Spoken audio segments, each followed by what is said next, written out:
What's up guys? Today I have an absolutely crazy video, a mega video on a mega project. This is going to be the biggest project I have ever done.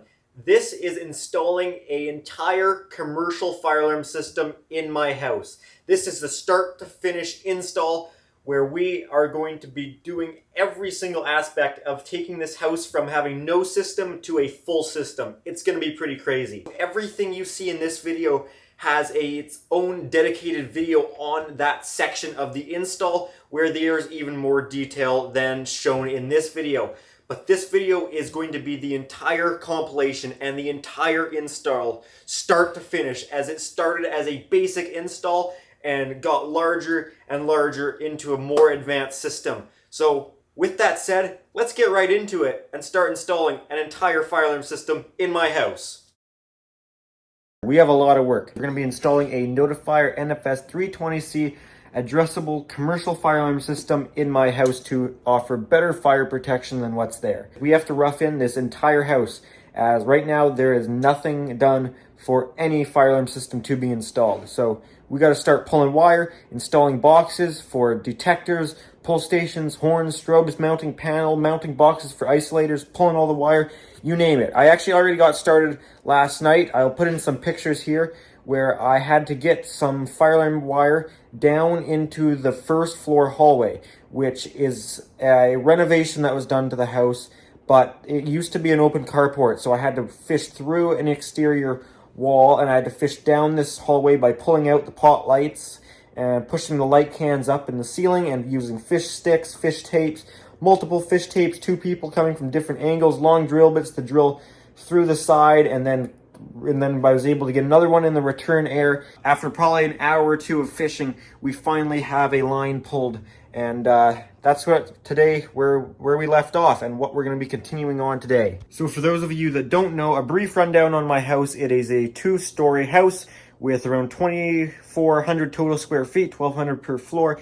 And then there is also a slightly kind of detached building that is underneath of the sun deck. It's not accessible from in the house, but it's underneath the deck and is connected to the house.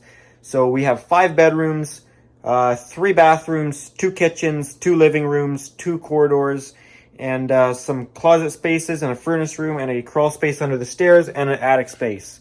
So this house is going to entail quite a few devices being installed, which you will see in this video, where each bedroom will get a smoke in each corridor, smoke at the top of the stairwell, heat detector in the furnace room, heat detector in the garage, and a heat detector in the shed underneath the deck, as well as 2 high temperature conventional heat detectors in the attic, which will require a monitor module to be installed. This is going to be running Class B NACs, and I will be installing isolators on the SLC before it goes out to each floor to isolate each floor from each other, so if one goes down and gets shorted, it doesn't take the whole SLC down with it. Alright, so before we get into the video and look at what is the scope of work to do, let's see what I did the previous night.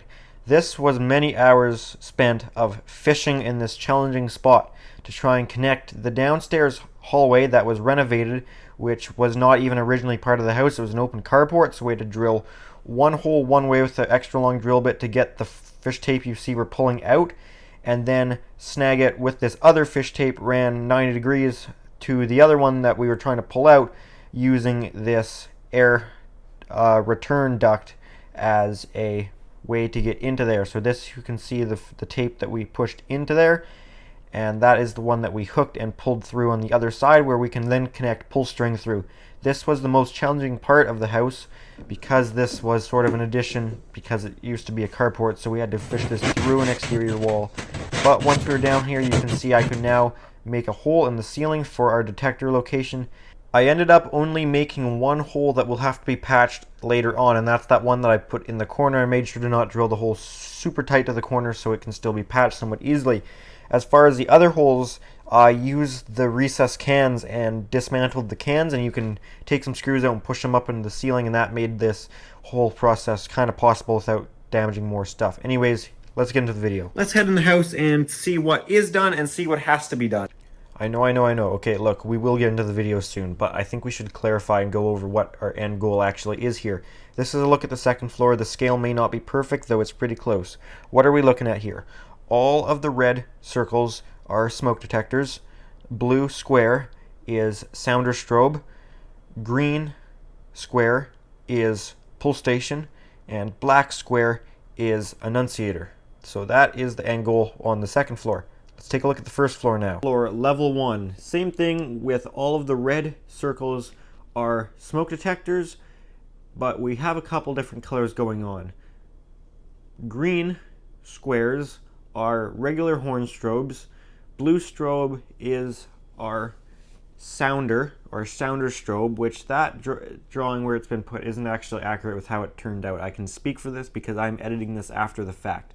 Black circles are heat detectors, and black square is the fire alarm panel, which it will not be outside. That is just how it ended up on here because I ran out of room on this drawing of this floor plan. And then red square is pull station, but all three devices in that detached shed building, sort of detached, it's underneath the deck, but there's no entry or access directly from the house. You have to go outside.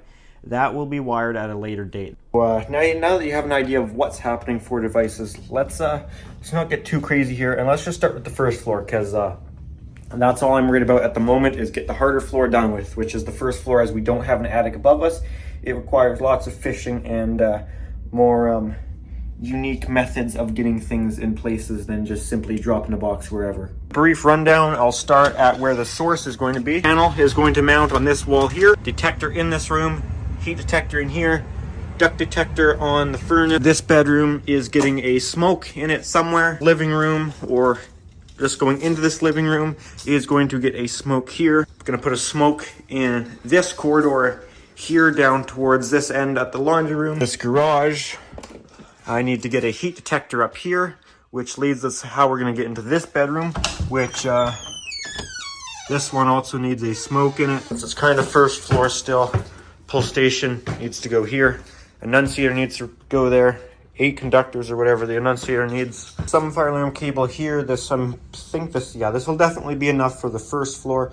Maybe enough for the whole house. We'll see. This is a start. Picked up 10 pancake boxes today, or half-inch ones. Shouldn't need all 10 of them, but never know what's gonna happen. So I'm gonna try and fish from this detector location into this garage.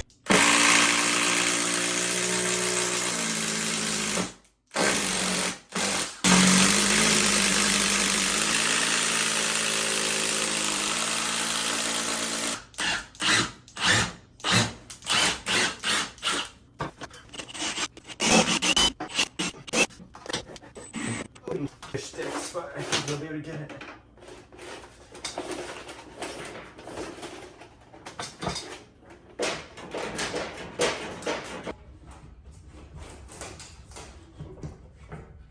For now, I'm just going to pull a string through, since I don't have my wires ran yet, since first I have to go all the way back, and my SLC and NAC are going to be separate cables.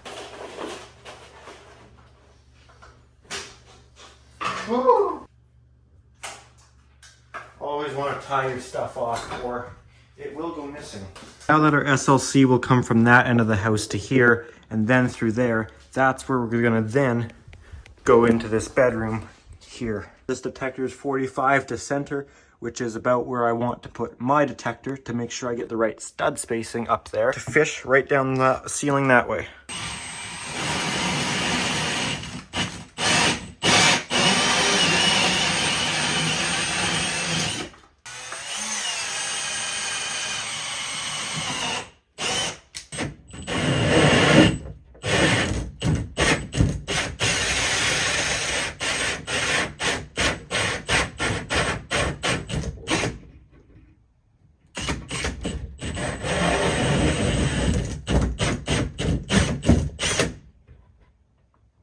If you were watching me with that hole saw and was like, Nick, why are you going so slow?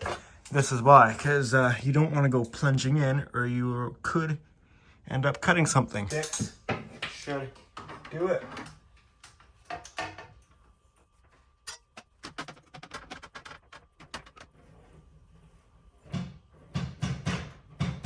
Just like that. There we go. This, I'm just going to run a 4 conductor. This is just SLC. We're going to run this 18 gauge. I actually have all these little old chunks of wire that I'm trying to use up here too. Tied on here.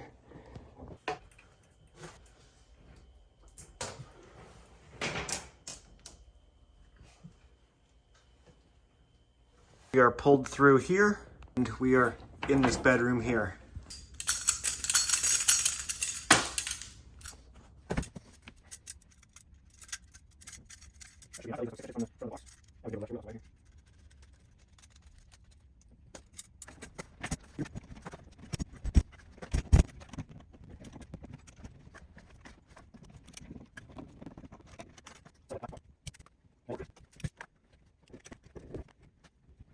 Okay, blue, blue. Won't be used on this device.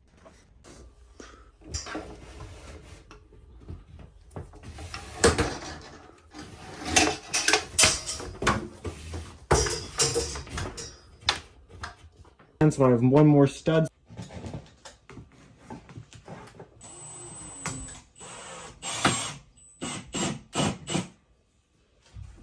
To drill a 4-inch hole with the hole saw, half on this stud here so I can easily put it back. That way it gives me an access hole to hopefully be able to tie a string through somehow. And I drilled a notch into that stud.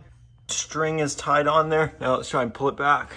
There is in fact a little hole in the end of this extra long drill bit that is meant for you to be able to hook a wire in or a pull string to do exactly what I needed to do here, to use the drill bit to make the hole, and then instead of having to come back and run a fish stick, you can just use that hole when you pull your drill bit back out. Plan is here is I'm going to run this in a short piece of EMT just to protect it from mechanical damage and go into 1110 box mounted on there, where I will come out of it on some way out over to a heat detector. This will hopefully be the only area in the house where I'm going to have to use EMT. Everything else I should be able to fish in. This is sort of a last resort to put things in conduit, though it's a solid wood beam there, which is load bearing. I don't really have much choice here other than to go surface mount conduit. And it is only a garage, so it will do. At the end of the day, it's not that bad. That right there is going to be SLC into the bedroom, which is going to come out of this side of the box. And then out of this, I have to put a filler in the top, but out of this side, I will bring, probably the top one, I'll bring out and over to a heat detector. And then the middle one, I will run over to a horn. And that one I want to leave on the bottom future because you don't want your conduit crossing over. So SLC, I'm going to run from that box that we're just working on to here in a 18.3. Run a 14 gauge for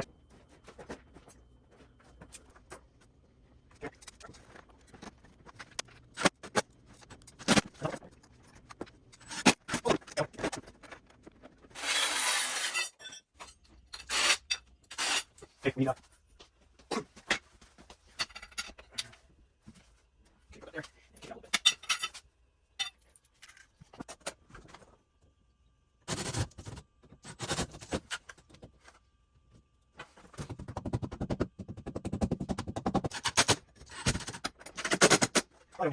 One strap right here.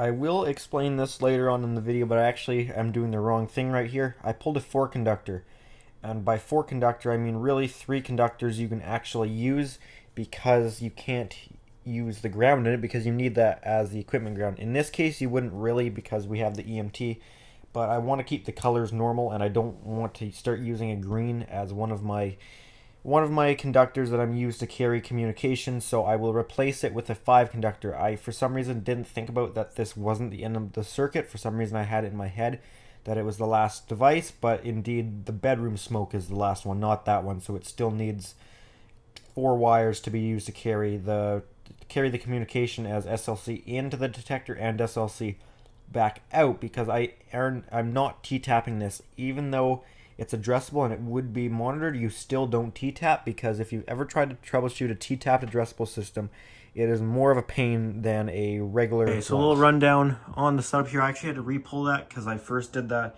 in a 4-wire, thinking I was just going to use the 2 wires, forgetting that that's not the end of the loop. We still have to go to the bedroom. So I quickly re-pulled a true 5 conductor. So I will, because I will need to use all my colors there. And we have our 14 gauge in here for our horn. And everything's labeled properly this time with this system. So there's 14 gauge, garage AV, that is NAC in. So that's easy. And then garage heat, bed smoke. And this one you can't really see, but it says SLC in. So is where we go, is we come from the SLC in, and then we go through this detector, and then once the detector's on, it'll go back and then tie in to the bedroom. Everything is tucked back in there, NAC and SLC. Cover can go on. Okay, this takes care of one of the somewhat more time-consuming parts, as now we are all fished into that bedroom. That's all tied in. Garage is all roughed in. Now we can be done with this whole area until it's time to put devices up, which will be a while yet. We still have a whole house to do. We have just scratched the surface. Let's work on the rest of this. I think first, well, I would like to get the NAC pulled down, but I can't pull the NAC until I pull the SLC. So I think I'll grab some more 18.2 for our SLC and do a big pull.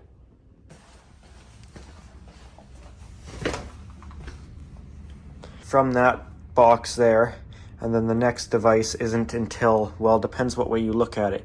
Could be this smoke up here, or it could be that front door pull station. One is here to hook on this SLC and this NAC. The SLC will pull from this box where there'll be a smoke detector. We will join to this SLC. The NAC's not going to be interrupted. It's not even going to be in the box. I just need the box as a pull point for now. And then we'll pull it to here. And once we pull it to here, we can disconnect this string. We'll pull a new string in, and then we'll hook to this string, which just is the scary one where we have to pull through this challenging area into this area of the house. As I said, I'm also going to pull new pull string through.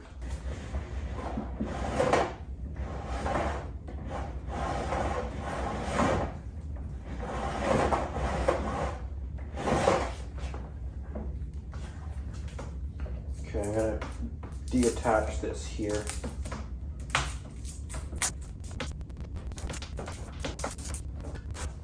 NAC we will pull until it stops, which is right there, until we leave just enough there for our box. Alright, so I'll put our box in here, our slim box, pan box, pancake box, put that back.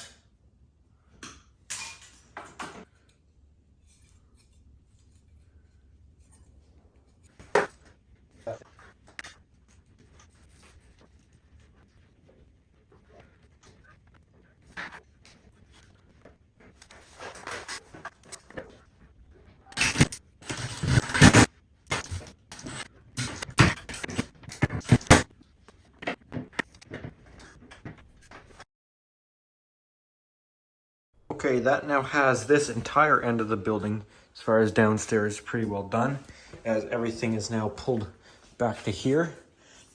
So now we just need to pull it a little bit further by pulling it back.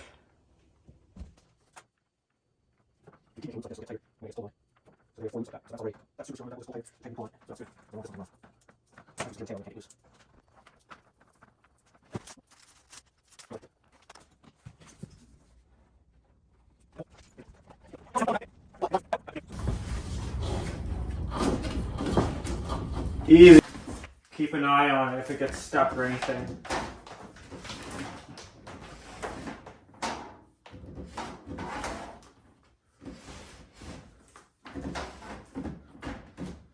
Okay, that should be it. NAC and SLC now into this closet. I think maybe I will staple these down. I now have this stapled.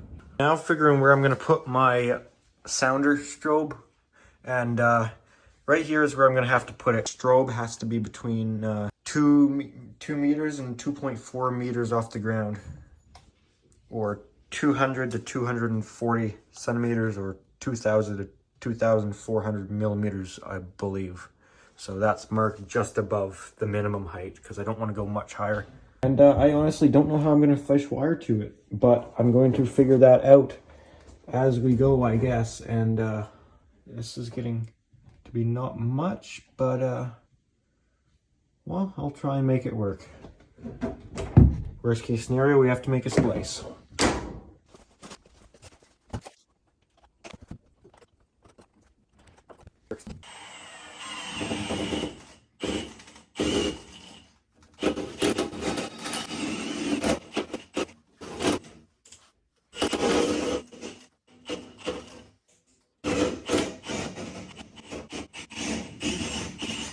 I shoved a piece of fish tape in here, and it's actually nice because it rides in the bottom of the duct.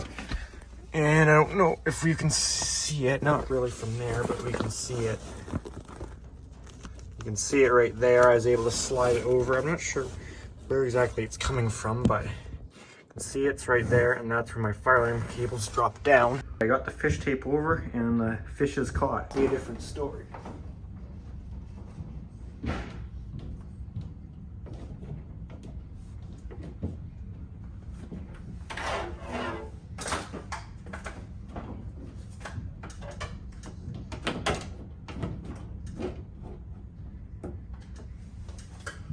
Just took some measurements. This return duct up there, that edge is 29 inches out from that wall, which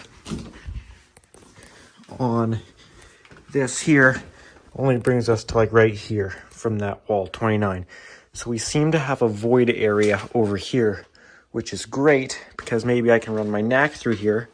And since that could be a little challenging without access, I'd have to somehow squeeze my body up there, which would be difficult. I could put my smoke detector that I require outside of this sleeping area right here.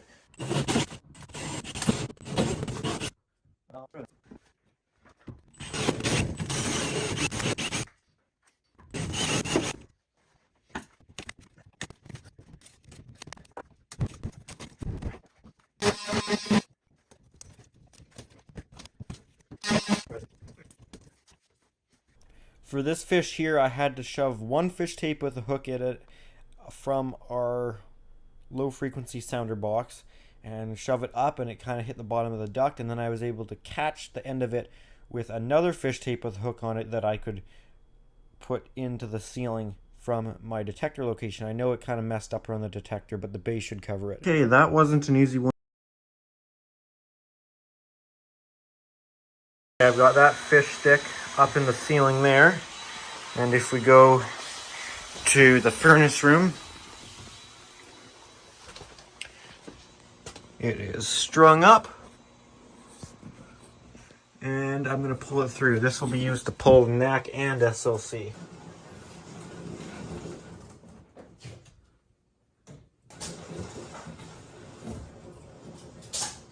This is the SLC that we pulled way down that hallway. This is going to go directly to that front door pull station, and we'll make a splice in there, and then I will run SLC from the furnace room to here, and then from here out to that pull station, and that's where then this loop going down the hallway will be picked up. So this is going to get shoved up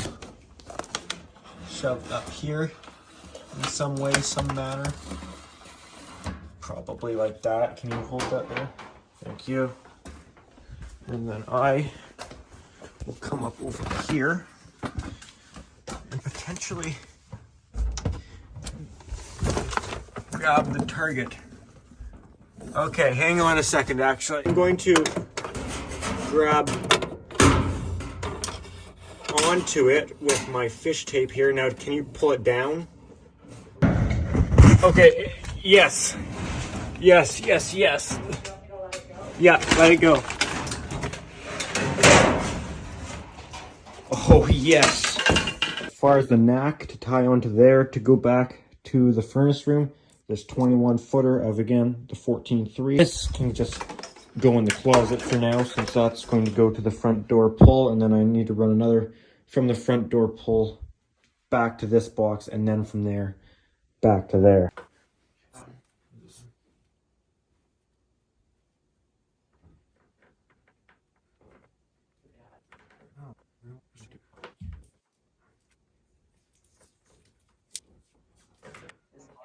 I'm gonna pull it at this end. Oh, it almost disappeared.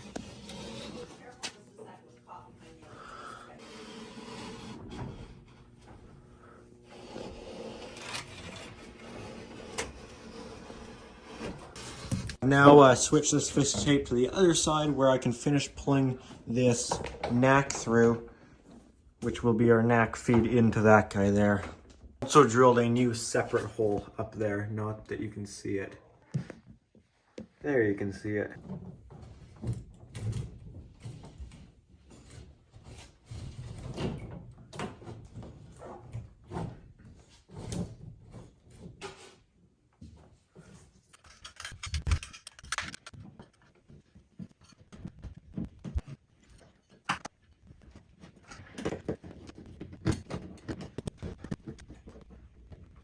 Slightly.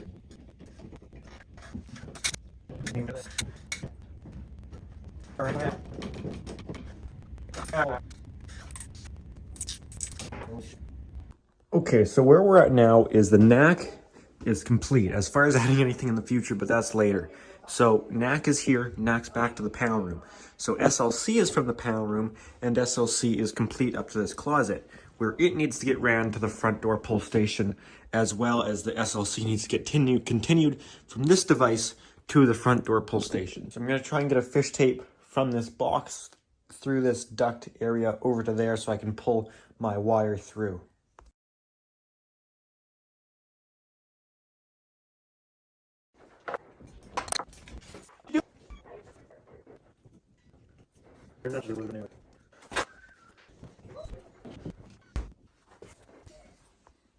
Alrighty, there you go.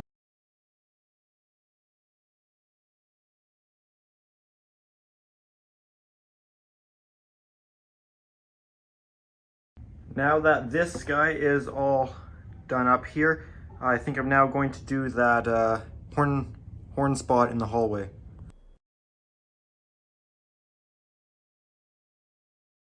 Okay, here we go.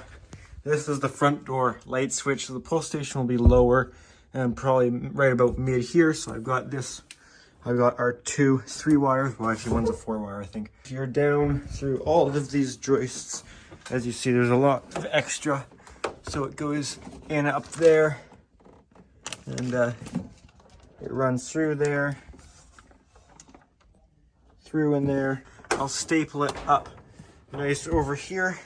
And this isn't probably, I don't know, I might leave a little bit to be able to cut it somewhere if we ever wanted to add any more devices in here. If we leave enough for a box, we'll coil up maybe 2 feet of it. As I stapled them like this, obviously this isn't permanent, but I stapled this here with about 2 feet extra. That way, once it's permanently stapled, I can toss this up somewhere, just so we have enough to still break it up somewhere and make an extra splice. One thing though, before I can put this pull station in, is I need to actually figure out where the annunciator is going first, because the annunciator is harder to move and it's going to kind of dictate where the pull station mounts. So for now, we're going to figure out this annunciator. This is what is it, LCD 2-80. Okay, this is the 8 conductor I'm going to run. This stuff is black because it's actually rated to be in the ground, but it is an 8 conductor and I need 6 for the annunciator. String and 8 conductor are tied onto this guy, so you can pull back now. Alrighty, I've got all of this 8 conductor pulled over here as much as I believe I need. Now I'm going to run it down the same way as I did that SLC wire. So this LCD 2-80F, I believe that's the model number, takes 6 different wires to power it. 2 are for power, and then there is a transmit and a receive, I believe, as far as data communication. So 6 wires in total, 4 of those are communication, 2 are power.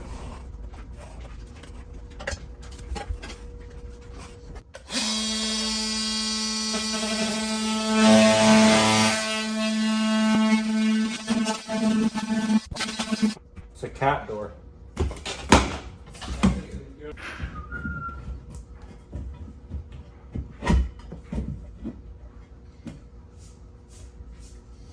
When I cut this hole here, I aligned it purposely close to the top so this box has something that I can screw into. However, on the side here, I also want to put this block of wood on this side of it. This side I don't have room because of these wires here, but as long as I can get on one side, maybe I'll be able to put a small piece on that side.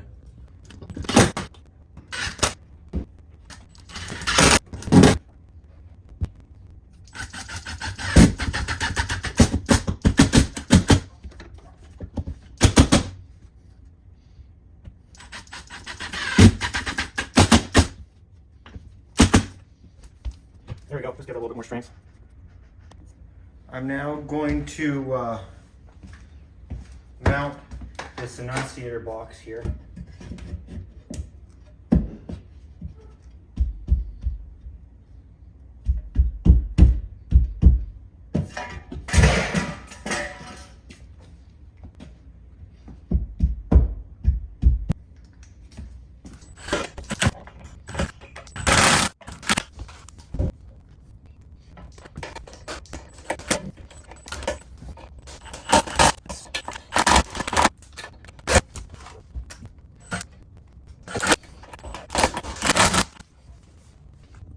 Okay, that has the Annunciator box all mounted and installed.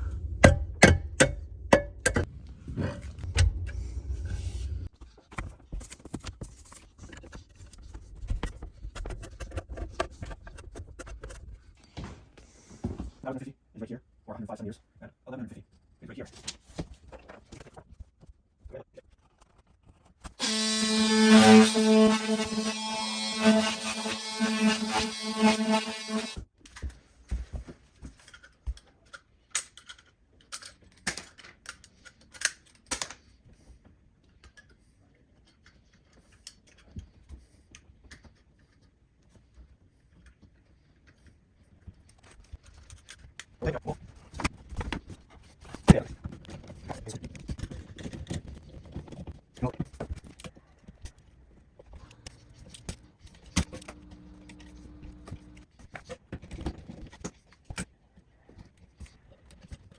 Okay, this has our pull station and our Annunciator roughed in at the front entry. Downstairs NAC, Annunciator, SLC. But I'm going to need to run another SLC that will have to tie in, and I'm going to run it up there because you may notice we haven't done anything for smoke detection in this bedroom. And as far as getting up into that ceiling up there, I think that's fairly challenging as all the joists run this way. However, we have, last time we ran everything down our return air, which you saw how handy that is. This is our supply air, which I'm thinking I will be able to get down there.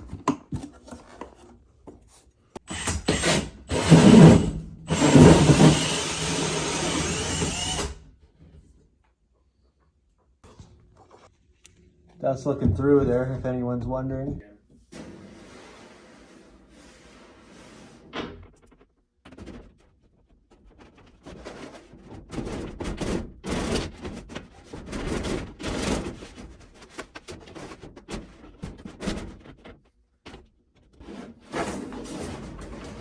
That's probably there.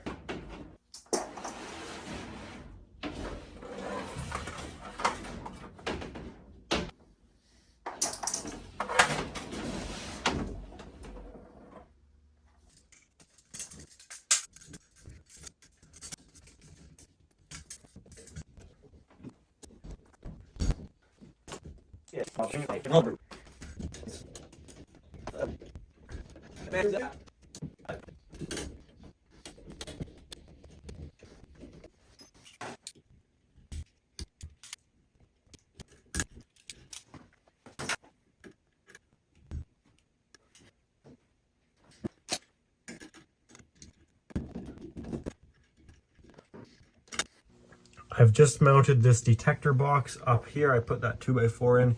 This is going to be for my furnace room heat detector. Okay, this is where we're at with this here. So this is going to be from the isolator. And then this is out to the bedroom. One of these is just hanging down there, will be for a duct smoke. And one is the SLC out. As you can see, they're labeled duct detector, SLC in, bedroom. And then this one's about to just be labeled SLC out.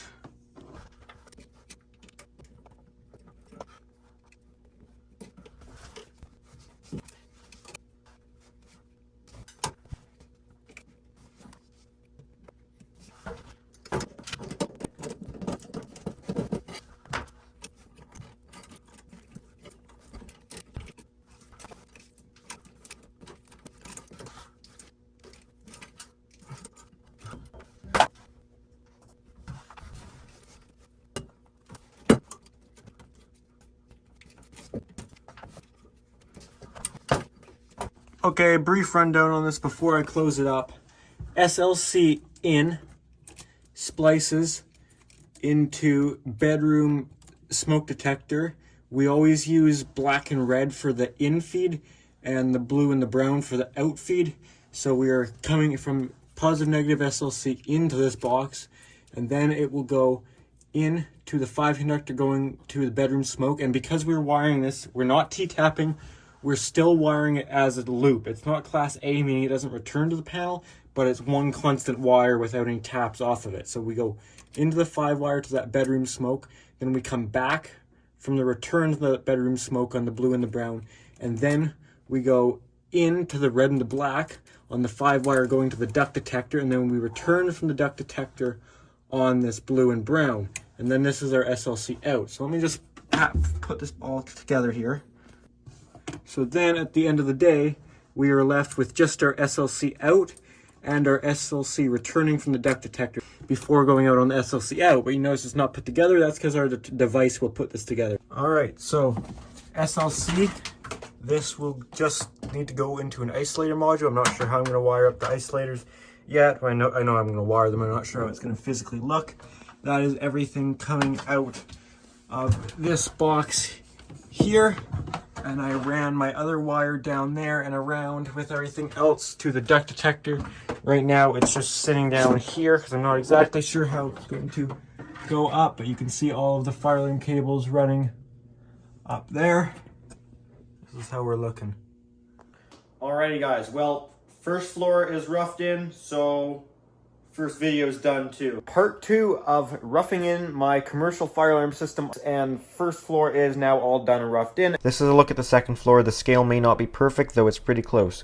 Let's start working, but I gotta be somewhat efficient here tonight, because right now the attic is down to 32 degrees Celsius, which is still hot, but it's better than it was. We're at a hot spot in the summertime, and the attic is regularly getting up to 50 degrees Celsius every single day, which is too hot for my liking. Okay, so I'm starting off in this room here, where this is our attic access. I've got this fan right here. All right, I'm up here in the attic now, so I'll give a brief rundown on what is needing to happen here. Still fairly hot in here, probably 28 degrees, still a little warmer than I like, but it's better than the 50 it was earlier. This thing is to the max and then some. Well, first of all, there's a few things we can't do. Number one, this isn't right. We shouldn't run our fire alarm cable like whoever did this. You're not supposed to have it stapled to the top of the joists if the area is more than 1 meter tall in the attic. This area is more than 1 meter tall in the attic, so you're not supposed to staple it to the top of the joists like that where it's not protected. Over there, you see where that Lumex is stapled to the top of the joist. That's okay. It's not over 1 meter tall there, so that they're allowed to do. Why all this insulation's piled up right here, I don't know. I should probably spread it around someday. As you see, there's spots like that without any. So someday I will do that. So where's everything going to come up from? This is the end of the house over top of the furnace room where the panel is, and that's where we will bring our SLC up from. Once I make my way down here, this area in here is about where it is. It's probably about center of the house. So some point over here is where the SLC will in fact come up from. We can drill a hole down through that just like that Lumex there, and drill a hole through the top plate of the first floor, and we should be able to send a fish stick down here and meet up. So spinning around from here, let's see where our first devices will be, because it's actually nothing in this first area of the house at this end over here, because this is all kitchen living room. It's all one big open space, and we don't want anything in the kitchen. Since we're not doing many pull stations other than the one at the front door, there's no reason to have anything at this end of the house. So because this is my house and I somewhat know what I'm looking at, I know that these two boxes here are the island lights. Those are over top of the island, so I can tell you, well, that's probably one of the kitchen cans right there, is it? Yeah, can there, you can see a hump in the insulation, can there. So yeah, and there's your exhaust fan from the stove. So that means our first devices won't really be until about this point of the house onwards, which is important because we need to run enough wire to go all the way from here to our first device and down to the panel. So it's going to be a long run, because right here in the hallway, it looks like there's a can right here. Yep, that would be our first hallway can. There's probably a smoke alarm box here too. I think that's probably, yeah, that would be our smoke alarm box right there. So we won't be putting our first smoke detector until after this can. I'm going to put it right there in the hallway because I want to move it down from the kitchen a little bit. And because we're moving it further from the kitchen, it's kind of getting closer from our living area and main space over here. But I'm going to be putting one inside of the stairwell. However, I know there's a box in the stairwell where the chandelier is currently hung, so I can look for that, which I'm guessing it's probably around here. I don't think that's it. I think that's probably just a receptacle. This might be it over here though. Okay, what do we got here? That looks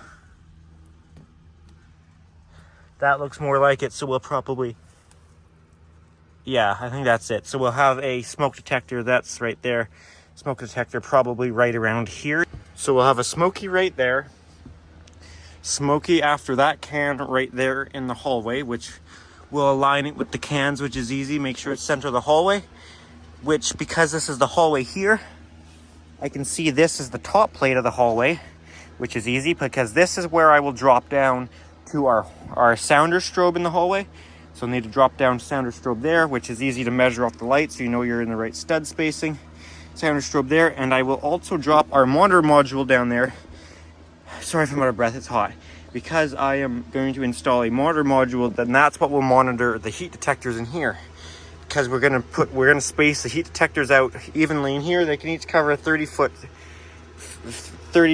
wide circle or a 15-foot radius. The reason I'm doing a monitor module is because I'm installing conventional heat detectors, conventional high temp heat detectors. They're still going to offer a rate of rise, but they're going to be high temp.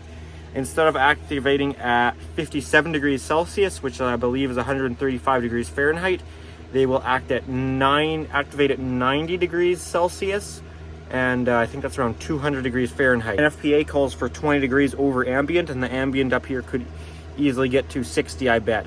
So that's why we're going with 90 degrees Celsius heat detectors, so to make sure we're well over that ambient heat up here and we don't have problems with false alarms. I need to put a smoke detector in each bedroom. Where is each bedroom right now? Not 100% sure, but we will find it. So this is the wall towards the one end of the attic where I'll need to bring my SLC and NAC up through that top plate. Here is this living room area and the stairwell, so I'll have a device in the stairwell. And then this is all kitchen space. We'll have a device in this area. I spec'd it between these two cans right here because I don't really like this location. It's a little close to the kitchen. And then in this bedroom here, I will need to add one in this bedroom and then one in this bedroom. I'll put them all in the same spot, just kind of outside of the doorway. And then obviously this, which could potentially be a bedroom, but it's being used as an office right now. Actually, there's a bunch of guinea pigs living in here. That sucked. I just had to crawl down to that end. And I just measured down in the furnace room how far off that exterior wall I want to be over top of my fire alarm panel. It's 115 inches, which I just marked and measured 115 inches right here. So not exactly sure where that lands me as far as between studs, but yeah, hopefully it's something good. Just measured down below once again, and I actually want to be a little bit past 115. I believe I'd rather be right about here. And this drill bit I'm running is quite excessively large, yes, but I'd rather have a little bit more visibility. And this old wood is tough stuff. Holy crap. I'm gonna move this piece of insulation out of here. Should put up.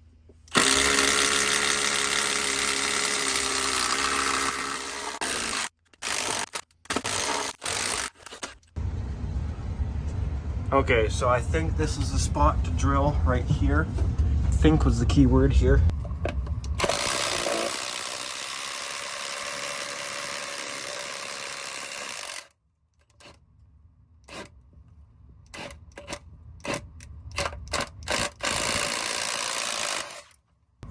Now this is an exterior wall. Okay, after about an hour of trying, I have the fish stick down here. I actually lost my long drill bit up there. It broke off in the ceiling because I was going to try and use that, so that sucks. Now as far as this goes, I need to pull up this guy here. I got one of these is a 5 conductor, which will be for the SLC. I only need 3 of the conductors, but 2 can be spares for anything else in the future. Say something needs 24 volt steady power, anything like that. And then I have another 51 feet of the 14.3, so 18.5 and 14.3.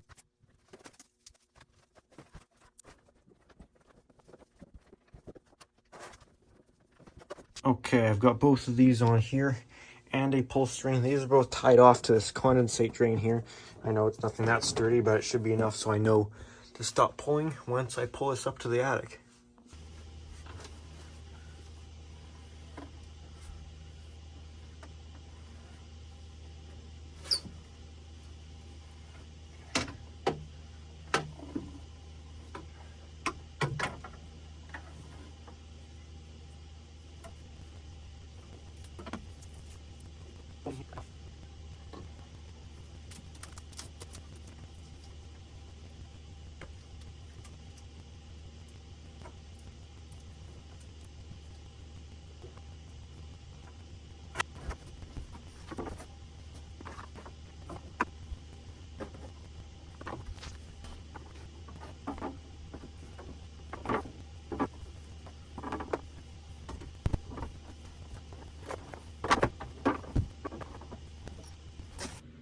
Okay, I think that may be all of our wire pulled up here, which should be enough to run whatever way we go about doing it to get it ran down to that end of the attic. Okay, here we go. This is our NAC and SLC for the second floor. Pulled up through there. Pull string there. I don't have anything to cut it with right now.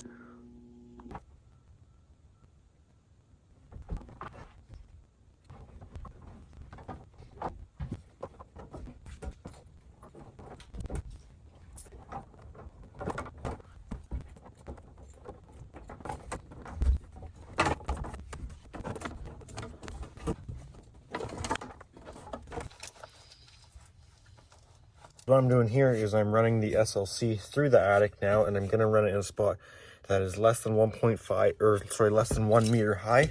That way I can strap it wherever. I'm still going to keep it up to the top, but that way it's I'm allowed to put it wherever.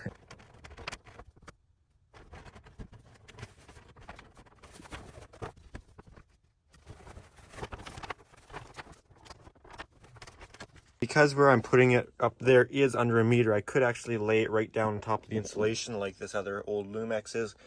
However, even though it's legal, it still seems more protected to staple it up higher. Stapled it up from where it comes up, over, and then we can staple it right there along the top of every one of those guys.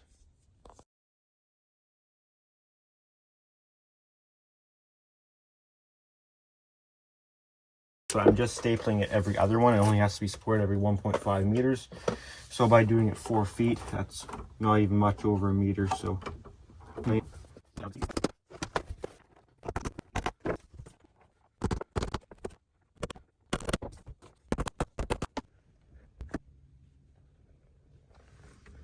you go. That's ran decently far at this point. I am marking out my detector locations now. This one is obviously the top of the stairwell. And then in the hallway, I've got this location marked here, this bedroom here. I have our location marked here. I'm just gonna go for a quick look up here, make sure there's nothing that I'm going to damage by drilling.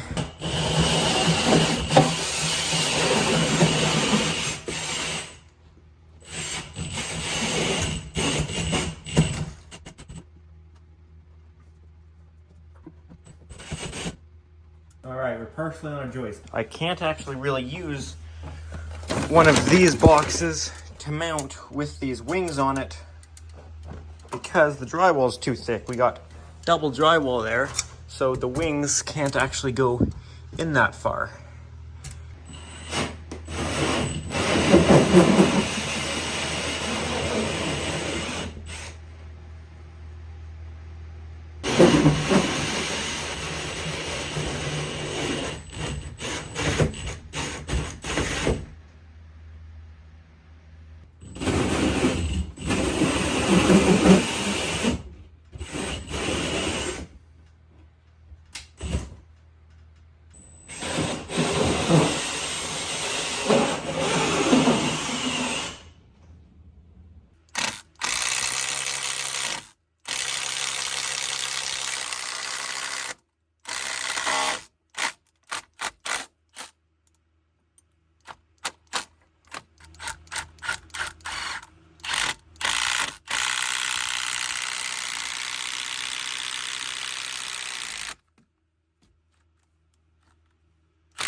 Ganged up two 1104L boxes so we can see how wide this is going to take up here. Well, I've just double checked with the stud finder because I thought I could make it, and we're just hitting the edge of it, and we may be able to still do it, maybe tight, but I'm not sure. I know we will be able to fit a single gang box for a horn strobe though. So actually I'm first going to lay out our horn strobe, and since I know I'll be able to fit that, it'll give me a little bit more of a visual on just how much room we have.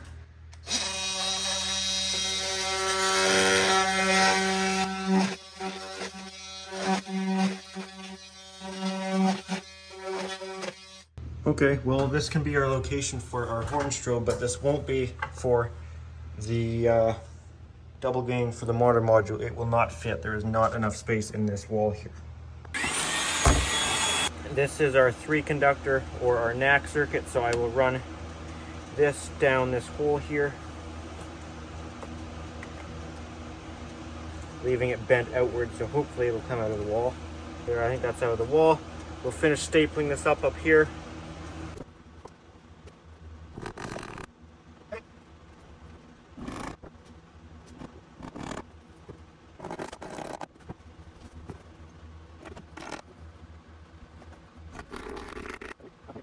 Well, that actually has our whole NAC ran into place for now, unless it goes to any other places. All right, I know we kind of changed subjects here. Now we're working on notifications. I was intending to get the SLC done, but this is just kind of how the cookie crumbled here.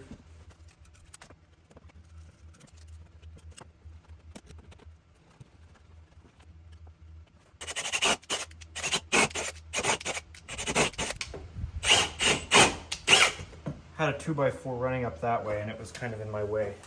So just with that spade bit, that should be able to open it up enough.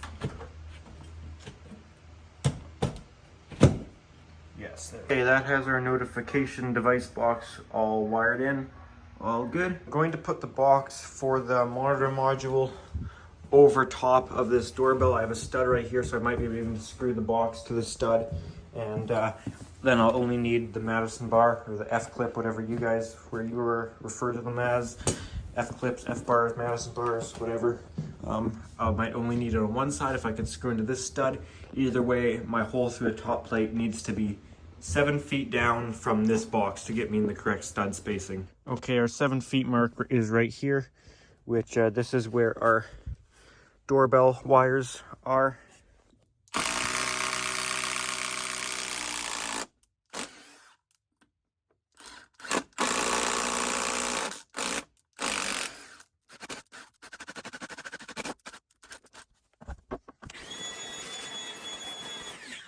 So because this 4x4 double gang will be my largest box, this is where I'll make up all my SLC splices. So I'm going to have to pull out that one staple I put in there and pull it back to that staple. We'll head down here and go into there from there.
Like that.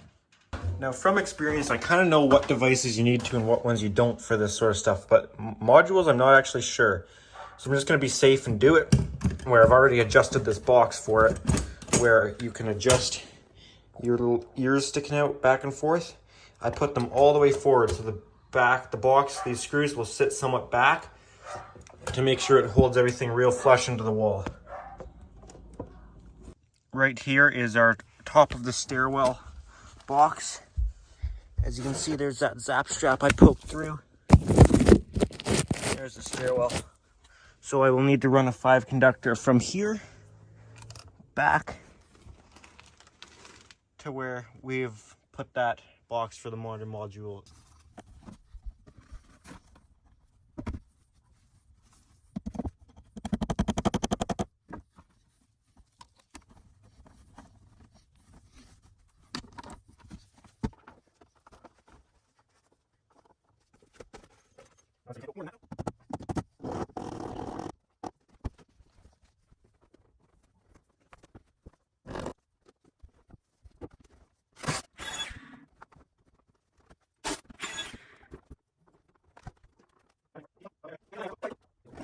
There we go, stairwell smoke dropped down the hole. Now I'm going to drill through a bunch of these and pop out our bedroom smoke.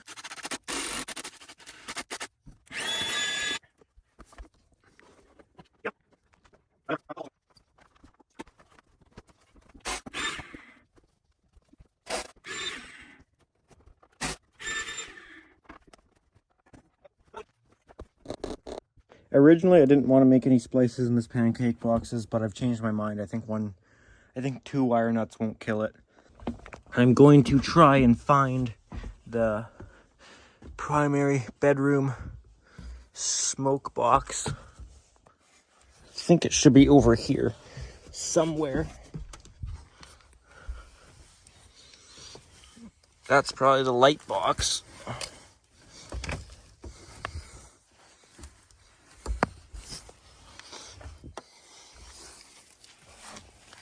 Oh, hey, hang on.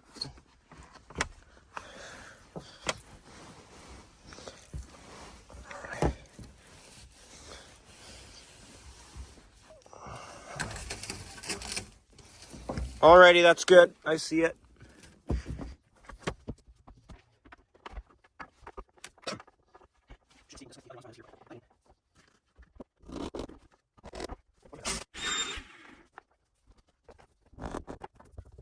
Now we run too low. Use this one piece here. Enough. Get her.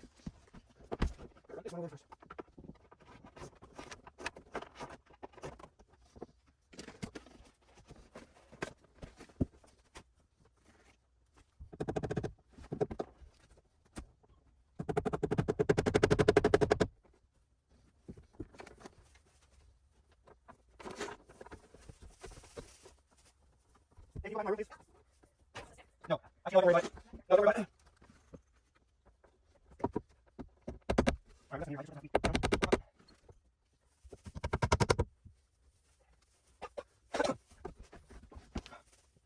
This is the one in my room here.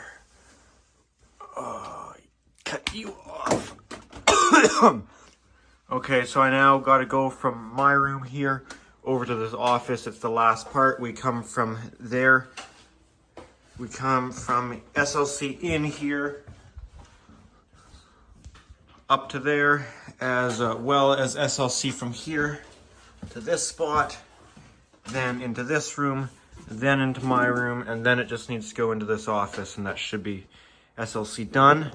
Except we still have to run the conventional zone side out from here to the 2 attic heat detectors, but that's less crawling around in insulation, so that's better, I guess.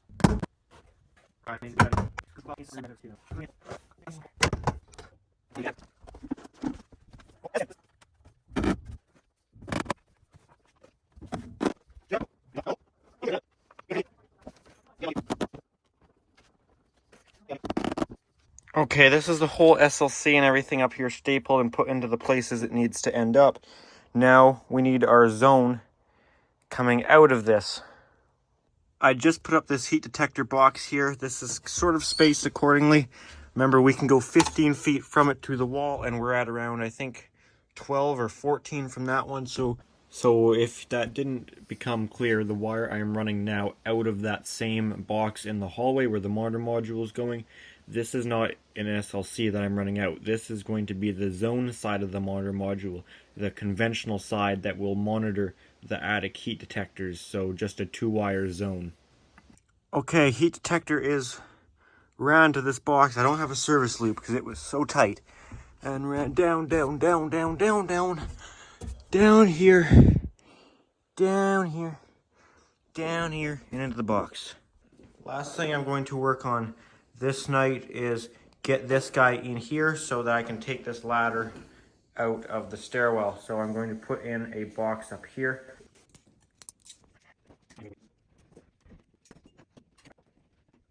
We need to put in our double gang. Let's get started here with this hallway smoke detector set.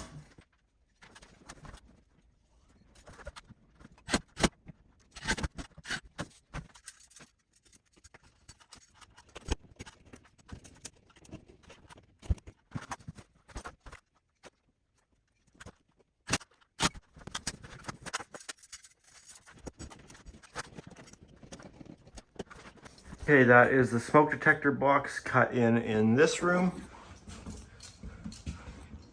Corridor one, so I had to put some drywall behind there. Okay, so I've got 4 wires and 4 knockouts in the top, so I gotta take them all out. Okay, this is SLC in. I'll bring this in on the left. That's it. And then we'll bring our stairwell smoke in.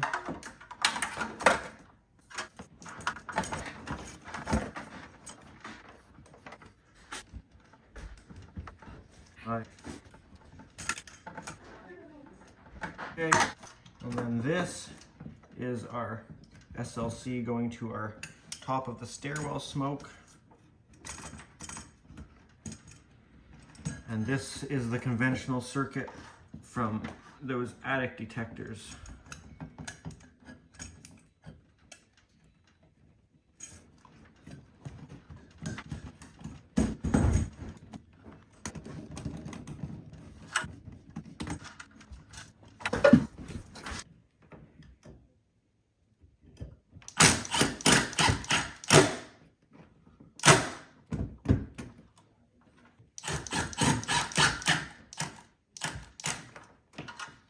Okay, we'll do 1 F clip to hold it flush on the other side.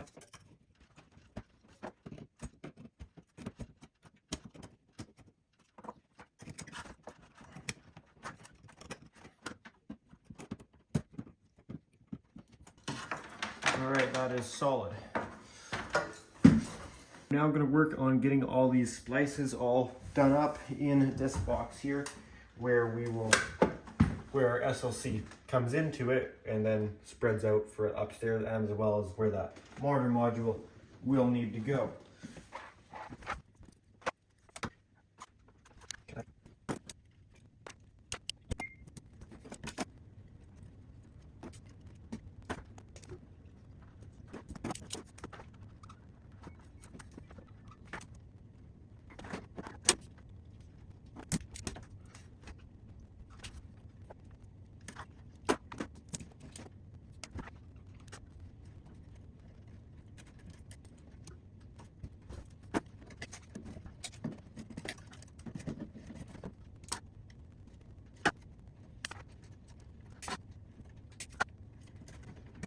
So this is our SLC in. Now we only need the black and the red. We need the blue and brown will be spares. That's all we need from the SLC in. Now SLC in is first going to go to stairwell smoke. So it will then go through that stairwell smoke and return on the blue and brown from the stairwell smoke. This is a return from the stairwell smoke, which the return of the stairwell smoke is going to splice onto the module, and then on the other side of the module, it's going to be connected to this, which is our SLC out. Now, we won't be using the return again on the other side of the SLC, so again, we can keep this as a spare and push it back. And this is the conventional side of the attic heats. So this, okay, so this is our SLC that will tie onto the monitor module, and this is our zone. Okay, that has this box all made up. Let's go work on our smoke detector location. What I did here with the smoke detectors is I ran a 5 conductor to everything because I thought I was going to run everything from this central point, go out to the detector, back, and then out, back to maintain that loop. But as what ended up happening is I went out from there, this detector to that one to that one, that one to that one. Just one big loop. I didn't go back. So I really only needed to run a 3 conductor to everything. However, I have a 5 conductor. So is what I'm going to do with that 5 conductor is I'm going to splice. I'm just going to use the black and red for SLC, and then the blue and brown will still be available at that box. It's like a whole another circuit ran to each one, which is actually a good thing.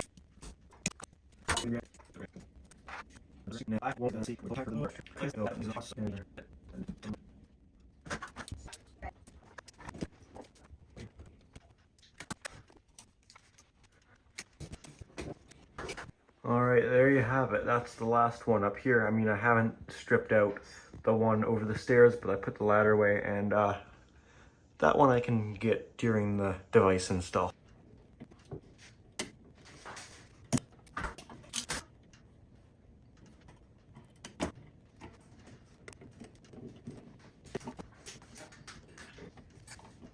So I'm going to add this box in down here and run this 4 conductor. We're only going to be using 3 of those 4 conductors from that box down to here, and this will be a conventional zone.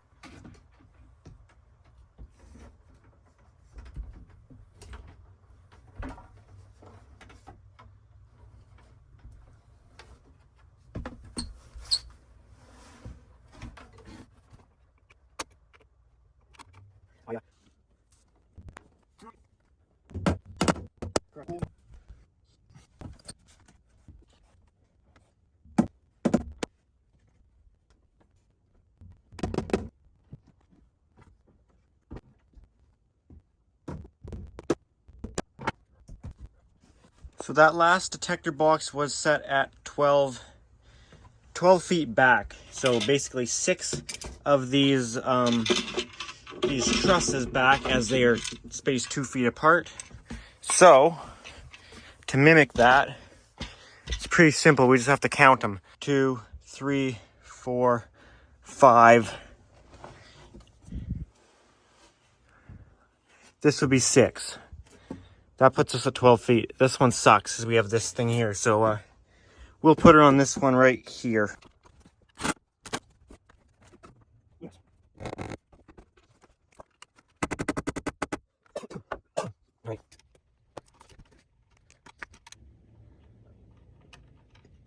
Okay, that has these detectors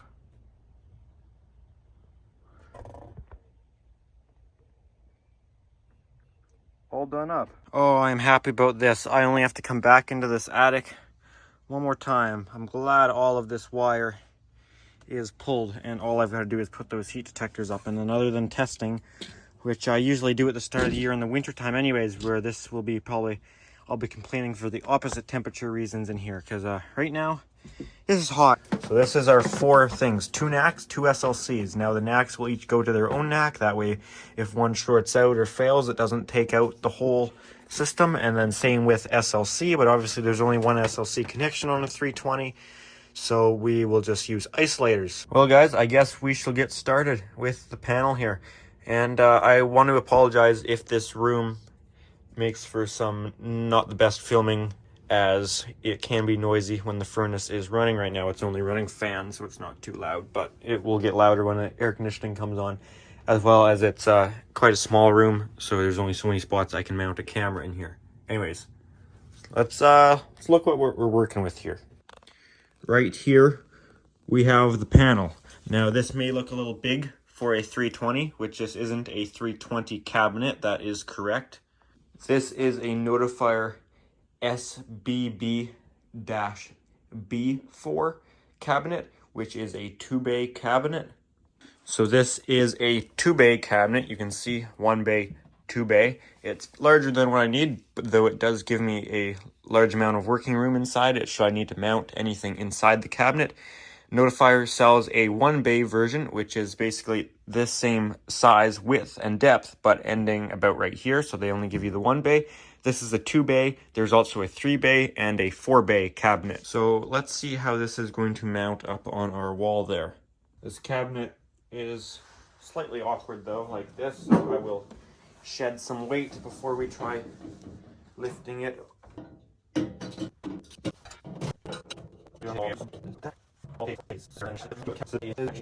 I'm going to tuck these fire alarm cables over here for now to get them out of our way.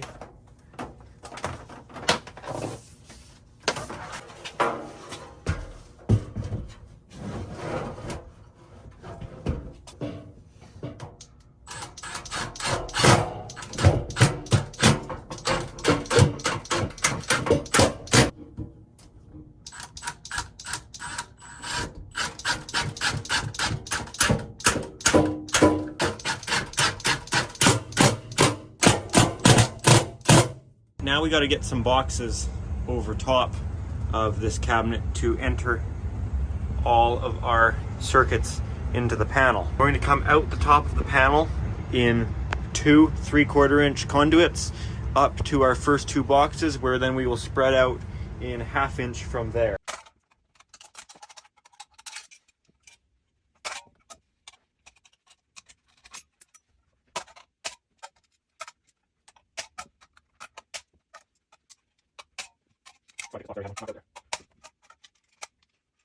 Okay. So for aesthetics here, I want to keep it the same width of the panel. So we have 24 inches wide on the panel, and each box is what, 4 and 1/8?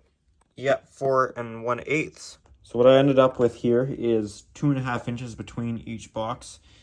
Gets us pretty close. There you can see we're 4 to 6.5, 10.5 to 13, 17 to 19.5, and that gets us almost to 24. We'll have a little bit of wiggle room, but if we cut each piece of conduit at 2.5 inches, that should space us apart pretty good there.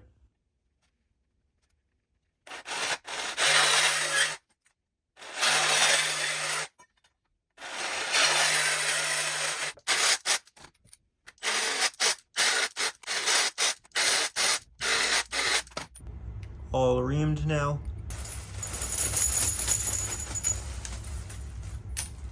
These are the connectors I actually like too, where they're nice and smooth. I hate those ones that have like the ridges on them. They look, every time I see them, it's just like, bleh, it's freaking disgusting.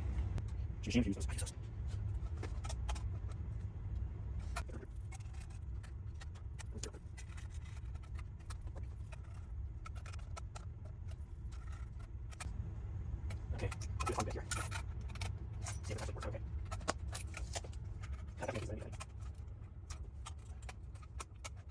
Okay, that looks all right, I suppose. We are at, well, 24 1/8. I could shave them down a little, but I'm accepting of that size here. Let's put these all here to keep them all lined it up.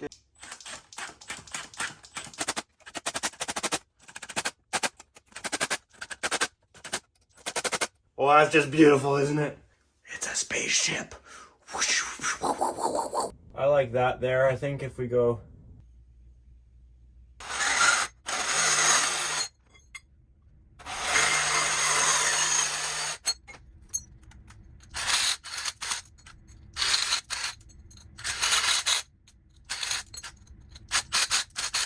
on top of the panel where I'd like it, traced out the holes so you can see I have my mark there where those holes will be on top of the panel, and I can make that hole now.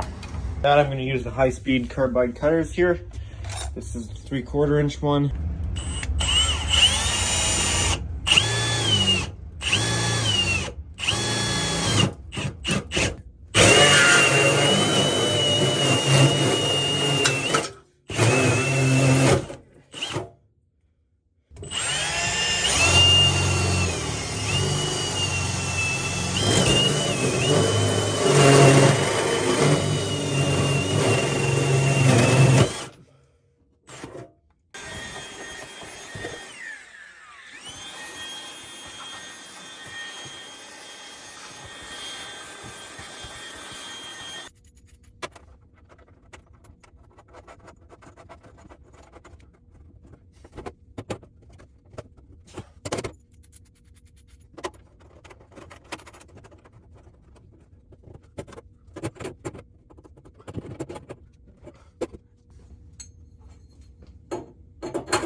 Okay, 6 15/16. 6, yeah, that's perfect.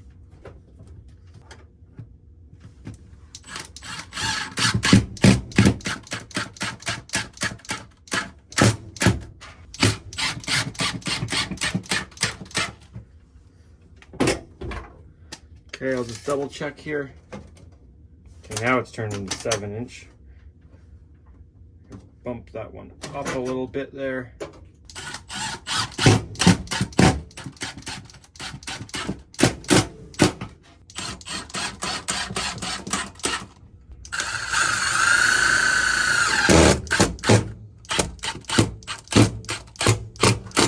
Freaking used screws, man.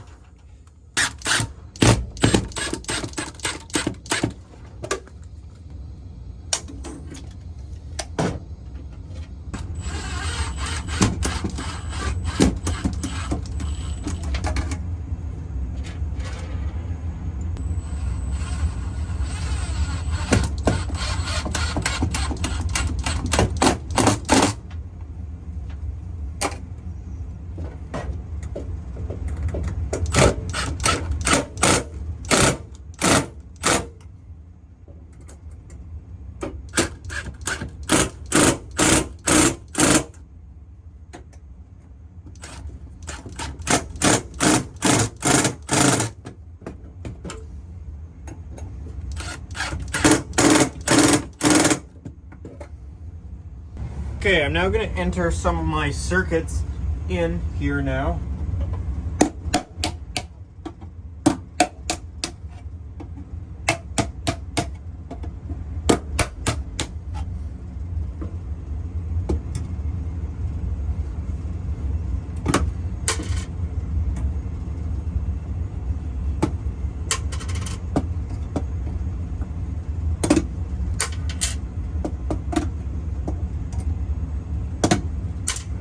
Going to make this box our first floor devices. So this is our first floor NAC. So I'm going to enter my first floor NAC right here.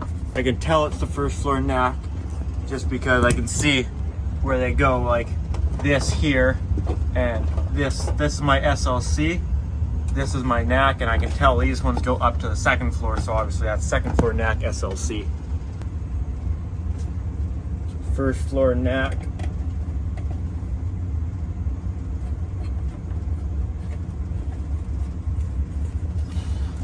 Now I'm gonna have to splice this NAC in here because I actually didn't leave enough here. This is all I've got.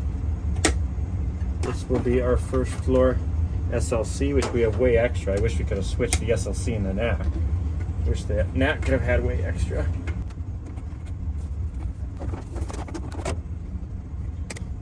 Okay, second floor SLC.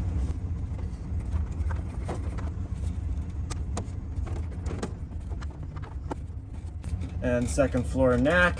Now we also have this here. We also have our Annunciator. So once I get this around to where I want it to be, I think I'm just going to enter it into this box and then bring it down into the panel that way. I don't really want to double up if I don't have to. It just looks better if I don't.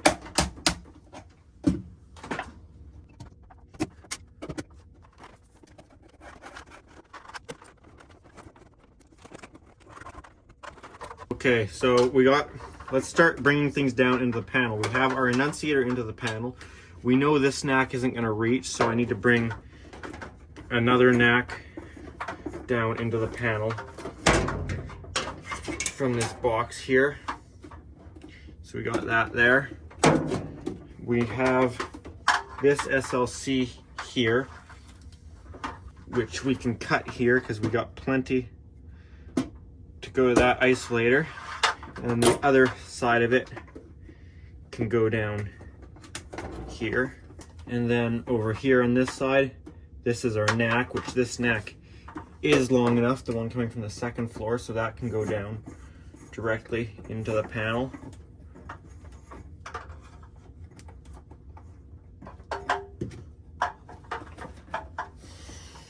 This is our SLC, which will need to go to an isolator here because this is our first floor isolator and we want these on with the first floor.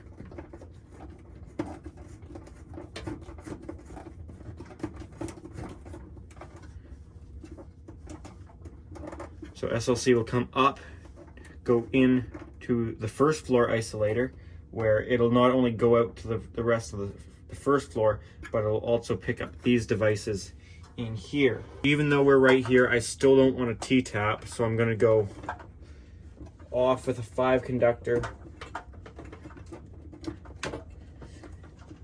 into this box here. And we're skipping over this isolator because we don't want to terminate anything on there other than the SLC, so which is the SLC in, non-isolated. I've changed my mind. I'm not going to run a 5 conductor for the SLC in here. I'm going to run a 3 conductor 14 gauge. We don't need it 14 gauge, but 14 gauge looks so much cleaner in a panel. It bends so much better and will stay in place. So I'm going to run the first SLC in from the panel here. So we're going to do SLC in. We'll go to the first floor isolator. Then the isolated side will go out to this module. Then it'll come back on the other 2 wires. Then go through right over to here on another 4 wire. Pick up this module. And then it'll come back on the other 2 wires and splice out into the field. As for the SLC over here, we also need to pick that up off the SLC loop, but that is non-isolated because we're gonna double tap on those first terminals of the SLC to go over to the non-isolated side of this one. I know it sounds really confusing, and it will make sense. Basically, the non-isolated SLC Well, I'm just gonna do that in 14 if that helps clear things up. So we're gonna have a non-isolated one go over to here to pick up this module. Okay, let's start getting things done. First, I want to label so we know what's what coming from the panel, since everything is a 14 gauge. Let me actually explain what an isolator module is and why we're doing all of this, because it kind of is important, all this work we're doing, because it's being done for the isolator module. They come in different shapes. These ones are box mount ones, but it's basically what they do is they go on a SLC circuit, and they can basically open it up sort of like a circuit breaker to isolate it from the rest of the loop. So if one SLC branch out of that loop shorts, because the panel only has one SLC to do the whole system, and we break it up into different loops, kind of like zones in a conventional system. So if one branch of it shorts out, it'll open up that specific isolator module to protect the rest of it from going down. So I've got all of these in here, and they're all stripped where they need to be, and it still does look a little, it could still look like a lot if you don't get it, but oh, I need one more staple. I thought I just fit them all. Okay, well, I'm stapling all these. They're stapled at the top and they're stapled here. Gotta put one more in. I'm gonna do another time lapse here because now I've got to label all of this stuff. So the way I'm doing it in this particular system is I'm isolating it by floor. We have 2 floors in this house, and really that's our only fire separation. It isn't really much of a proper separation, but it's the closest thing we have. So we want to isolate it per floor. So say there is a short on the SLC circuit somewhere on the first floor, the second floor of the house will still have an operational system. It won't take down the whole system like it would without isolators. As best as I can, at first we've got the outputs, level 1 SLC, or sorry, level 2 SLC out, level 2 NAC out, level 1 SLC out, level 1 NAC out, Annunciator, and then we have SLC in, and then SLC out to isolator. Sorry if things are hard to read. And SLC in right there. And then on the isolated side, we have ISO out, meaning it's isolated. So isolated out to left box, and then return to right box, which means it goes out to here where we're also labeled. For these isolator modules, there's 3 different form factors. They come in. The ones I'm installing are box mount. They mount on a 4x4 box just like any monitor or control module. They are known as a ISO X loop isolator. There is also a 6 circuit isolator module, which is known as a ISO-6, and it mounts in its own special cabinet. And then there are also detector base isolators. So I cut all the grounds off of anything that's not going out to the field, because anything that's just staying here, it's all bonded through this conduit. You don't need an equipment ground conductor. But anything out to the field, obviously it's this non-conductive cable, non-metallic. We need a ground conductor. So you can see this one going out to the field got terminated to this box, and this NAC and this SLC all got a pigtail going down to this box, and the Annunciator and this NAC both don't terminate there, so those will get bonded in the panel. Put the NACs together so things look a little less confusing. Obviously this one's already here, but over here we have this one, which is the NAC in, which I didn't label the NACs. They're pretty straightforward. So we have this NAC in and this NAC out to level 1.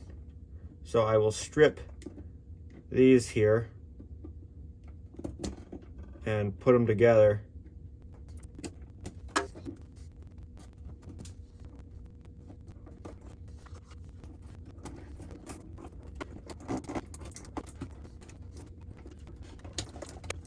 Okay, so now we've got SLC in. So this will be our SLC that will terminate to the inside of the isolator. And then that is the same deal with this one right here. These will both go onto one side of the isolator, and this will go to the other side. This will go to the other isolator. So this is all non-isolated SLC. So then where do we start the isolated side from? Well, the isolated side will start at this red and black here. and then it will go through to this module, and then it'll come back on the blue-brown. Now the blue-brown's the return of this, but needs to go over to this one. So we'll tie that blue-brown onto this red-black. So then these guys here will all splice together, and then these ones here will get spliced. Sorry, these ones here will get not spliced together, but they'll be under the same terminal. So then this will loop back and will come back on this brown blue. Well, this will tie onto our SLC going out. So obviously it won't be completely looped yet until our modules are on, but we can splice it all together and get the actual splices done. And then the only thing holding us back is the device is not being on yet, if that makes sense. Brown and red here. So then these here can't do anything with that yet, but it does come through to here, and we can't really do anything with that yet until we have the module. But the blue-brown here can tie on to this guy here, which we're not going to be using this blue, so we can cut that off.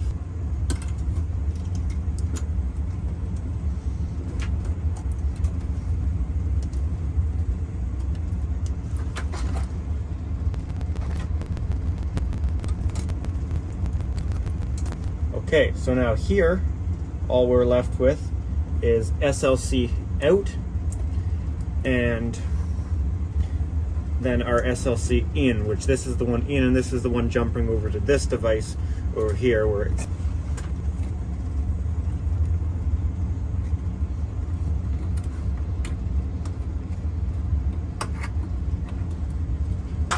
same with the brown on this one. I want to coil this up because this carries through the entire SLC. So if I ever wanted to do like sounder bases or something, I could easily do it by just turning this into constant power or doing it off a NAC, however I decide to do that. Thing is I need verifier tools to do sounder bases, so I can't do them because the programming on them, you've noticed on the back, there's no like volume setting or dip switches or anything. There's nothing you can do. It's all done through verifier tools.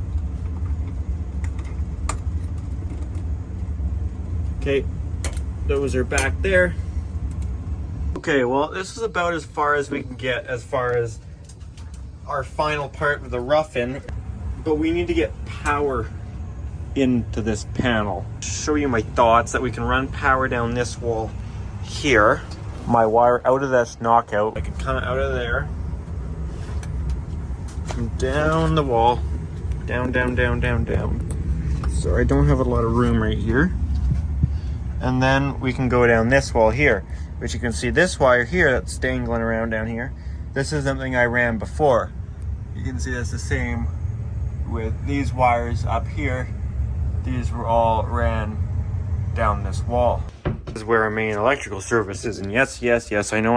I gotta get rid of this fat federal panel. This is our main panel where I will enter this. Actually, I could have put a breaker on there.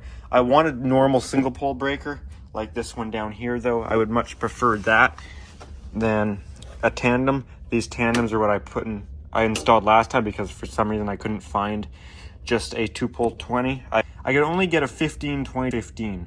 I'll put in a fire alarm breaker in here and just a normal fat single pole so I can put a lock on it. And there you can see the light down there is the furnace room. All right, I'm gonna send a fish stick down here. I'm going to screw another one on here.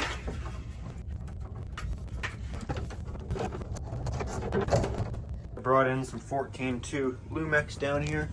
And I don't know if that came over far enough or not. I really don't. Yeah, it's right there.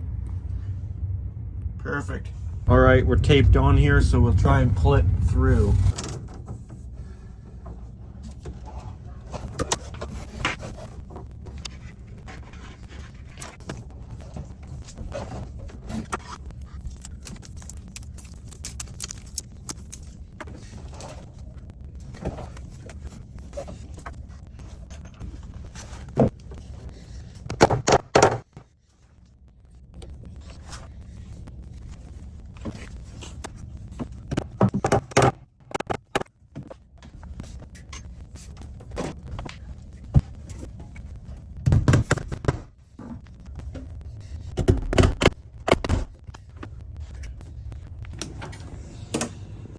I'm now back behind the furnace, just finishing up stapling the wire on this other side and stapling it as far as I can reach from this point down the wall, and I'll have to do the rest from the panel side of the furnace. It's a tight squeeze back there. Alright, we come down around that corner, go up, up, up, and then we're over here at the panel.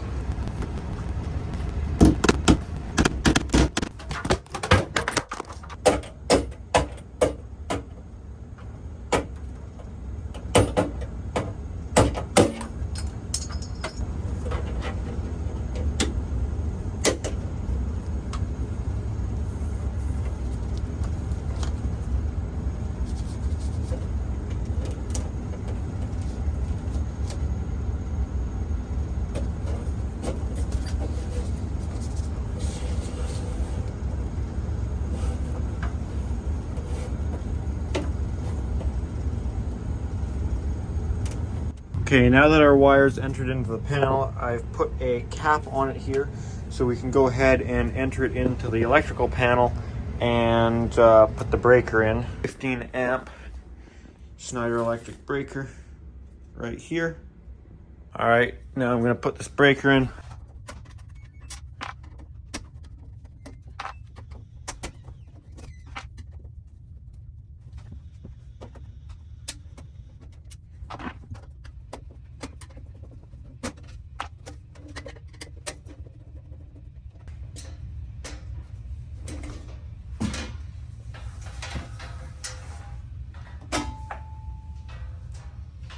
Okay, here we go. So I think I'm going to put our fire alarm breaker down here in this spot right beside this guy right here. I think that's the best looking spot that I can see. We'll snap that guy in here.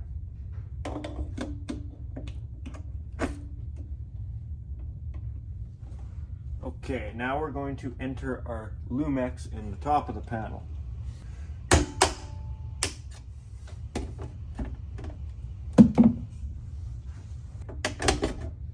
Okay, now 40/40 connector. Crap, I realized you guys couldn't see that. I just knocked out the knockout at the top there, that's all.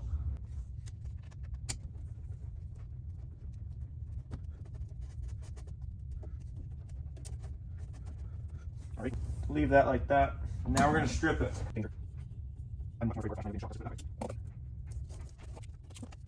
So you just always keep a hand on that ground. Don't let it get away from you and start doing its own thing.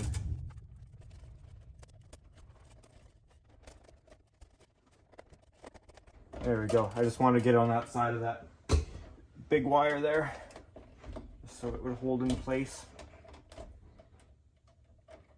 All right, let's get this ground fastened so we don't have to worry about it anymore.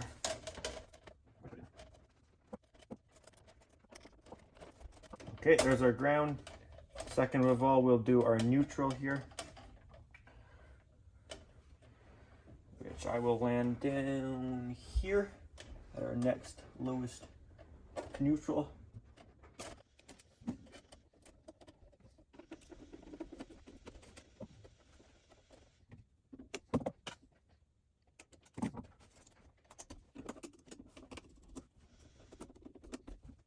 All right, perfect. No insulation under. You don't want that.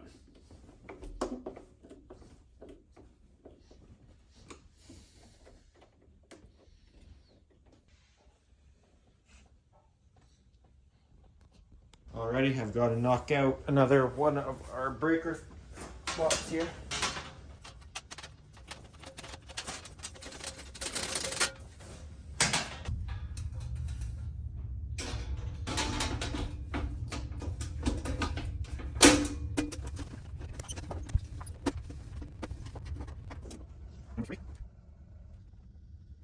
Here comes in the trip position. We'll leave it like that. Makes it harder for someone to accidentally turn it on until we are ready for that.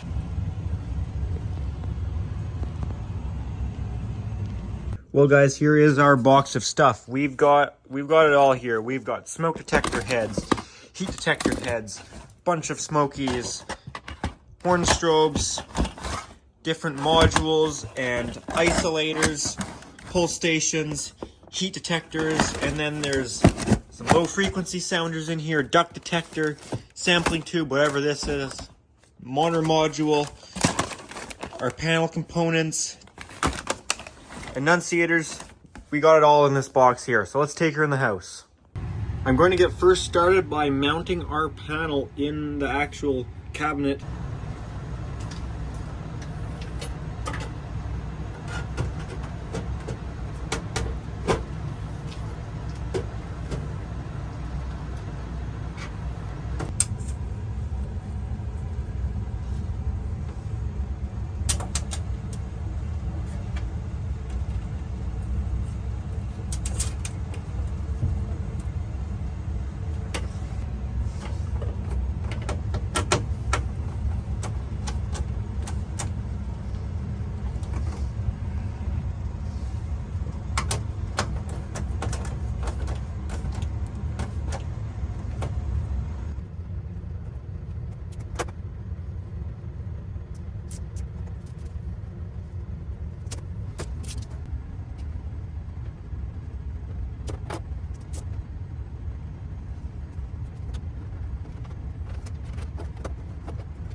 Let's install a smoke detector in our fire alarm panel room right up here. First of all, these are all our detectors, FSP 951 smoke detectors. I have 10 of them in a box, and I think I have 3 more not in a box. So I'm going to pull these out first, B300 bases.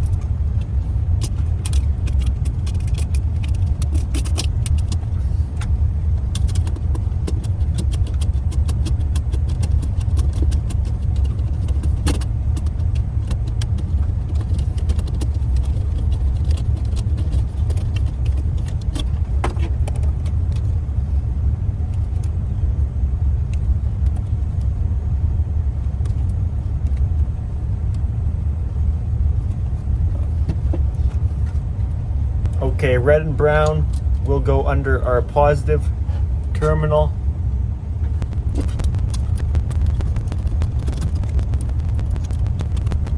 This first smoke detector I'm putting up here is going to be device number 1. So we'll put our 10's place to 0 and 1's place to 1.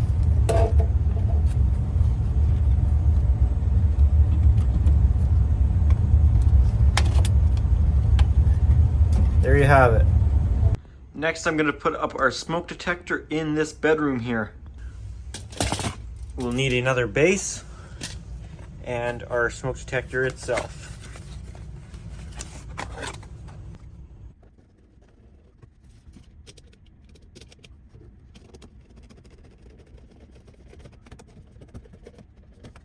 This is going to be device number 3.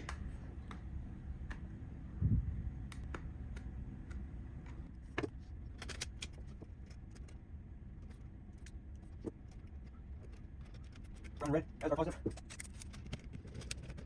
Make sure the negative positive not worry. That's a mistake I see all the time.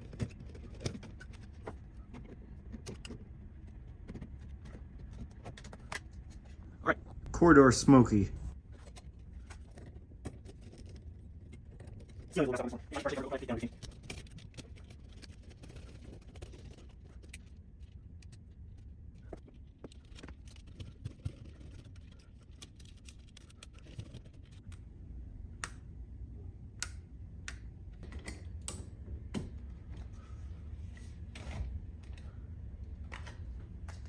All right, let's put up a sounder strobe right here.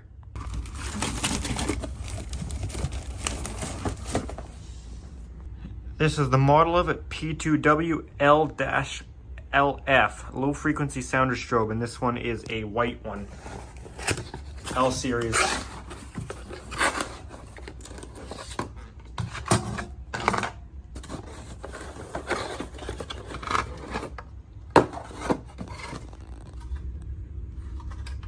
There you go.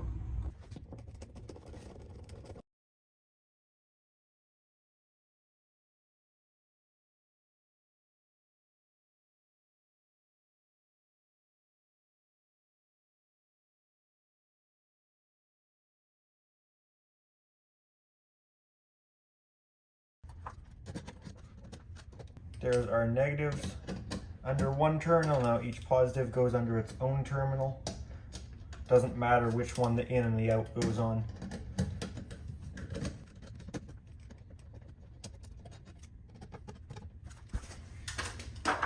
Now for our device, this can do temp 3 high, temp 3 low, temp 4 high, temp 4 low, and continuous high, continuous low.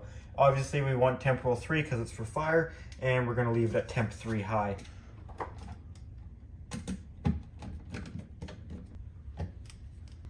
Okay, moving on down the house this way, we have another smoke detector in this laundry room here.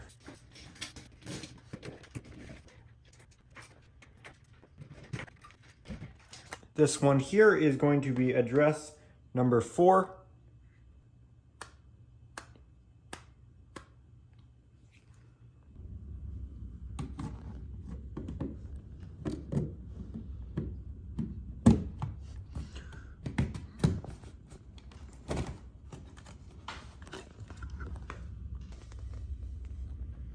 Alright, now let's go work on this garage here.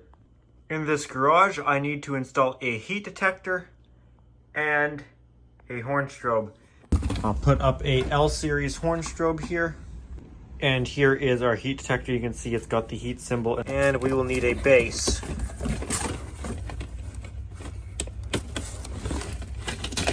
That horn strobe in the garage is also going to be our end of line for NAC 1. And I don't have an end of line plate right now. That is something I need to add in the future.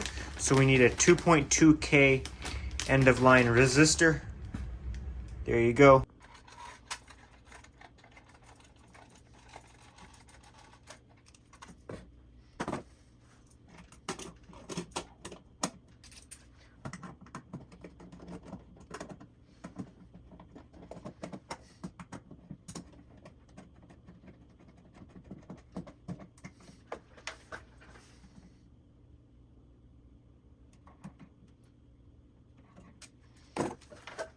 So here we'll put our end of line resistor on here in between negative and one of the positives. You kind of have to snip off half of it here to be able to get those under.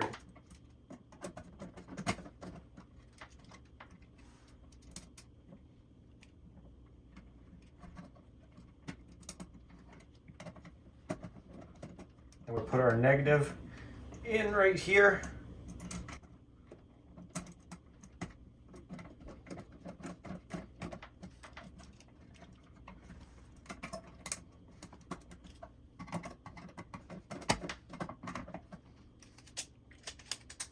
And for this guy here, I want this one on temporal 3 low, which is number 2, which you can see it is already on. High volume would be pretty crazy in this little space. But I think we do need something in here because you might not be able to hear the hallway because these walls are insulated, as this is the garage. Alrighty, let's put up a detector. With these bases here, the way you put them up is you slide it on this side first, and then you slide it back till this guy clips in. I'll show you what I mean here. Pull our wires out here. Once you have it lined up with your screws, just like this, you slide the one screw all the way under,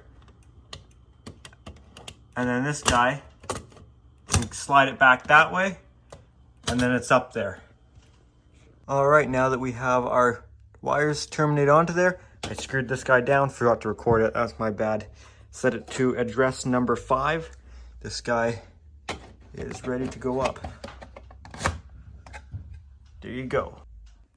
Coming back around from this garage here, I need to put up a smoke detector in this bedroom here. Sorry about the poor lighting in this room, it's pretty dark.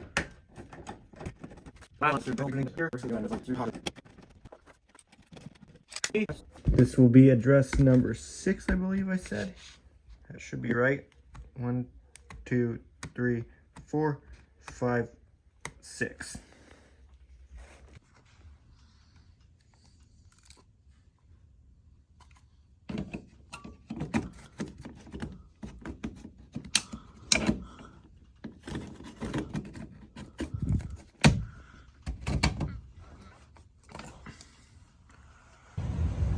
I'm going to install 2 of these in these middle 2 boxes. Now, they may look like motor modules. However, if you look at them, they've only got 4 terminals. Notice you don't set the address. It's because they don't take up an address. I believe on some panels, if you have a certain amount of them, it will count as one address, like 25 will count as one address. They do have some brains built into them, but they don't get programmed in like a regular module. I need 1 here for the basement, 1 here for the 2nd floor. I just wrote on the back here for me to remember and for you guys to show, for me to show you guys why they don't just put in, like why they don't just write this right on the terminal. I don't know. That seems ridiculous to me that they don't, that you have to go look it up if you're not familiar with it off the top of your head, which I was not. It's been a while since I've installed one. Alrighty guys, let's get started and install one of these things.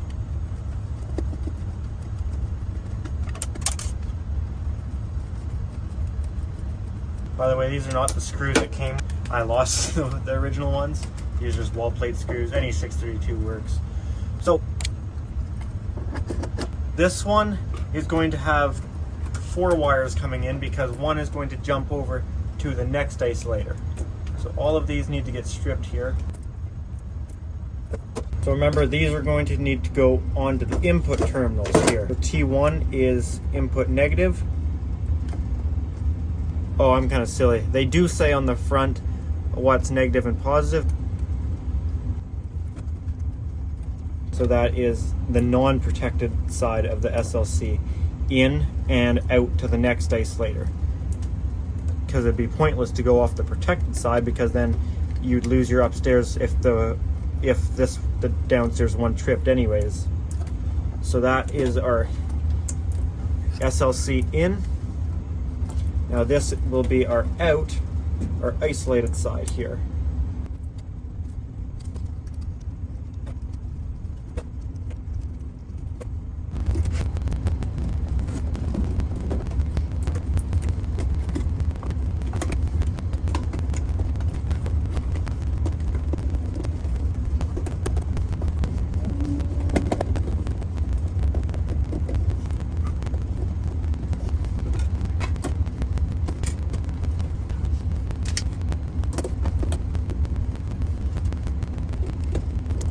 Alright, now we just have to do it over again with this one.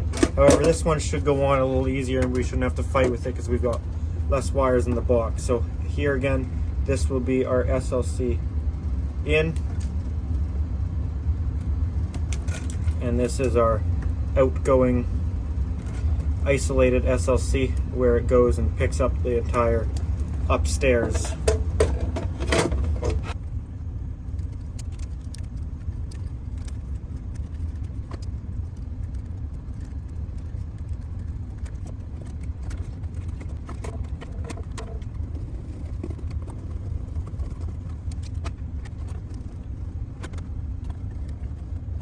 Okay, we got the isolators mounted. Now I think we should work on one of the other things that's got to go in this room. Now it's nothing from in these boxes yet, because these are going to get hooked onto the SLC and they do actually need to be spliced through for it to work, but we're not worried about that yet. I want to get our duct detector installed. This is the duct detector we have right here. It is a system sensor DNR duct detector. This one doesn't have any relays, it's just for an addressable smoke detector, that's all.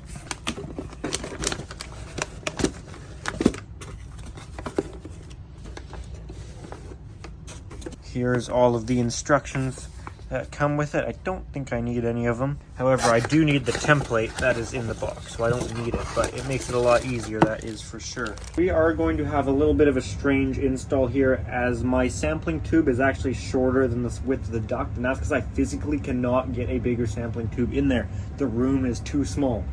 It's still going to cover most of the duct, so it's either this or nothing. There's not really a whole lot I can do about it. So this is a flexible unit where you can actually turn the thing. So let's open it up here and take a look at what we're working with.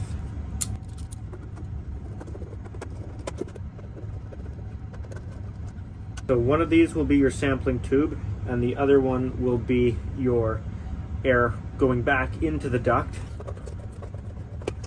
So the way that this needs to mount onto my, I need to use that flexibility of this guy. So the way you do that is you take out this screw here. Appears I'm going to need a different screwdriver.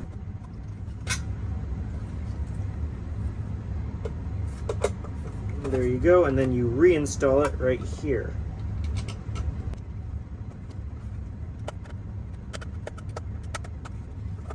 So then I will enter our fire alarm cable into here, and as where it's going to go onto here is it's going to be in right here, in or COM plus, and then COM negative right there.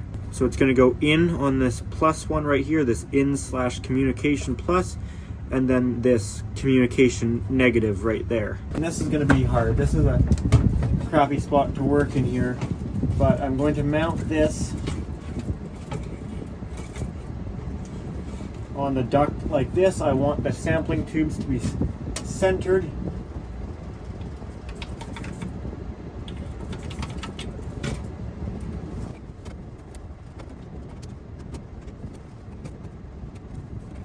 So the duct detector comes with this template here.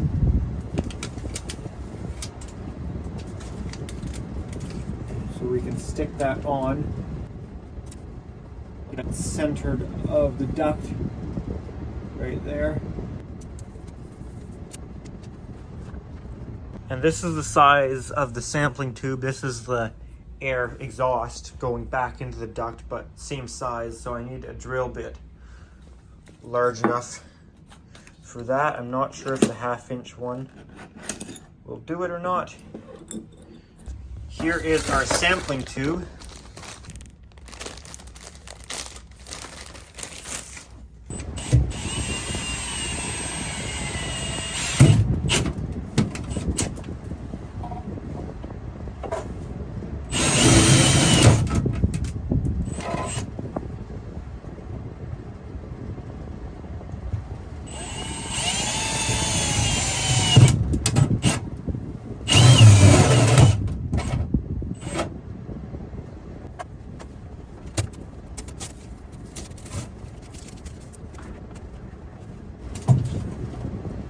Okay, so now our duct detector.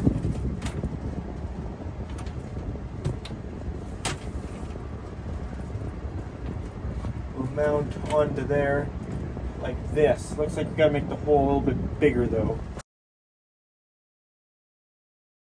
Alright, well I made myself a bigger hole there. I just used side cutters. Gonna put some self-tapping screws, self-drilling screws I should say, into there, and hopefully mount this guy up for good.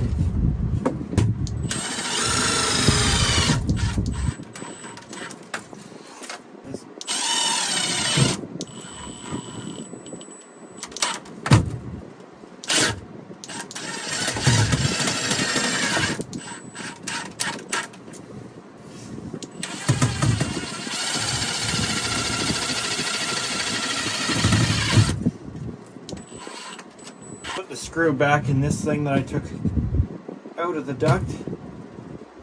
There you have it.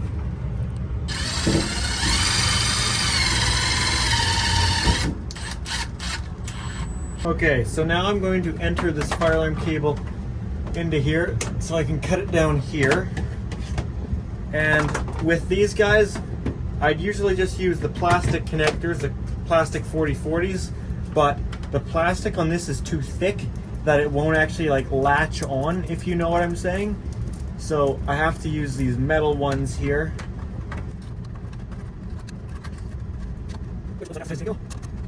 I can enter our fire alarm cable in here, tighten it down.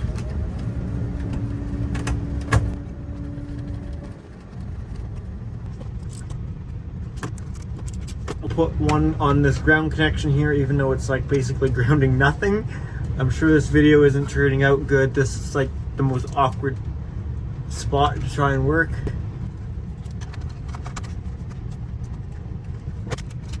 In positive, I believe, goes here on the plus in communication.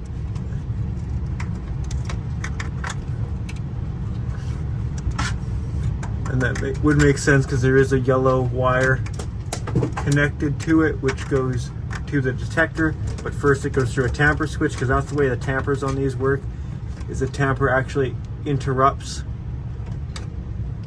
the SLC from even getting to the detector.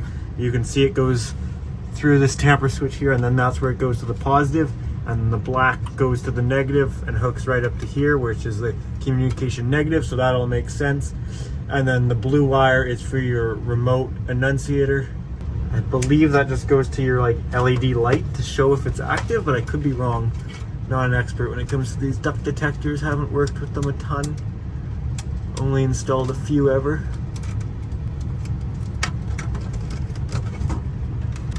Right? Now as for my detector, there was one of these ones that was dirty. Yes, it's that one. This one's got a little bit of dirt on it. It's kind of rubbed off a bit of the nice smooth finish there. So we're going to use that one as the detector. And this one needs to be address number 7. 1, 2, 3, 4, 5, 6, 7. I'm going to install my sampling tube now, and like I said, it's not long enough to reach all the way through the duct. It needs to face upwards. The arrow needs to face, the little arrow there, hard to see, needs to face towards the airflow. The little holes all need to go towards the airflow, which in my case is up. And then this can just go in anyway. That's just our air to go back out of the duct detector. And of course we'll throw our housing all back on it, as it won't work without it. So holes pointing up.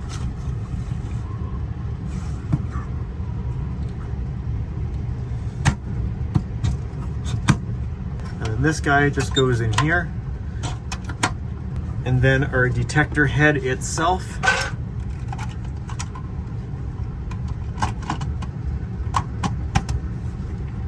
And then we can put our cover back on here.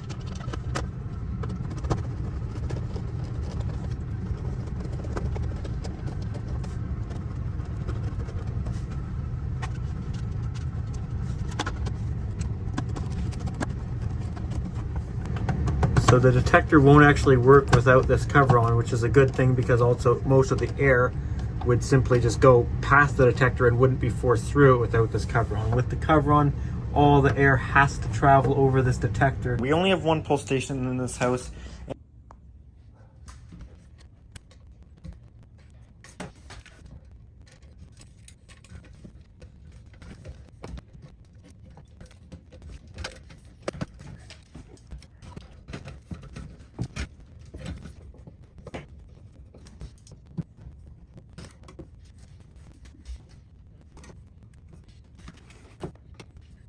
Okay, we're gonna set the address here, and this will just get set to address number 1.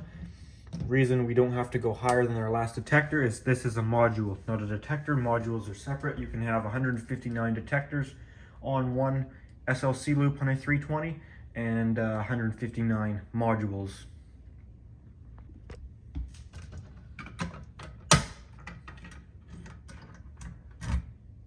It's currently 8:03 in the morning, and I'm getting started off very first thing with the 2 attic conventional high temperature heat detectors, because it's supposed to get to 31 degrees Celsius today. So the attic will probably be 50, 55 Celsius. So I want to get up there and get those in place now before it gets that hot in the attic.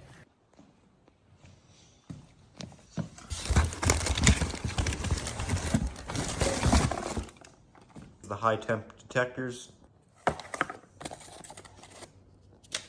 I'm also going to open up my monitor module, because I'm going to need the resistor out of it to go on my last attic detector.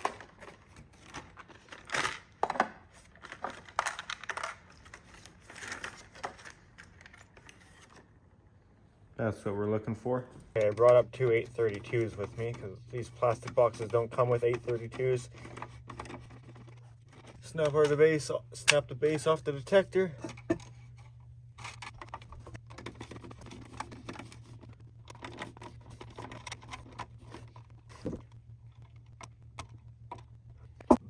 This is just conventional, so polarity does not matter on this non-powered conventional device.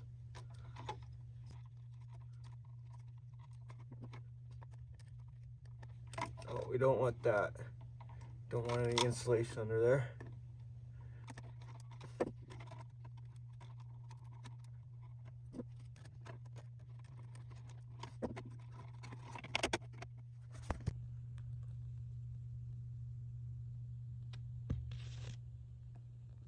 Alrighty, that is one of the heat detectors up. Now we've got one more down there.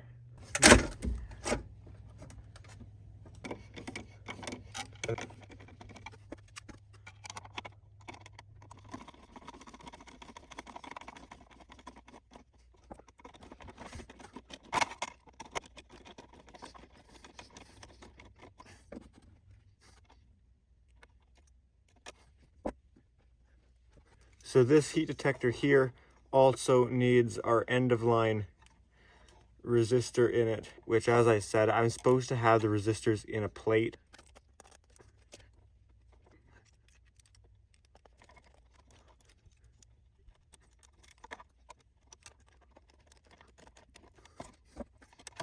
I believe that's a 47 k ohm resistor right there. And there you have it. I'm lucky we have double drywall, because when I was standing here on this, it broke and I fell through. But the drywall held me up. It's double, so it's pretty strong. Anyways, there you have it.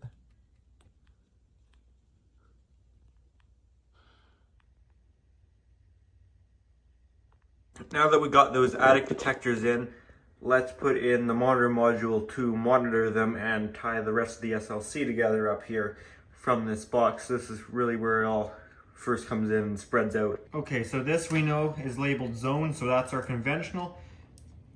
This is labeled SLC, so this is my data side, so we'll strip all of these back.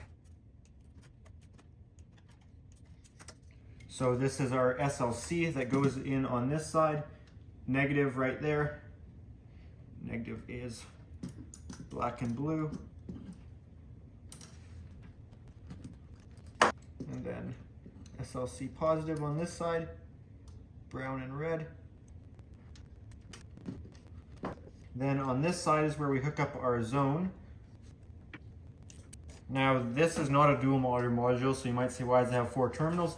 That's because you can wire it Class B or Class A. If you're wiring it Class B, you just use terminal 7 and 6, which I wired it Class B. That's why we have the end of line resistor. If it was Class A, we wouldn't. So we just have to put our negative and positive on this. Polarity doesn't even matter.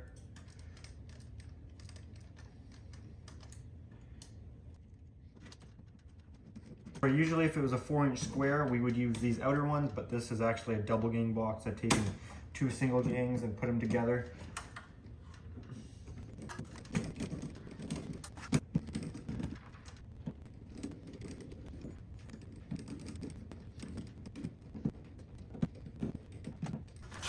Now this is another module on the system after that front door pull, so this will be number 2. So we leave the tens place set to 0. And we set the ones place to 1, if I can get that screwdriver in there. 1, 2 for module number 2.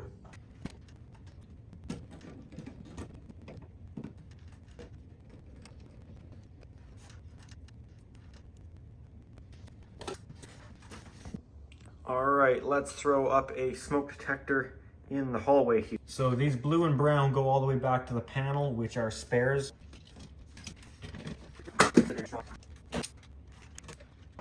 This is going to be detector number 7.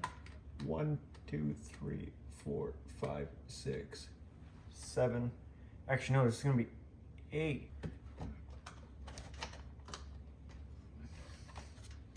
While we're in this general area, let's install a sounder strobe up here.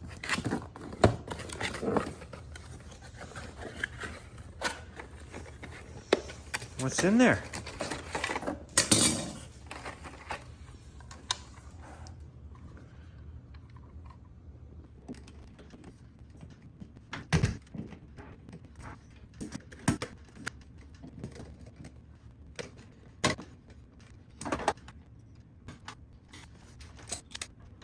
Put the one positive on, but then we're going to need a resistor between the other positive and the negative. Here's one of the 2.2K resistors for the NACs.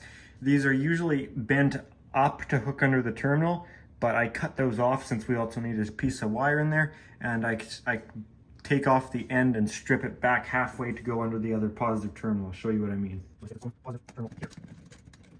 And then it needs to go under this negative terminal, as well as this.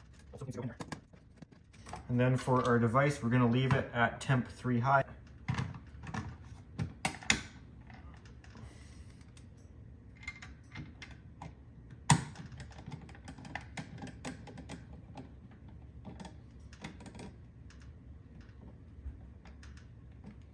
Alright, ladder's in the house, and I also wanted to change out the screws that are just going into the drywall and put some zippets in there. Here's what we're going to do. We're going to take these screws out that were just into the drywall. And then I always punch a hole with the screwdriver big enough for the zippet. Just like that. And then with a Phillips, you can put the zippet on the end.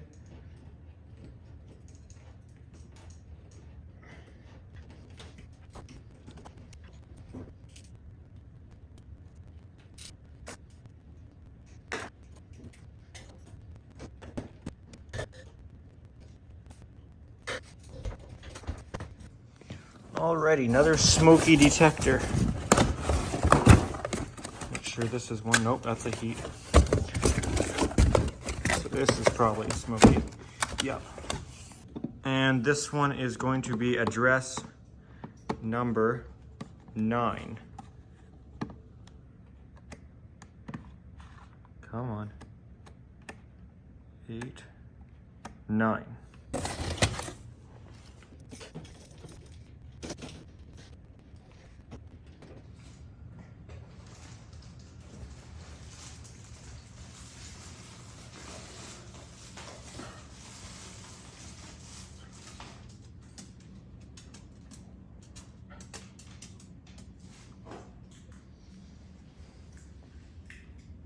Come here. Jackson, come here. Let's go. Come on, let's go.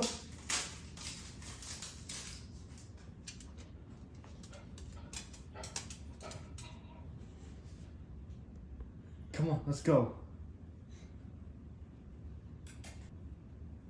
Let's go.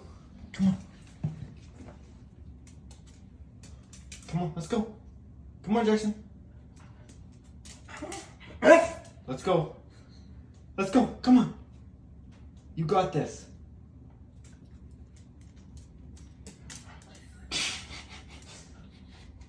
You're so close. You're so close. Come on. Let's go. Come on. Okay, come on. Let's go. Let's go. Come on. Come on. All right. Jackson, come on. See? It's fine. Come on. Let's go. Let's go. Let's go. Let's go.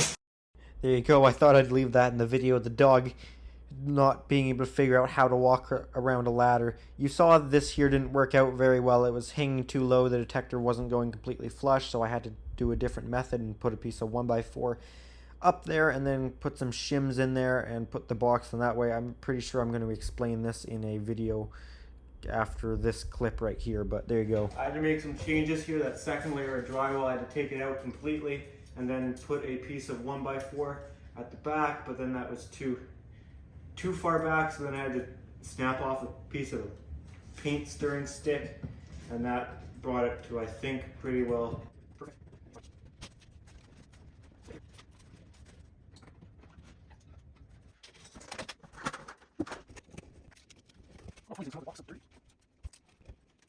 Detector is going to be address number 10, so we'll put the tens place to 1 and leave the 1. We'll put the tens place to 1 and leave the ones placed at 0.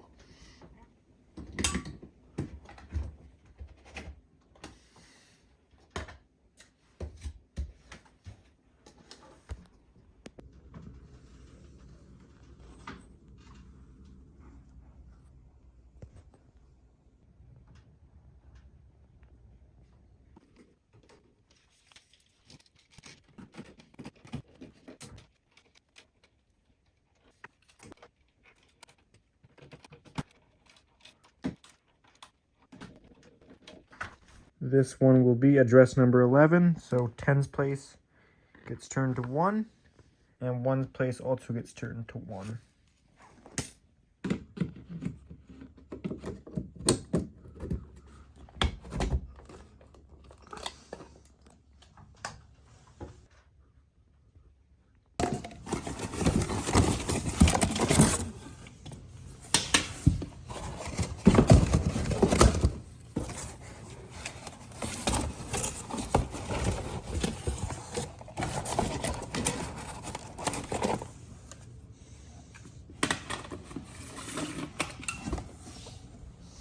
Okay, last one here in this bedroom slash office. It's used as an office right now. Weird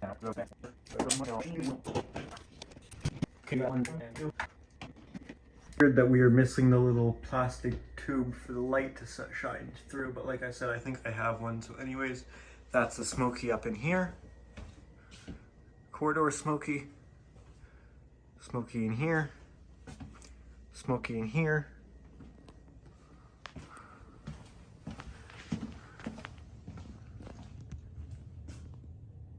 And one at the top of the stairwell. So now I need to mount the annunciator right here. So that's what we're going to work on now. We have an 8 conductor ran between here and the fire alarm panel. Move please, Ayla. Excuse me, can you move? Will you make me step over top of you? Okay. Thanks for moving. And it's not even in there anyways.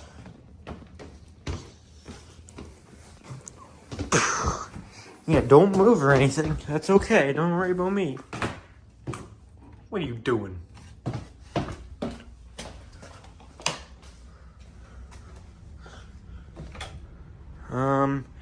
Okay, here's our annunciator. So what I've done is when I had this hooked up to the panel for programming and testing it, because you have to change all these dip switches on the back for the way you want it, whether you're doing terminal or supervision and all this different, like piezo turn on, key turn on. There's a whole bunch of different settings. You can find it. You can just look LCD2-80 and you'll get all the information on this. But there's different programming settings for it. I'll be running this terminal mode. You see these hinges are a little weird. That's because the original hinges snapped off. This thing got destroyed in shipping. I actually had to re-tap the hole to try and thread it on, and that didn't work. So I ended up having to super glue in and epoxy some pieces of either 12 or 10 gauge copper, which is surprisingly strong to hold horizontal forces like that once it's glued in. So that's good and solid now. So what I did is last time I had it hooked up to the panel, I just cut the wires, colors left on them. That way it makes it a lot easier when it comes to hook it up, when I know exactly where all my terminals need to land. So 2 on 24 constant power, and then that's our annunciator block right there. Let's bring this up and get it installed. Start by unplugging these terminal blocks. Oops. We're going to start by just stripping back this 8 conductor. I don't know if this one has a ripcord in it. I can just cut it the whole way, I guess.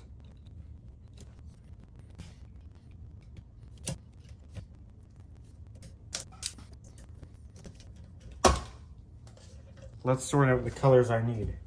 I need the yellow, I need the brown, and I need the white. And I need the red and the black. I need everything except the orange and the green. You'd think there would be a screw to bond this thing. However, I don't see any. Looks like I would have to tap a hole.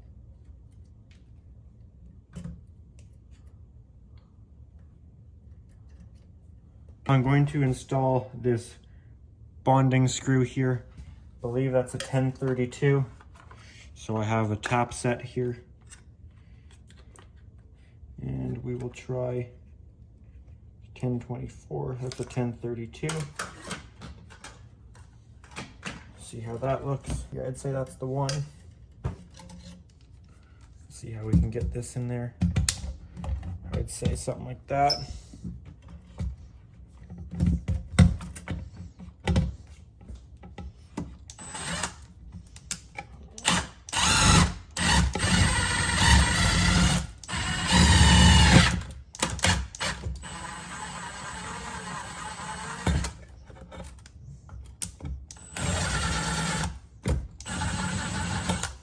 I'm missing something really obvious here. I don't get why it doesn't just come with that from the factory. But that should work now. It does. All right, that's good and solid. Now the orange conductor we are not going to use, but I guess we can keep it in here as a spare. Now the rest of the colors we are going to use. First of all, the black and red. I'm just going to strip them all since we're going to need them all.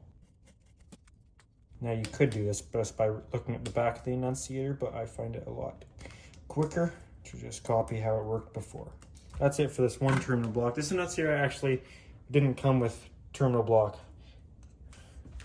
This Annunciator for a pretty good price, as I think they were asking 400 Canadian, or maybe it was 500, 550 or something, and I got it for 450.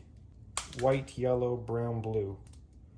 White, yellow, brown, blue. White, yellow, brown, blue. White, yellow, brown, blue.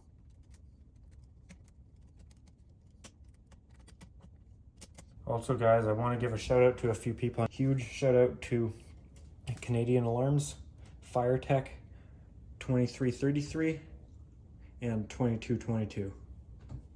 You guys have been a huge help with this system and making it possible. As for the Annunciator itself, I've already screwed these on lightly, but I can definitely torque it down. We don't want to go too crazy with it, but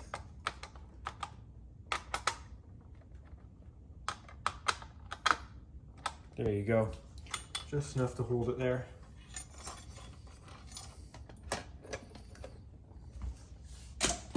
I'm going to take these two 632s out of this because we're going to need to put them back in. These aren't the original ones. I don't know where the original ones were or if I even ever got them with this. Now that those are out, this first guy will plug in right here and the second one will plug in right here. That should be all the connections for on here, and I might find that the piezo on this is too loud and need to tape it up. We'll have to see how that goes. Cut this all back.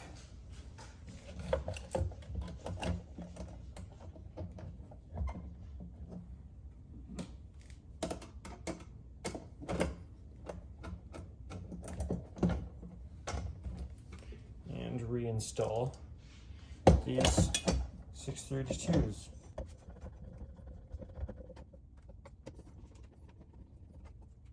This little finishing touch here will make these screws black. Okay, I now should be able to close this Annunciator up, and there you go. Has all the field devices hooked up. Now we've got to hook some stuff up to the panel. So let's get started here. So first of all, our SLC needs to tie in, but it needs to actually face this direction would be ideal. The grounds can come off. And I'm going to loop our positive, negative down and back to the SLC. So we want to be on SLC plus and B negative, I believe. I could be wrong. I think it's B plus and B negative.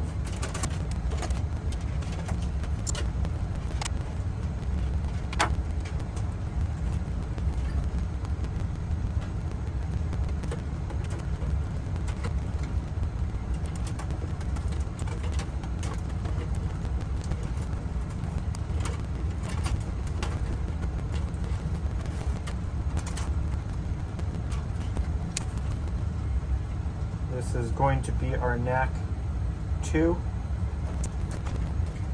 This panel can do Class A NACs. We are not going to be doing those. B negative.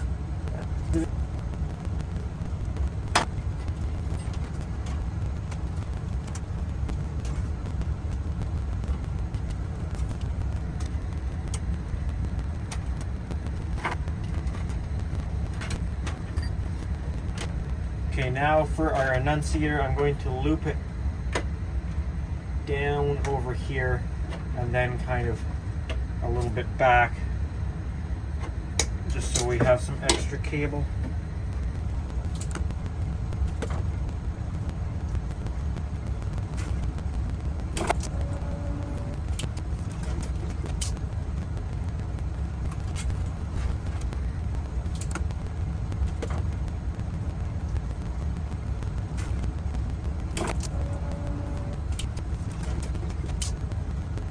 This isn't going to be the cleanest ever, but I've tried to tidy these up a little bit with zip ties. I've wrapped this up so it won't spread everywhere, and then we can now start terminating this into our annunciator.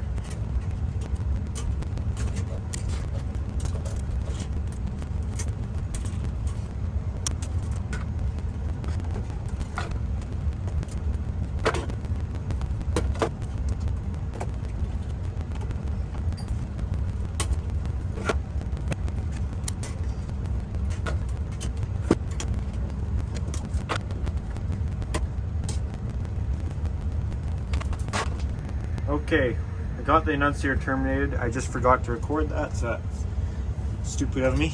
I'm going to put all of our grounds together now here, so we'll put this guy on the panel, say right there. And as it would turn out, I can't find another bolt, so we're going to reuse this one right here.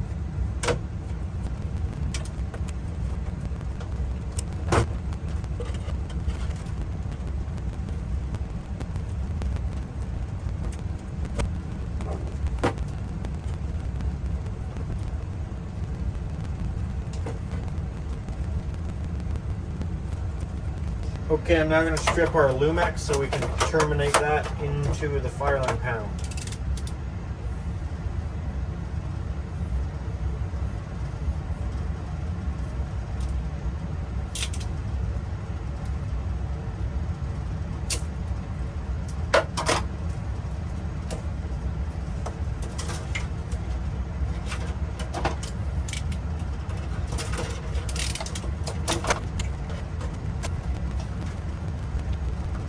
Going to again leave us some extra here.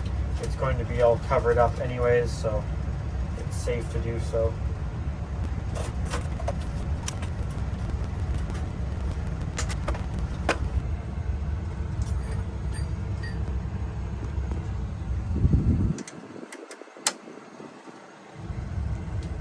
Alright, I got two 18 amp hour batteries here. They're not brand new, but they're fairly new. 2022, I think is the date on them. Right, it turns out I don't have the right pieces to terminate the batteries. I need one of these with a smaller hole and a bigger end, but I'm gonna try and terminate it temporarily and just get enough to get it going.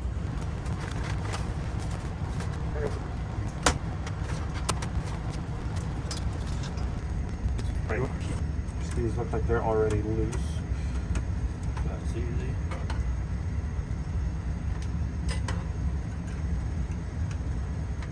Battery negative, battery positive.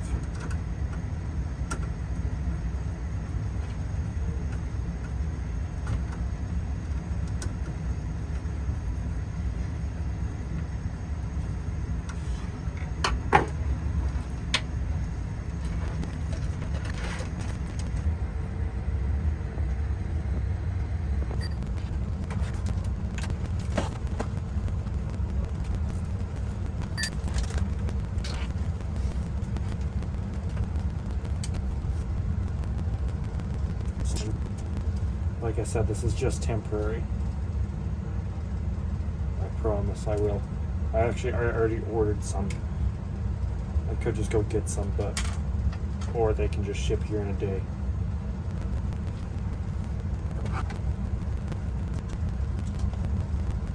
These are a little bigger than your normal 9-volt battery backup for your home fire alarm, that's for sure.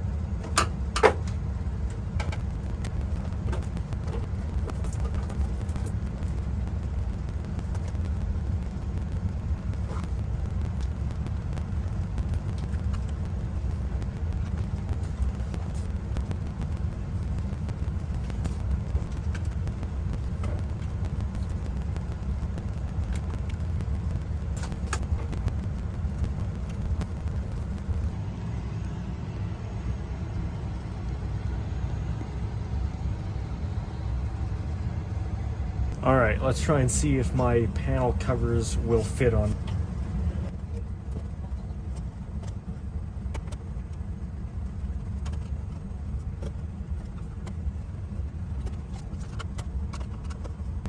Better clip it in first and then torque it down.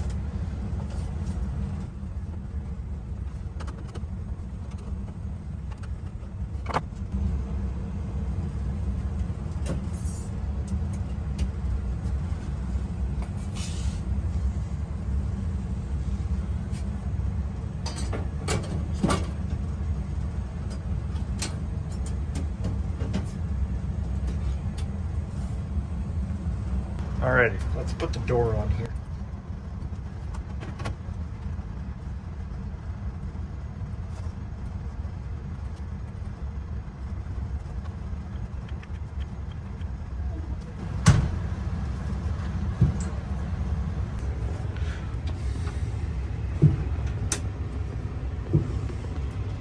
Never been on. I'm not lying to you guys, this is the first time here. But let's flip the breaker on for the first time and see this thing boot up.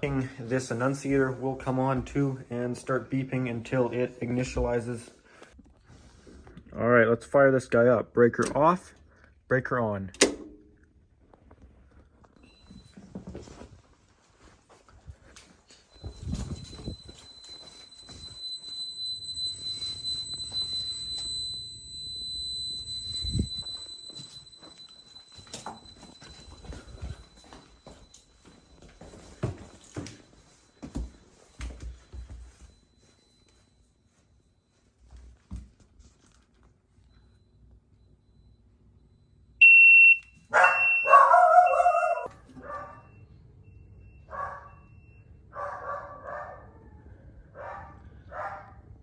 Okay, that looks good.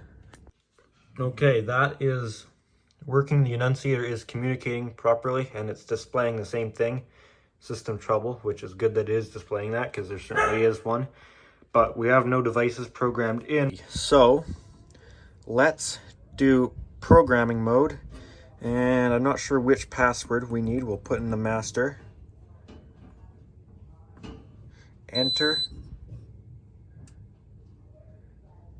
We will go to utility. No. We will go to basic program. And we will do an auto program.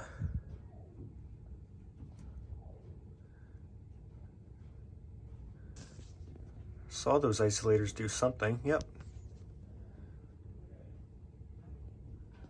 So this process may take a little bit. It's got to find all of the devices. I'm not sure if they are doing anything yet. Probably not. I wouldn't think. Playing the same thing. Auto program. Please wait. So I guess I'll wait. Just had red polling on this one. So that may be starting to initialize. Okay, yeah, there we go. So now we've got to program names in. Here's as though the auto program times out if you don't start doing stuff with it fast enough. So what do I do last time? Basic program? Auto program. So auto program, just the panel automatically looks for all the devices. So I have my list of devices here. They have some people's names on them because that's the easiest way to identify the room for now. But I will type something different into it. Okay, so number 1 is a smoke photo.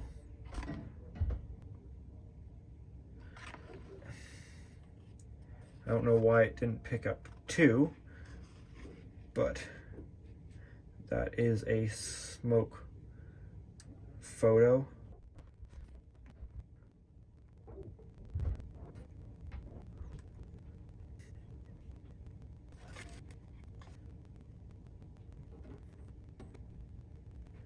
So this is a heat detector here. However, it doesn't seem to want to let me do it to a heat detector, which I don't know why.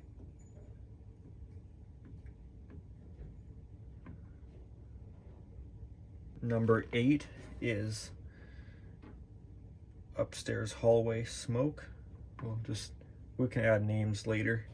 Number 9, stairwell smoke. Number 10 is primary bedroom. Number 11 is my room. Number 12 is the office. This is a pull station.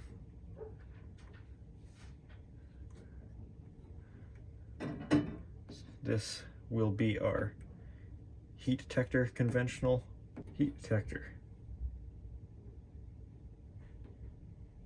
Okay, we've got 2 devices set to address 3. And I didn't see the laundry room device come up as number 4, or the one in this room, no, or the one in the bedroom attached to this one. So that would probably be why. I'm guessing both of those got set to address number 3 by mistake.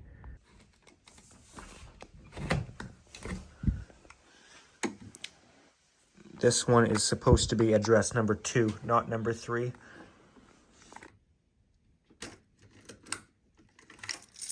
Okay, that is now set to number 2.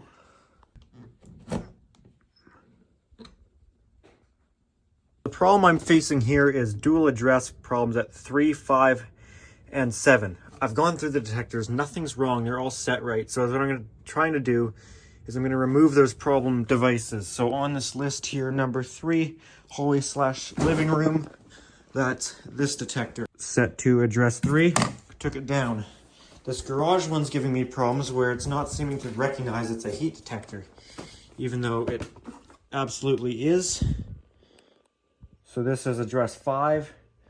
Took it down. I'm gonna try again without it, and then it's not liking 7, which is the duct smoke. Okay, that just went system normal for a second after I took this one down here. I can't keep working on this. It's 11 at night. It's freaking the dog out. Cough. So there should be a few invalid replies. I don't know why it keeps reinitializing. Like, it keeps doing this where like it finds a problem, but then it just reinitializes and reinitializes and reinitializes. It's driving me crazy. It quit initializing on me, and I'm only getting trouble on 3 and 5, so I don't think the auto program picked up number 7 being this duct detector at all. But when I put these back, it shows up as dual addresses. So let me try an auto program without those devices there.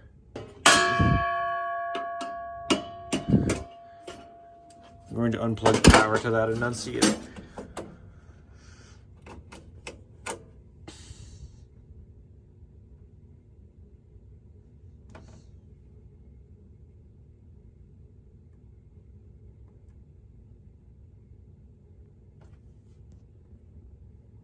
To try one device here. I managed to get it clear. I gave up on that address number 5. It was set to. I'm not sure why it was having a problem, but I changed that heat detector out to a new one and set it to address 20. And I'm going to see if I can set this guy off. Okay, it's going to go. I'm going to silence it as fast as I can, but I have to run downstairs. That is, if it's going to work. Okay, I think it's going to.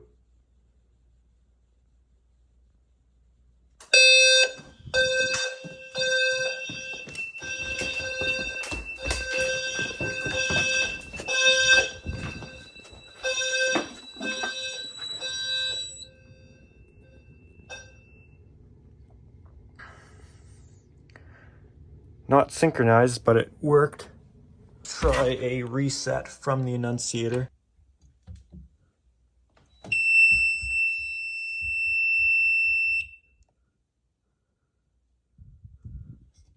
Okay, it's certainly not done, but it's as far as I'm going to get it for tonight, and it's functional. It will set off at least. This is good enough for tonight. This was the weird thing that was happening. I was getting a dual address.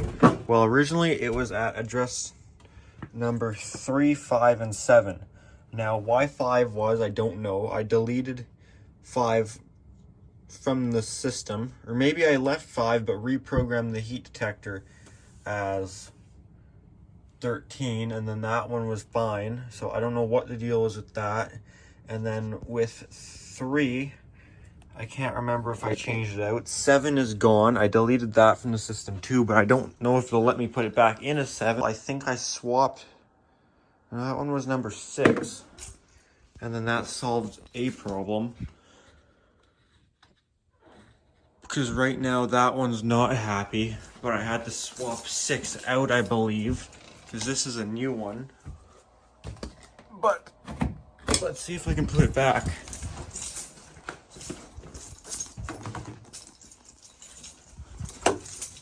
Okay, invalid reply, device 6. No, that's a different one.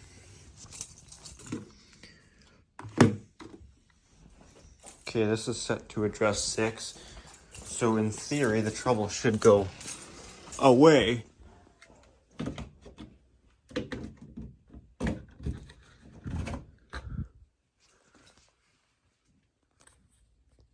I just should reinitialize this device and then be fine, because it's the same device set to the same address, or same version of device.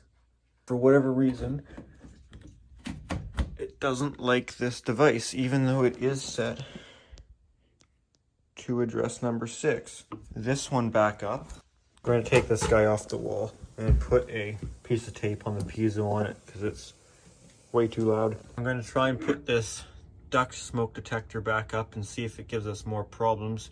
It's set to address 3. Incorrect. It needs to be set to address 7 for duct smoke. Okay, that duct smoke is back up. We can try and auto program again.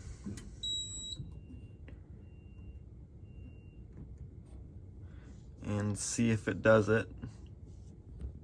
I have a feeling it's going to come up as dual address at device number 7, even though none of the other detectors are set to number 7, so it makes no sense to me. I couldn't tell you why. I don't know why there's a problem, but I know how to run away from the problem, which is just setting it to a different address, because that's basically what I did last night. I tried everything I could, checked every other device, 4 being set at the same time, swiped the rotary dials a little bit around and then put them back to just wipe the contacts, make sure it's set properly at the right contact. It's not really, it's a duct. Okay, so that should be fine. I just took a glance by the Annunciator and it's all normal programmed in, but that message is not accurate. It's not a 320C demo system anymore, now is it?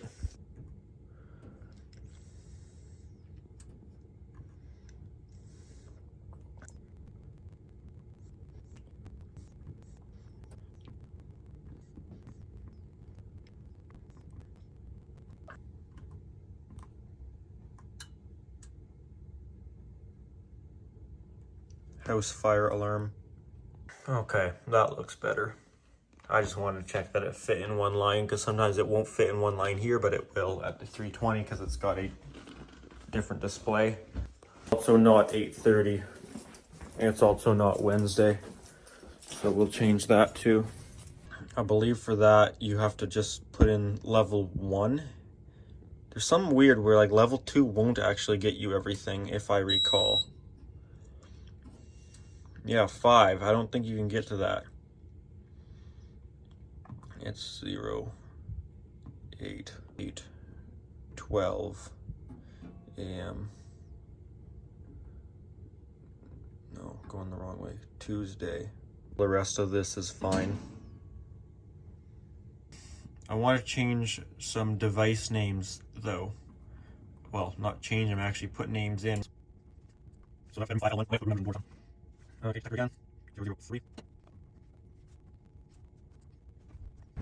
Alright, let's keep going in this actually. While we're getting report. That's the rest of it. Anyway, there. Where are we at? 004, we still go? Yeah, done. 5. See, is this part of our dual address problem? Because 5 is saying the exact same thing as 4. device number 4? Yes, it does. So I don't get why it's doing that. Why is that smoke detector taking up 2 addresses? That's the problem. Here I've got another new one. I'll leave the dust cap on it so I know it's a new one. And so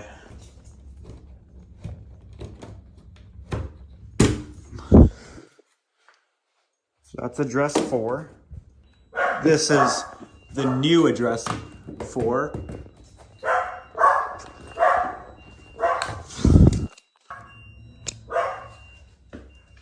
Now, I don't know why it did that in the first place. Should be initializing soon.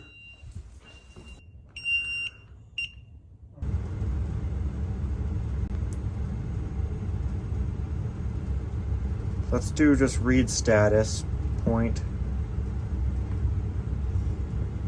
detector. So it should be device number 4. Shouldn't it? Yeah, device number 4 is now not installed, but then device number 5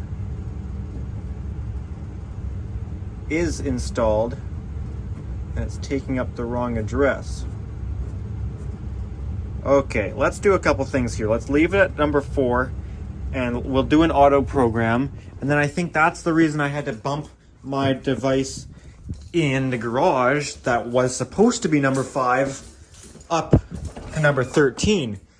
Because this one is supposed to be address 4, but it's taking up, that one was taking up 4 and 5. So then with this one being set to 5, that was giving the dual address trouble. Okay, this is all making sense more. So I want to get rid of device 13, program this as truly device 5 to keep it a cleaner setup, and do an auto program, and hopefully it'll find device 4 and be happy with that. And then I will delete 13 here. Okay, this one's now set to 5.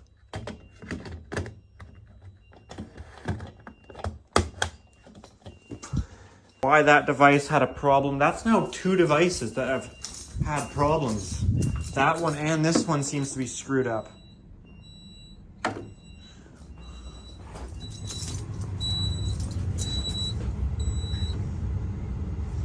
Okay, let's do an auto program again.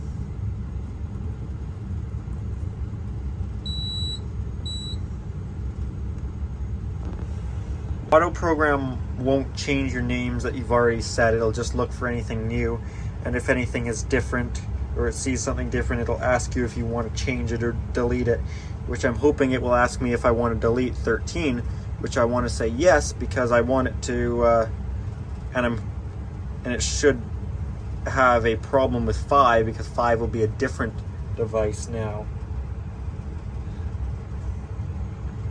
Okay, smoke photo address number 4. Yes, I want that. And I want a heat fix. I didn't think it was a fixed address 5. And yes, I want to delete 13.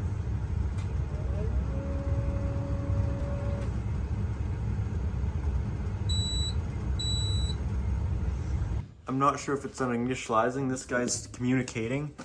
And this guy looks like it's still initializing. Oh, there we go, right there. Okay. It does say it's still initializing. It's probably just finishing up here soon. And once it does get done, let's try and do some names of devices here. And I think it should be all good that it's seen everything, as if there, for some reason it didn't see something else. So those 2 detectors are causing me a lot of problems.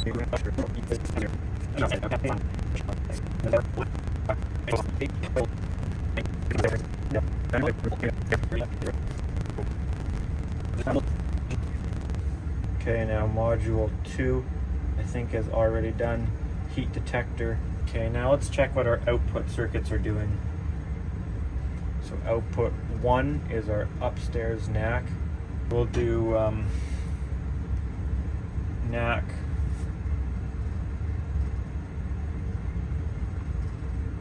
NAC 1 L2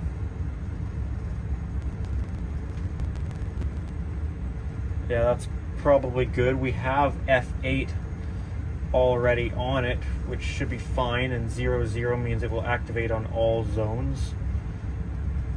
So that should be everything we need to apply to it. So I'm hoping I see an issue on this next one and figure out why it's not syncing. Yes, that would be it. Okay, it's not told to do anything. Bell circuit, strobe circuit, horn circuit, audible circuit.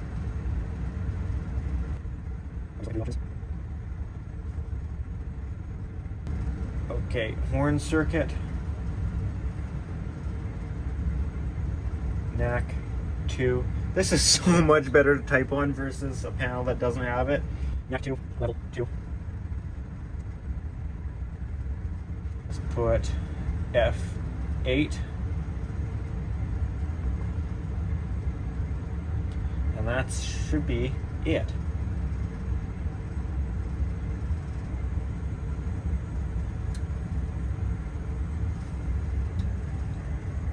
Yeah, it should be synchronized this time, Ayla. So I'm gonna set off this one. Also, I need to make sure that it's saved the settings so this comes up as bedroom. Okay, this guy should go off in probably 10 seconds or so. 3, 2, 1, go.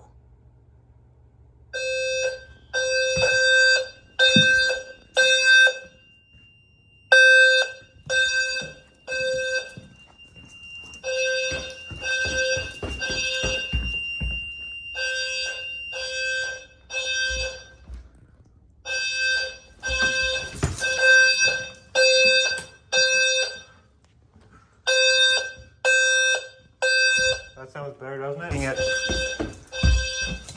Okay.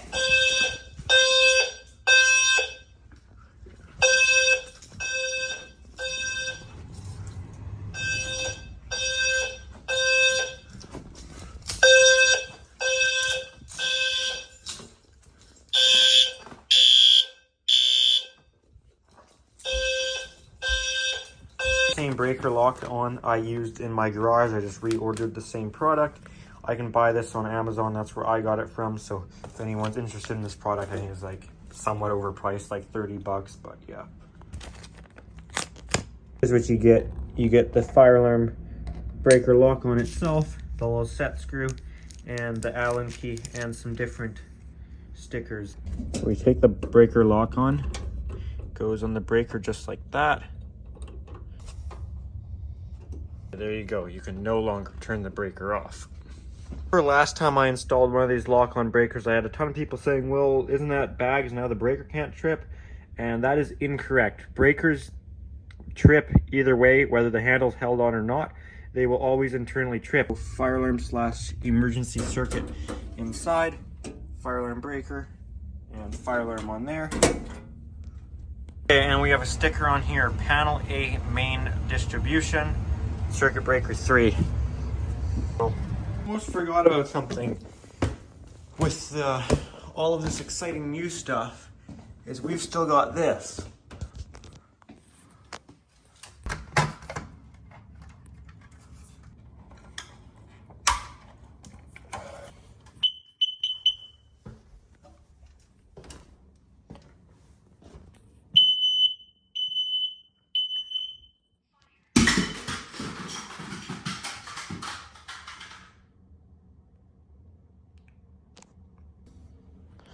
My bad. Today we're working on HVAC shutdown, where when the fire alarm system goes into alarm, the furnace will shut down.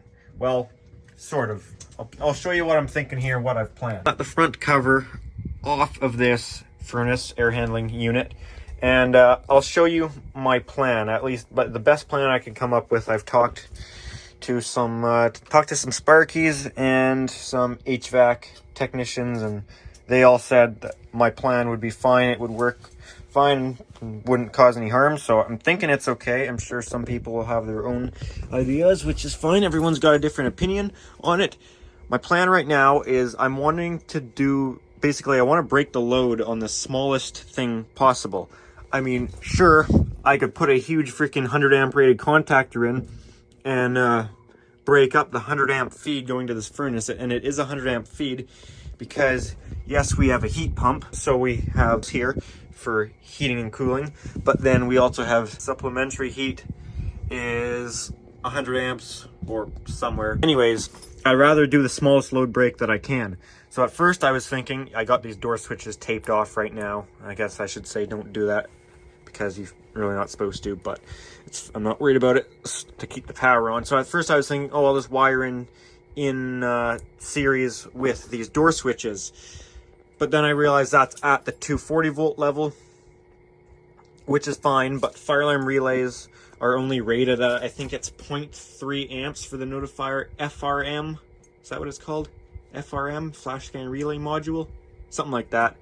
They're only rated at, I believe, 0.3 amps at 120 volt, which is what it would be because I'd be just switching one phase, I guess. I could do both, I think, because it's dual relay. Anyways, I think I just got dog hair blown in my mouth from this furnace, so that sucks. Anyways, I didn't want to do that, so instead I'm going to switch this little wire here, which I put a meter on it here, and this little fella is 0.6 amps. Every once in a while it bumps up to 1 amp, and I put the system into cooling and it doesn't change. I think this is the control board. I think this is just the 24 volt power to the control board. I metered it here, it is 24 volt. You notice the system is running fan right now.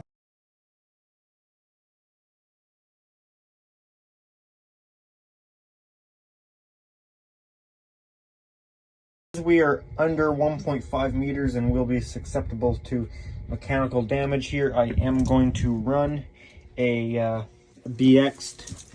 fire alarm BX cable here. This is an 18.3 from our box that I installed when I installed the fire alarm system. I put a box here with SLC in it. The SLC in this box is part of the isolated level 1 SLC. So I'm going to enter this BX into the side of the furnace. Let's put it right here. Guess we broke the bit. That's what I get for doing this one-handed. Oopsies.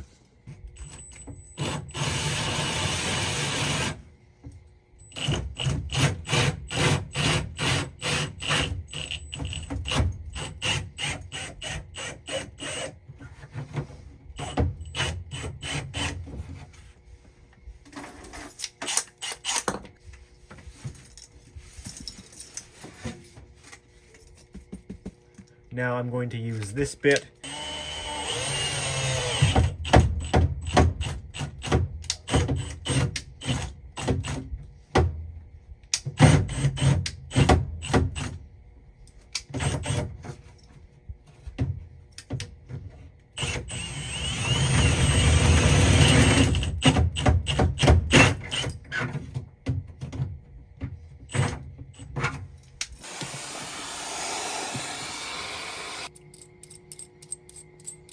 Ready? There we go. Looking good, looking good. That we have our connectors installed, I will run this BX cable between them.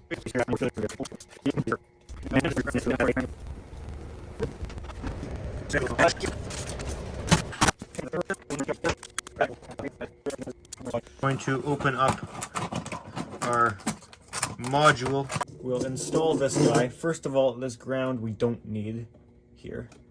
It doesn't need to tie on to anything. This furnace is already completely bonded. So I'm going to strip back our HVAC shutdown wires right here.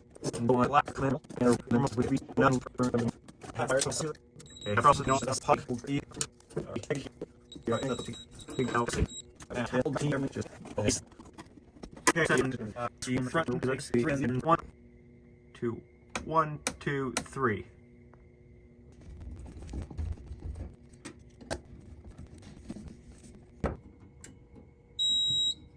Go basic program and auto program, and after it's done the auto program, it should pick up this new device.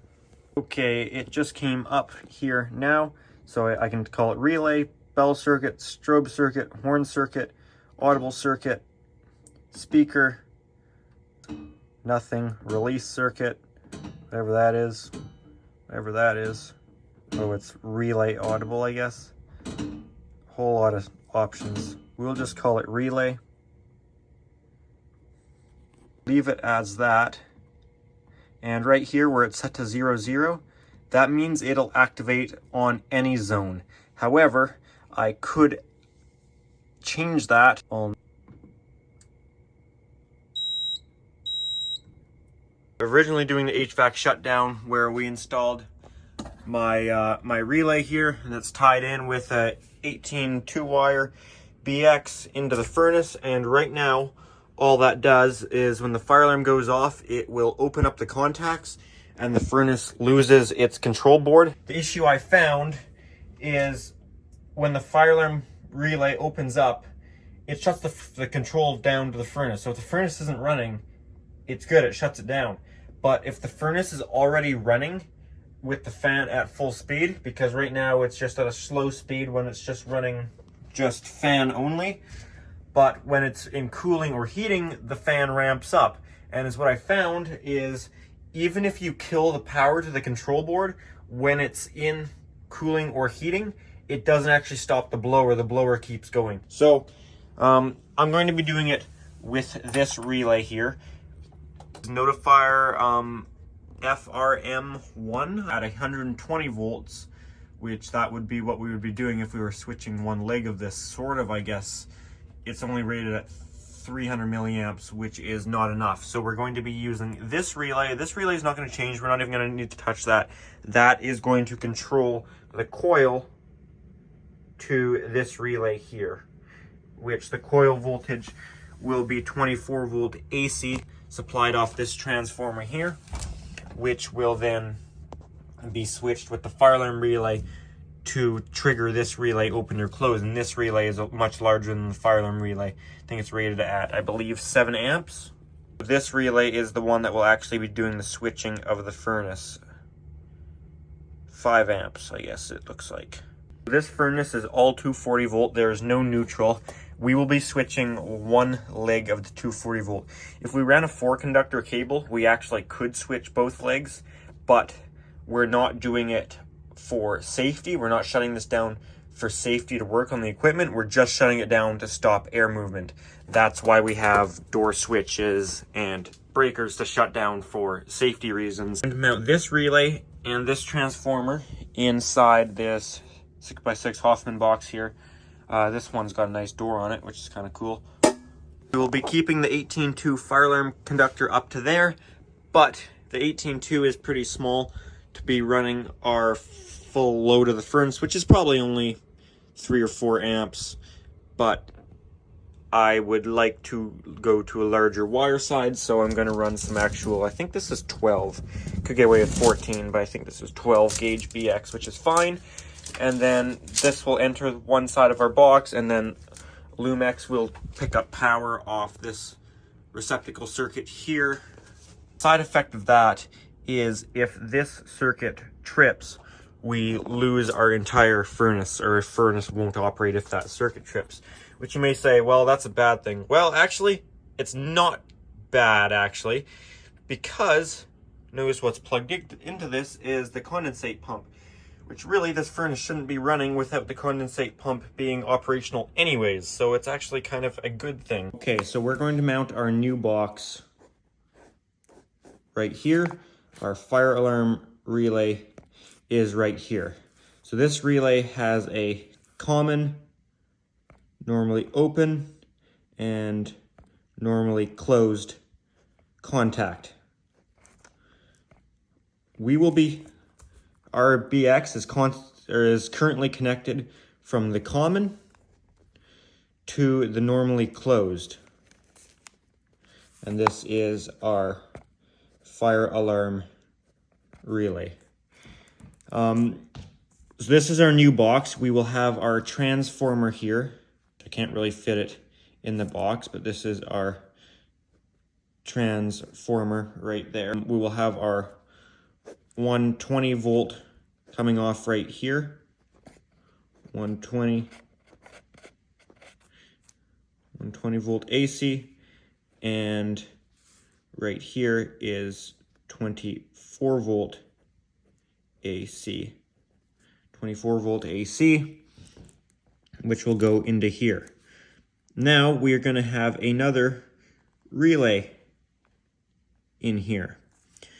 So this relay is a 24 volt coil. Now this isn't exactly going to be on the side that it is, but we'll call this the coil. So one of the side of the coil is going to go to the 24 volt AC, because remember, the furnace won't run unless this coil has power. And then the other side is going to go up through our fire alarm relay, and then it's going to be switched by the fire alarm relay here. So this coil, this relay, won't get energized if this fire alarm relay opens. Now this fire alarm relay is only rated at 2 amps, but the coil isn't going to be much. So we can safely control this coil at 24 volt. And then the other side of this relay will have a common, normally open, normally closed. And that's where our furnace, down here, we basically have 2 wires running from the top. These are 240 volt, and we have a blower motor over here and a control transformer, and basically these all get hooked up to 240 volt. So this is only coming from the top of the furnace, the supply, but that doesn't matter. We can just pretend it's anywhere. And basically is what we're going to do is we're going to switch one of the legs. Well, one will go on common here, so we can put this guy on common.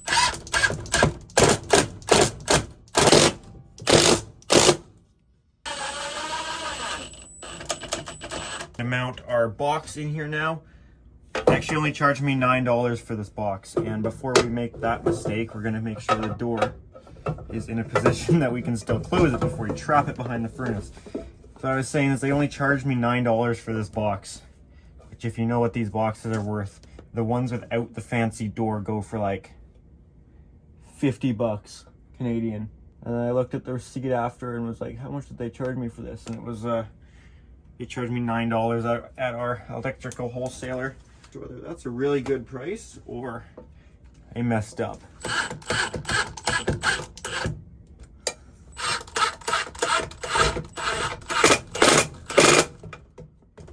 All right, there you go. It's not the most solid thing ever, but whatever.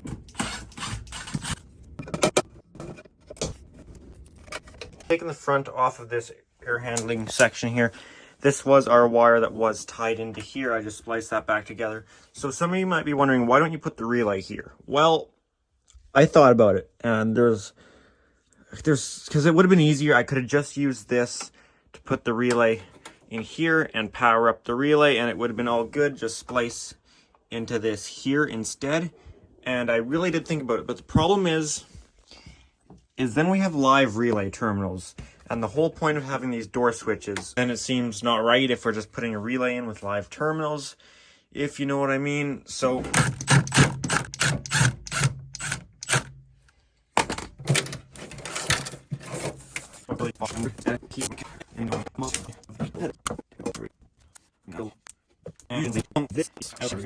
okay, I've got that. That guy is entered in here now. Now I need the big BX that I'm standing on to enter into here.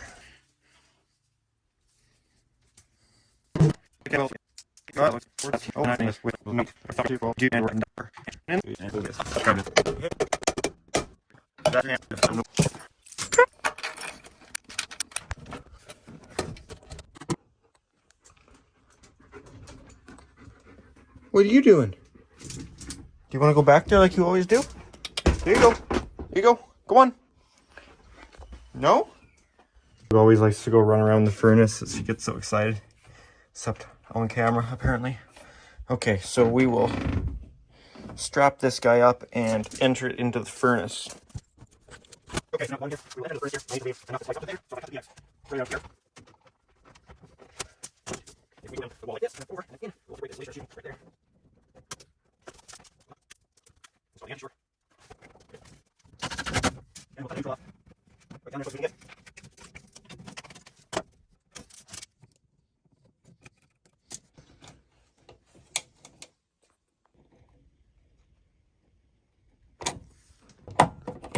This is extremely awkward with one hand. I can't fit a tripod in here. I'm trying to record still.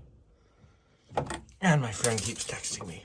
Okay, now in here, I need to splice to this red wire, but the thing we got to remember is this is still live before we cut it. And actually, this isn't the red wire we want. We want this red wire. We're down up here. Like, it's really much two ends. I can't have a chance of getting two at the same time. It's just incredibly slow. So we're switching the red leg basically. Doesn't really matter. Doesn't matter at all. So then we zoom up here, take this up here, and slice it in.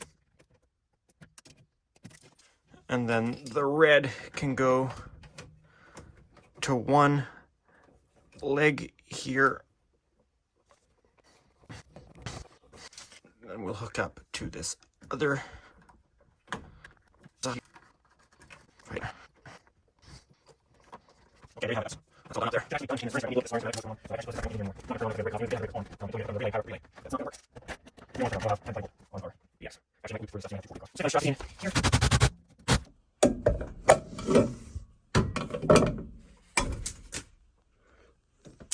I'm going to take a Lumex from this receptacle circuit right here. It's really awkward for me to work on again. Like I literally don't have direct access to this. I'm looking at it through the camera lens. The way I found it was easiest to do this was to put a big flat blade screwdriver in there first. That way it was something like a ramp for the Lumex to almost slide up on, if that makes sense. And now that that's in there. Okay, that Lumex is in here. Basically, I'm just going to strip it, pigtail it to this receptacle, and then put it back. I'm not going to film it. It's so awkward in this stupid little tight spot. I can't film it. Okay, these are pigtailed together. Now I'm going to stick them back in the box, put the receptacle back on.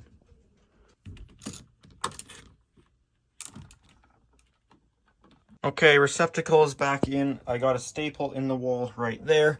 So I'm going to run this Lumex up into one of these knockouts here.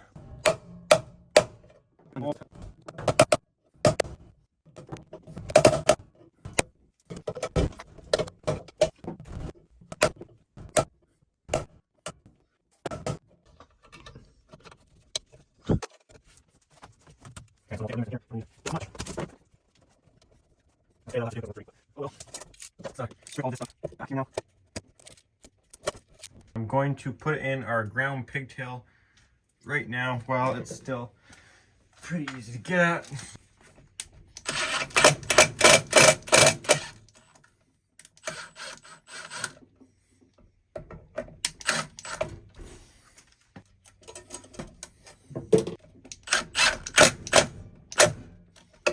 Okay, I'm not actually going to splice anything in place because that'll kind of be dictated depending on where my equipment goes that I put in here. So first I'm going to mount the transformer right here. 16 volt between here, 8 volt between here, or 24 volt between here.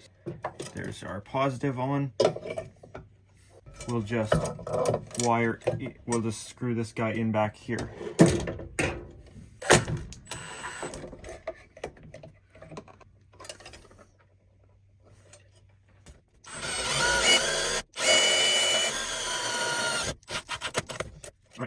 That transformer's in there good.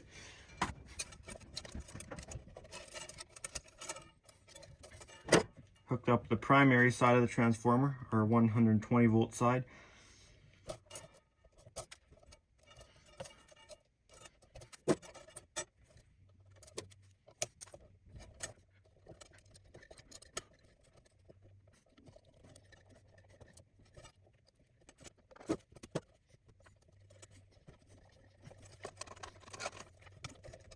Okay, we'll tuck that over there. Now let's hook our relay in here. I guess we'll mount it in just like that.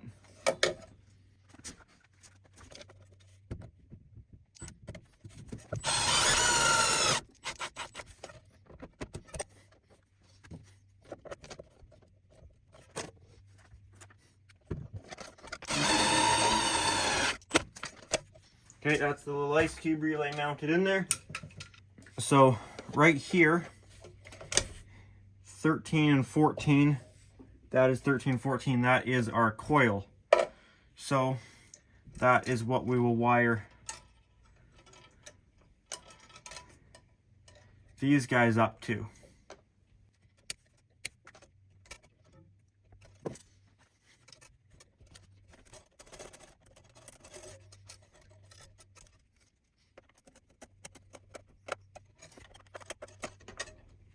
Okay, that is our 24 volt coil. Well, one side of it. This will be our other side of it.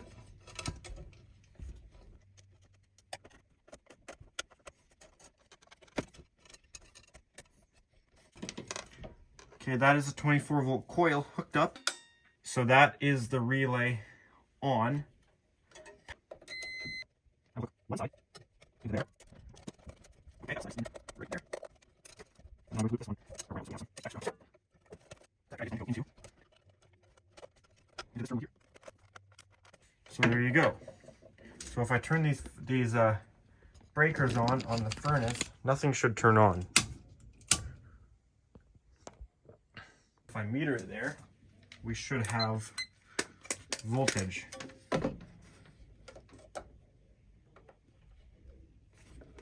$119, and we'll probably get back feeding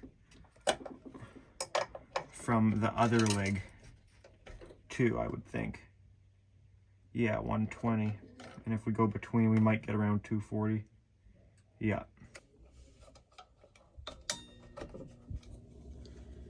You hear the furnace turns back on.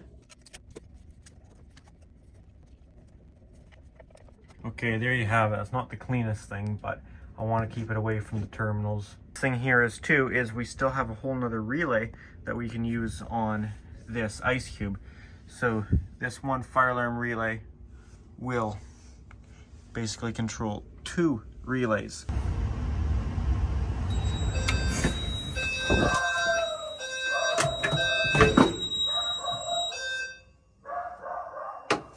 There you go. Shut down the furnace and the fan properly there.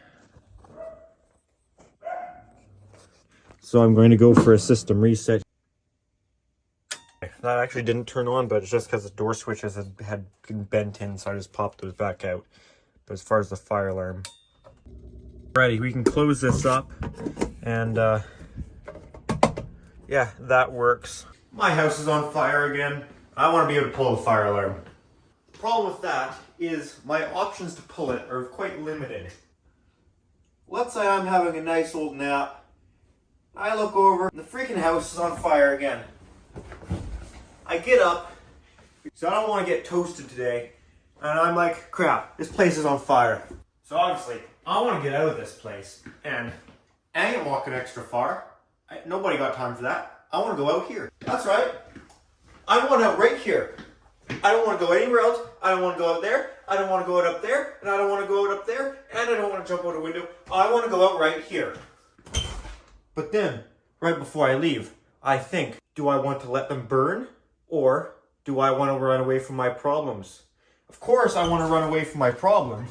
No, pulling fire alarms is fun. And then I look around and realize there ain't any here. This is sort of one of the major entrances to the house. So I want to install a pull station down here. Ideally, it would be nice to have it right beside that door. However, that's not possible. So instead, I'm going to put the pull station on this wall. So I'm going to be installing another Notifier NBG12LX pull station. Well, there's 1,150 right there, and 1,150 is right here. So 1,550 is I need to get the nicer for handle, so we can go anywhere right out here. I got a box right here. All right, send the box.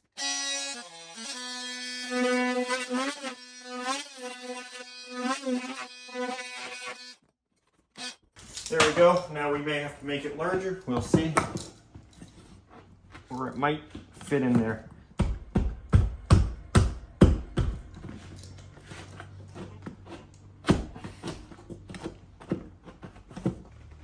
Now we need to take this guy down so I can get access to behind this box.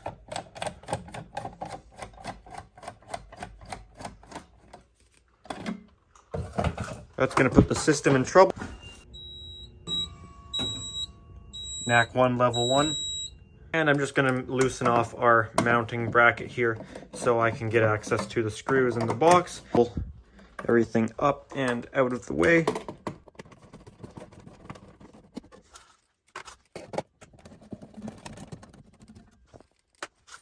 Now I'm hoping to just loosen off this strap here and be able to rotate this guy.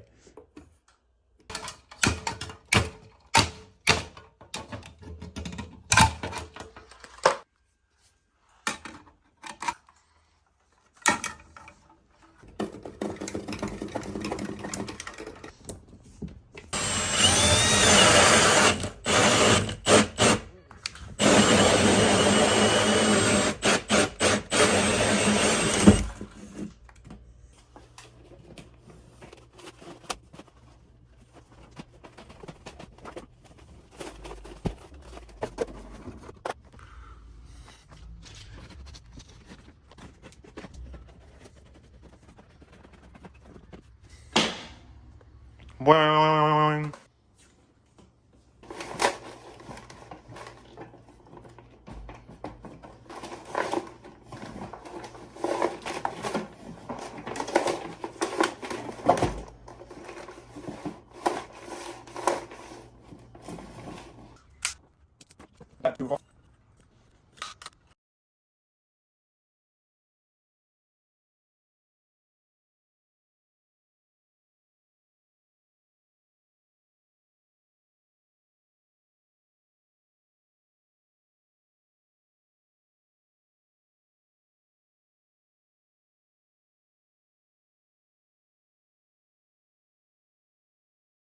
Solid. Enough down here. Let's get this wire pulled to its final destination. I am going to push our 4040 connector into here. And we can push our fire alarm cable into here. You see we've got a lot there, which is good. That's what we want. And if I can do this one-handed, would be great.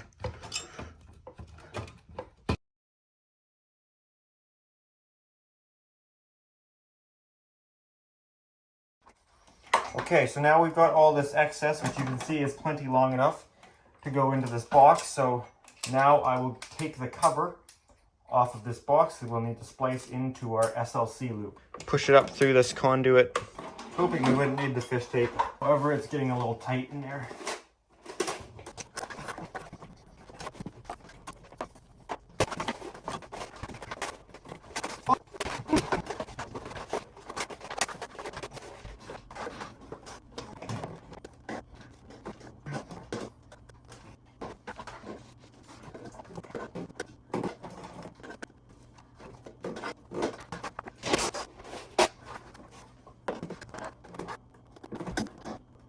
Okay, this is enough SLC wire up here, so I'm going to actually leave the rest of it coiled up in here.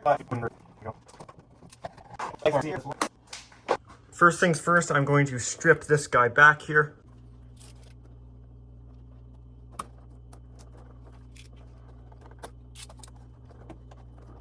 I'm going to tie my ground into the rest of the grounds up there. We go from SLC in, out to the heat detector, and then it's a 4-wire where it returns from the heat detector and then goes out to the bedroom. We're not going to mess with that side. We're going to splice into it after it comes from SLC in, then go down to our pull station.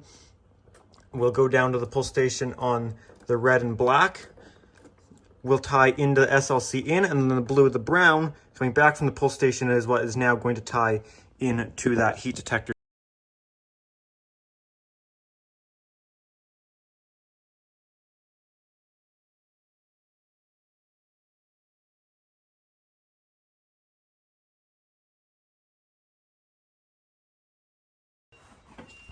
So I will acknowledge this. We should have 2 invalid replies. Should be missing just the detector because we spliced to the pull station first before that detector, and a detector in the bedroom. So, yep, heat detector garage level 1 invalid reply, and smoke photo address 6. I've done some labeling here. I've tried to label this system really well. Believe it or not, that all fit in there just fine. So we're going to put the cover on now.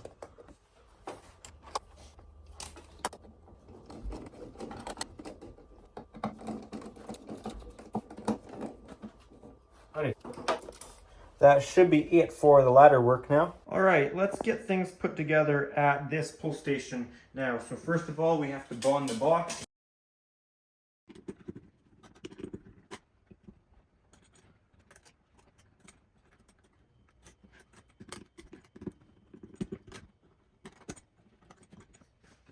Okay, we're ready to hook up our pull station now. So we'll strip all of our colors back here. We're now ready to hook it up to our pull station. So our black and brown will go together here onto terminal number 2, which is this one. This is our positive terminal. And then we'll hook up our negatives here onto the negative terminal. The reason we're in trouble is just because we are now initializing. Oops, shorted out our SLC if you saw that little spark there. Alright, we can now screw this guy to the wall. I have some 632s, I just cut these ones down a little shorter, they were pretty much. Now as far as getting it level, I don't really care as long as it's parallel with the wall. Yeah, that looks good, but this isn't going to do anything yet because it's not programmed into the system. Now we want our tens place at 0 and our ones place we are going to set. Let me think here. So we can make this address 4. 1, 2, 3, 4. Our work down here is done. We just got to program it in now. System is all clear now, so I will go into programming. Basic program, and we will do an auto program for it to find the point. So that is the new point it found. Monitor, we want to make that a pull station. Module address number 4. When this goes into alarm, lots of people will add it to pull station and then type in pull station. That's a pet peeve. It drives me crazy when people do that because it looks like crap. First test.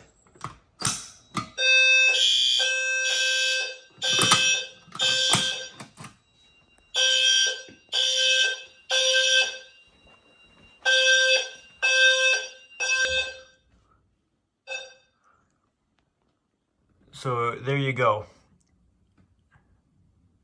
Pull station laundry. Actually, I'd like to get rid of this address and number 4 because it already tells you the module down there.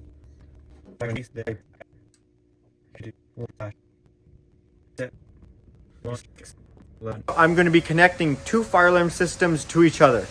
I'm going to be connecting the fire alarm system in the main house to the separate fire alarm system in this garage building. Let's take a look at what we're working with here and head into the house first. This here is the fire alarm system in the house. Let's head out and take a look at the system in the garage.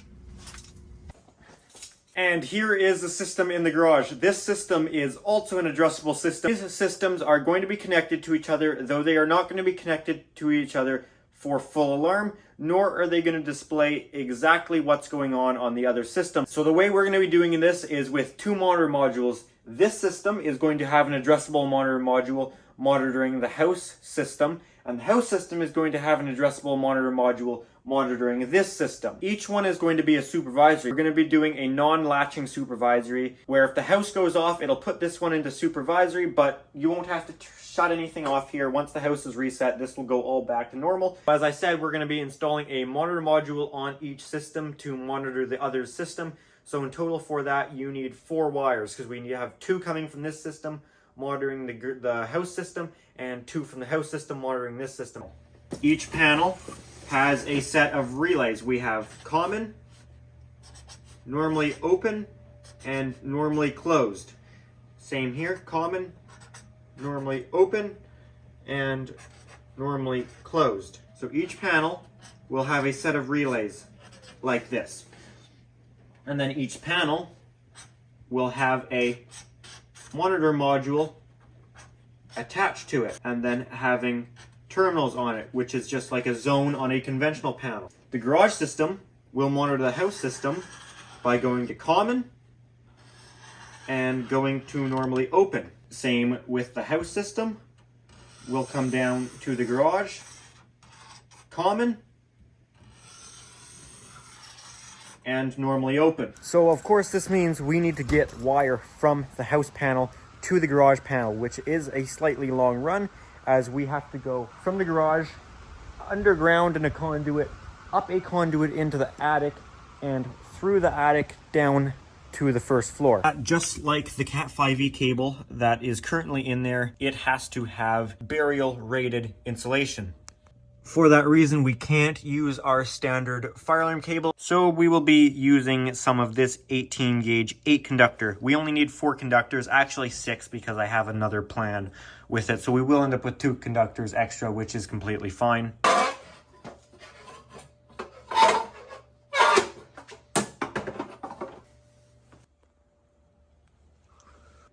So since we're going to be pulling this current pull string out, we want to pull another one in with us in order to have an extra one for next time should something need to get pulled in or something needs to get pulled out and replaced. It's always good to have an extra pull string.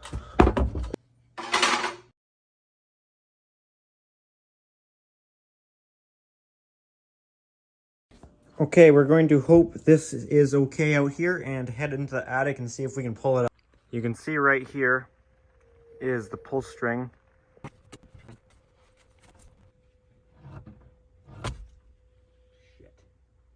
Okay, I'm not going to bore you guys with playing the footage of what happened up there, but the string snapped in the attic, so that really sucks. So we're going to have to fish another string in place now. Yay, it's in here.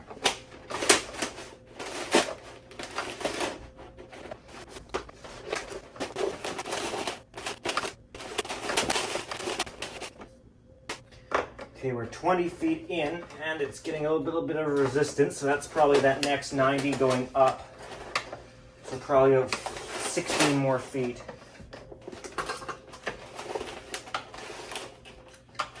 The fish stick, or the fish tape, hopefully it's there. After laying in it, and I mean literally laying in it, I was able to reach all my hand down there and grab it.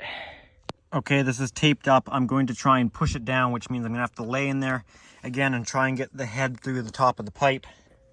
Okay, I wasn't able to push it down, so we're gonna see if just by luck the head will come through the pipe, but I doubt it will. Yep, I think that's it right there. Okay, back to the top. I hope it didn't come off. I hope we're gonna end up with a wire and a string.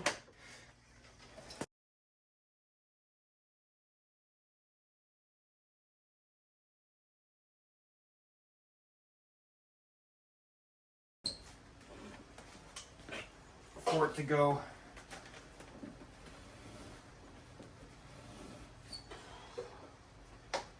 I decided to go the extra mile there and staple it up. This joist there was horrible, but I think it's a better job at the end of the day. So now I'm going to all the way down there. I took it all the way down there and then all the way back 20 feet, maybe a little bit more. So here is where I'm going to cut it. So here I did a time-lapse video of running it down. So I ran it down with the rest of the fire alarm cables that were already in the attic, and I stapled it or supported it every other truss, which the trusses are spaced 2 feet apart, and it needs to be supported every 1.5 meters. So if you do the conversion there, you will find that strapping it or supporting it on every other truss is just fine for the support that it needs. It would be more than you'd need already by doing it every other 2, but that's what I went with. Down there, and I don't know if you can see that black wire there running all the way down there. It is fully supported. I'll show you guys what we're doing here now. So this is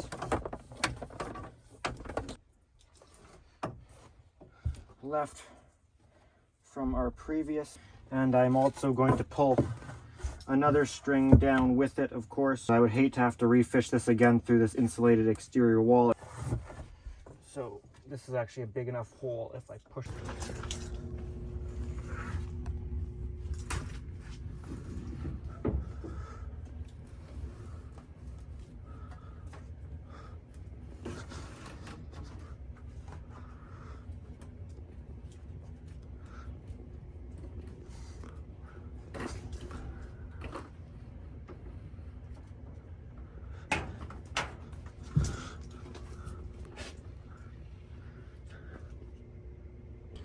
Okay, so over here the string had got all bundled up, but I had enough there. So I've now cut the string off here to leave me some more down there. And I've finished stapling up this wire down to here. So I'm going to now go back downstairs, pull every little last bit that's left here. I'm going to head into the house now. So I need, this is their firelight monitor module. We'll need that out here. But for the house, I need our Notifier monitor module. That looks like that's all we got for the pull string, but that's fine. We'll tie that off now. Okay, this is tied off to this staple here, so I can pull down the rest of this guy.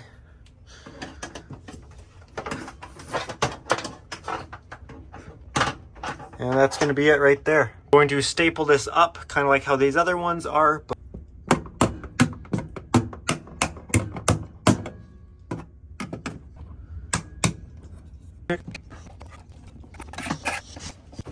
Okay, I'm going to strip back this sheathing now. We're going to need 4 wires in total. 2 of those are going to go onto this panel's relay, and 2 of them are going to go on to the module. And as far as the red and the black, this is just for the future. I want to run them down into the panel for something else I plan to do. So since this isn't polarity sensitive, it really doesn't matter what is going out. So I'm going to use the yellow and the orange as my 2 wires coming off of the monitor module going to the garage. So now I have an option of which relay do I want to put it on.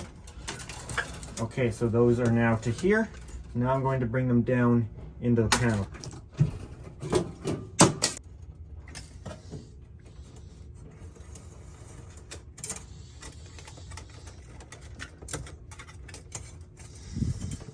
So that's pulled into there. I can put this back together and actually mount up our monitor module.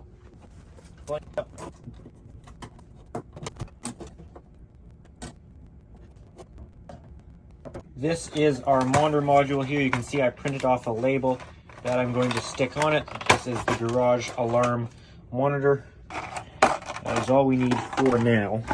Let's go over the installation on this guy. This is our SLC, which we don't want the wires just wrapped up like that. So I'm going to cut them. This is our SLC negative. This is our SLC connection on the monitor module.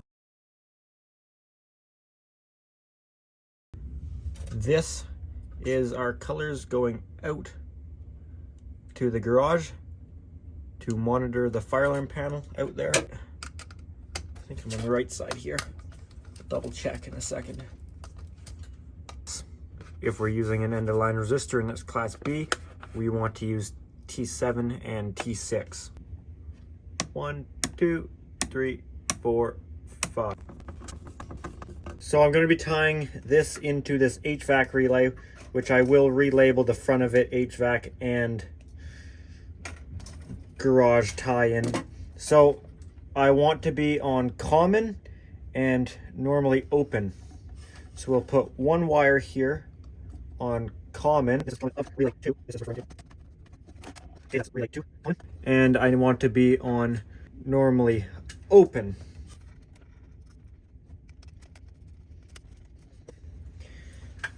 Now the resistor for this, so I'm going to take the common. I have this resistor under the common, and I'm going to chop a little bit off here.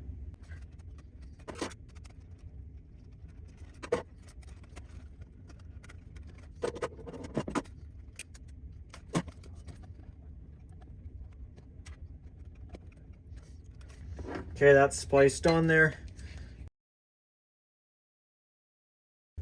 As far as the actual physical side of the install, that is everything done inside of the house. Okay, so my plan here is the same thing. We need a monitor module from this panel, as well as monitoring, as well as connecting to a relay on this panel.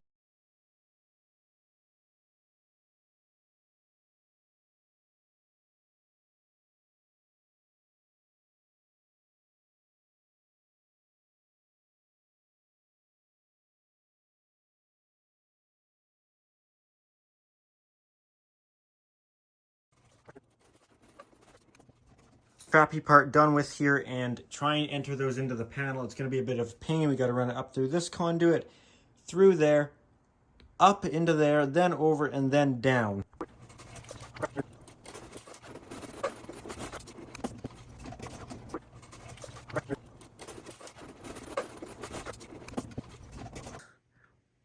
Colors in there, the red, black, and the yellow, orange are all spliced together, and what they are spliced to is this spare guy running down into the panel. We're just adding on to the loop. Very simple what we're doing here. Red and black as our supply side, blue and brown will be the return. The blue and brown are going to come off of these terminals and go to here because the supply is going to come from here into here, down through the module, and then out on these and return back.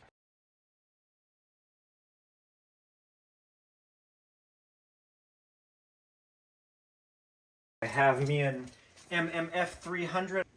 SLC goes here.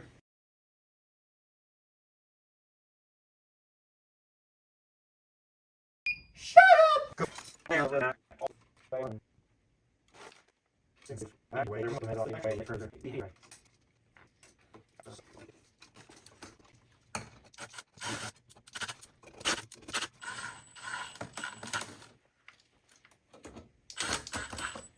What are we going to set it to? I think you can set this to 5. I believe the trouble relay is not programmable on this one. Or maybe it's the alarm relay. Let me check right now. I believe 2 of them are, but 1 isn't. So I believe we go to programming. All the zeros, man. All of them. That one too. And then we will go to system setup. Relays. Relay 1. Type. Alarm. That's relay 2. Okay, so I don't know why I shouldn't even be on that one. It goes 3, 1, 2 because that makes sense. 3, 1. Okay, what's 2? Sorry, relay 3. Oh, that one's programmable. Relay 3. We are going to set that to alarm. Yeah.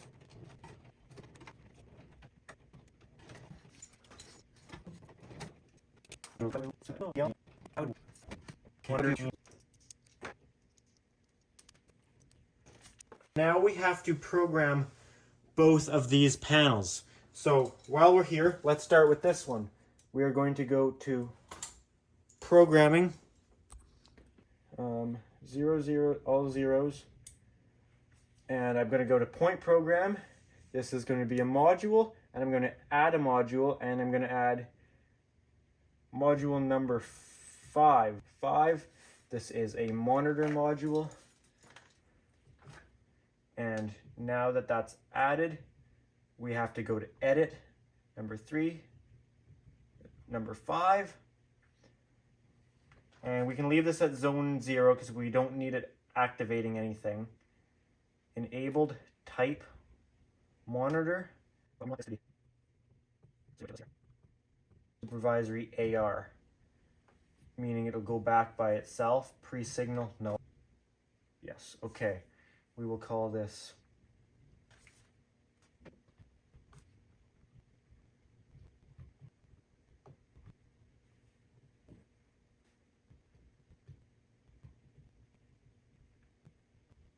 okay, that works for now. Fire alarm in-house. Fire alarm in-house. Our new module is now communicating. At this point, the house will activate this building, but this building will not activate the house. So let's go program up the house panel. Programming. All zeros for our password again, just more of them. And we'll go basic program, and we'll run an auto program. Okay, so there we go. So right now it's a monitor. I think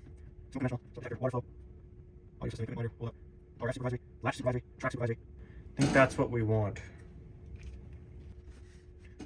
We'll call this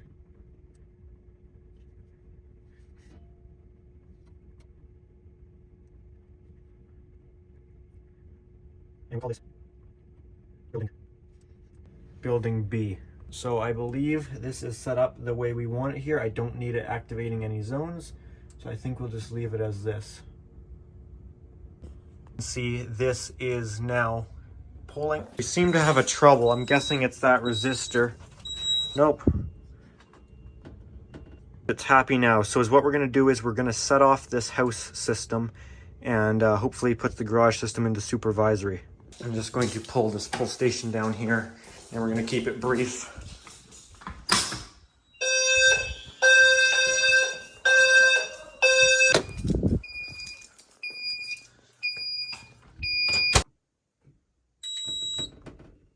Is active. So there you go. Oh, and there you go. Okay, now I'm going to set this system off.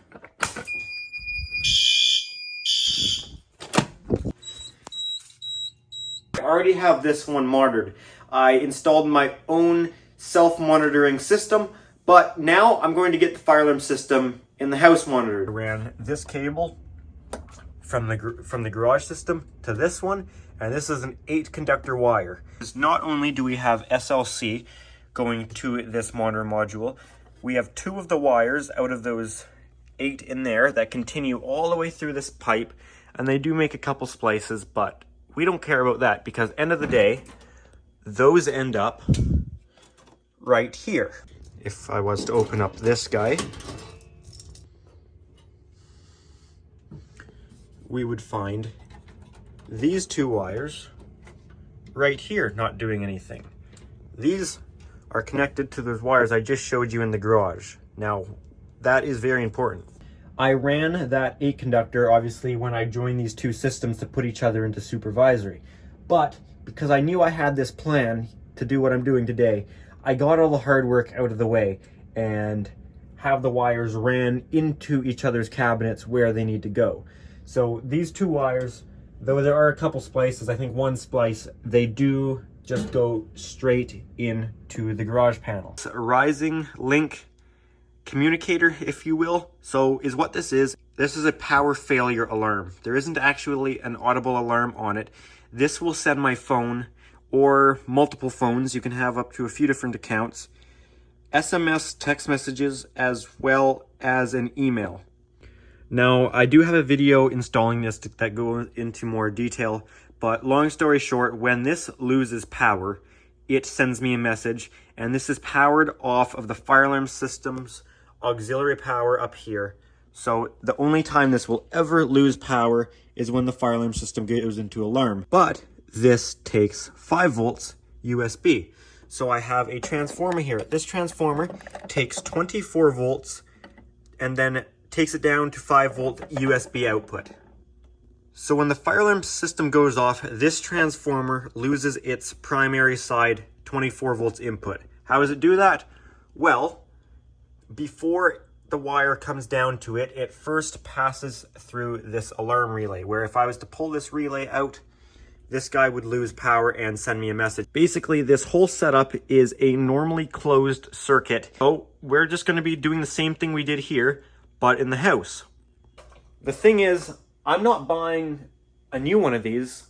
I'm going to just keep using this one I have right here with these 2 wires here, where we're going to be adding these on to the alarm relay on the Notifier 320 in the house, just like it's on the alarm relay here. So it's going to not only go through this alarm relay, but also go through the alarm relay on the house system. So if either system goes into alarm, this will lose power, sending a message. Now we're going to have our house systems relay. Now obviously this is probably 100 feet of wire worth away, but that doesn't matter. We also have a relay with 3 points. We have a common, normally open, normally closed. What order it's actually in, I don't know. So instead of going right back to there, we're going to go to the common of this relay, and then the normally closed of this relay is going to run all the way back to this guy here. We have an alarm relay on the left and a trouble relay on the right. Over here we have a security relay and supervisory. we of course want this alarm relay.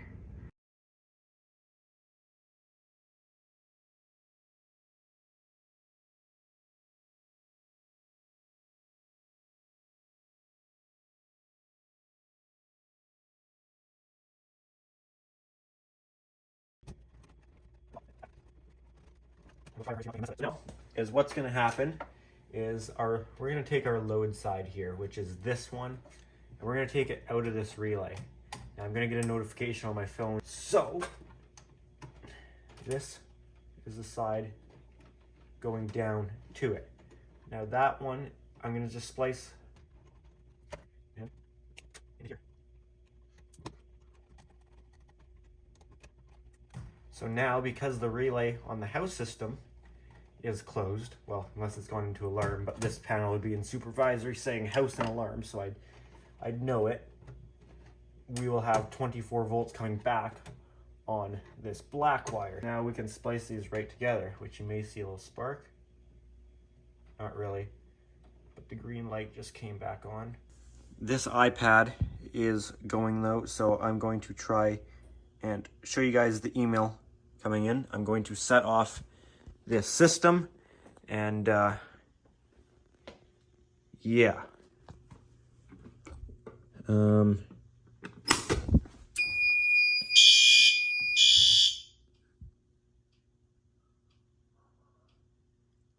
Oh, it put the house into supervisory. There's my email.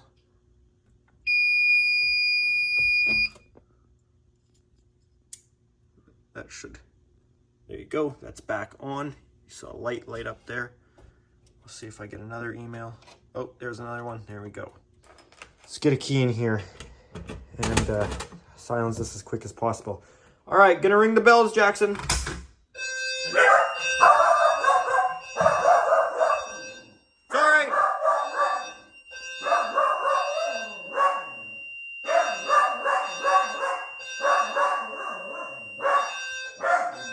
Okay, this guy needs to connect to the Wi-Fi because I saw the email on my phone. Okay, it's over.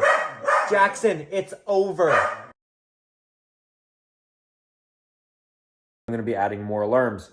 Right now, this is what the upstairs of the house looks like. We have one smoke detector in the hallway, but I want to add one in this bedroom, and this bedroom. So I'm going to be adding 3 more alarms on the second floor. So we will have an alarm in each bedroom, as well as the first floor. We have one sounder right here, and I'm going to add one in this room and this room because these rooms are really what's too quiet. These are the L series in white, and it is a low frequency sounder with a strobe on it. So we're gonna start by cutting in boxes. I've already marked out the boxes. This is our primary bedroom, and spinning around from the door, I have this box marked out right here. These are all at the same height, 11 inches from the ground. This is also could be used as a bedroom though. So we have another one in this room. I've marked out a location for one up here on this wall here.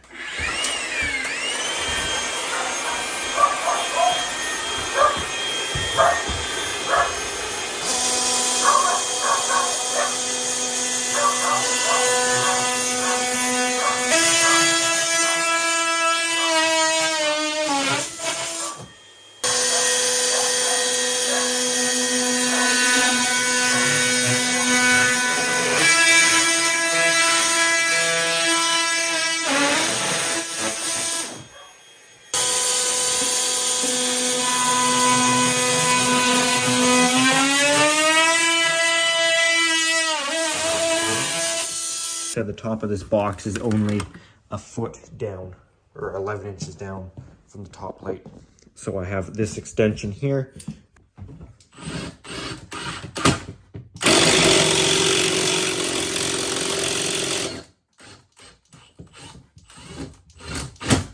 Remember, this is 1970s wood, it's tough stuff.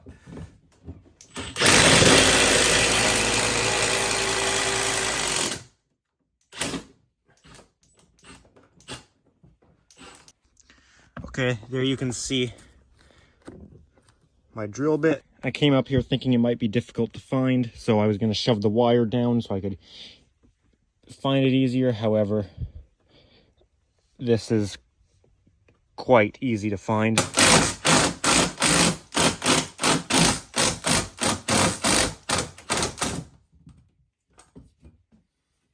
These devices are so close together, you can see the other box through there, so we'll only need to drop down in one spot. And then either this room or room on the other side will become the end of line device. Now that it's started in there, I want to get off the ladder so I can really push the drill from underneath and use my legs to push up.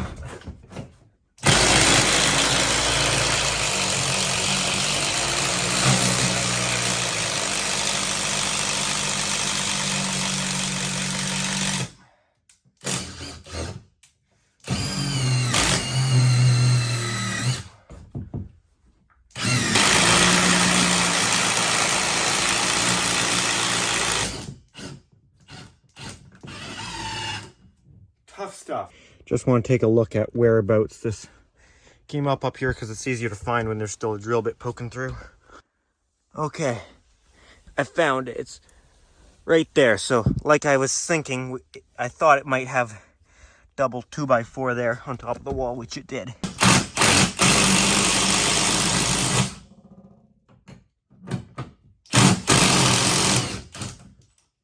So we need to run this 14-3 between the boxes. We need to come out of this box here too. So we're gonna leave this intact. So we wanna minimize the time that the fireman is in trouble. And we're just gonna leave it in the wall or get it in the box. So for now, I think I'll just shove enough down that hole and then I'll take it from there into primary bedroom, from there down to those boxes, and then I'll jump her over in the wall there. Here we are with Nick from the future doing a voiceover because previous Nick was too inconsiderate to think of any of us wanting to watch the video and have audio, that he wanted to listen to music so he had to do a time lapse. Just kidding, I don't feel bad about it. This crap sucks, and I'd rather listen to music and be slightly happier while doing it. So basically we came out of that hallway device, now we dropped down to the bedroom. Now we're dropping another one down to the bedroom, which you're going to see me do this twice. Or actually, I may have not filmed it because I was too embarrassed about it. Yeah, I didn't film it. The first one wasn't long enough, so I had to take one staple out, and I thought I better stretch it out and see if it makes it over to those second bedrooms before I stapled the whole thing. Glad I did, because it was probably a foot too short, so then I ran a longer one. So now I'm just stapling it, making sure it's every 1.5 meters. Okay, I'm happy to say I'm now all done in the attic, so let's show you where we're at here. One of these is coming in from our existing NAC circuit, and then one of these is going out. You can see I shoved those down the wall, and like I intended, they came right out. These next ones I didn't try and make them come out, but you can see it is in there. Okay, so I'm going to start by putting in our first box right here.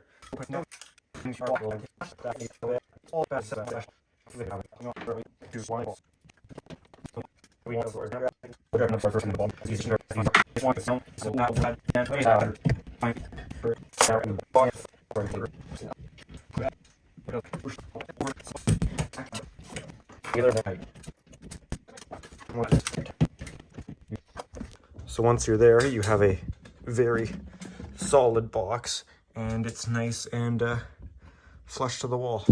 Okay, it's me from the future again with another voiceover. Very not scripted. I don't have anything to tell you exciting here, so I'm just gonna. Somebody keeps snapping me. Shut up. Sorry about that. Shut up. Where's the silent switch on this thing? Okay, there we go. What'd I do? Okay, I entered it into the box. I noticed that. We're putting it in the wall. Put the F clips on again, and you saw I had another 3 conductor going over to the other side. This is now the video from the other side. Very exciting stuff going on. The same thing you watched me do 2 other times, but with 1 wire. If that doesn't get you excited, I don't know what will. So yeah, same thing with the F clips, and this device will become my end of line. I'm now stripping back some sheathing off of some short pieces to harvest the ground conductor out of. That way I can bond all of these boxes. This one, we only had the 1 wire coming in, so I just took it right to the bonding screw. And the other side, with this guy here and the one in the primary bedroom. Because I had two conductors coming in, I decided to make a pigtail going to the box to bond it.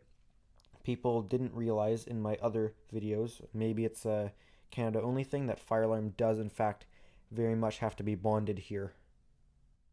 Okay, I'm going to get the circuit entered into this box here. So I'm going to take this device down.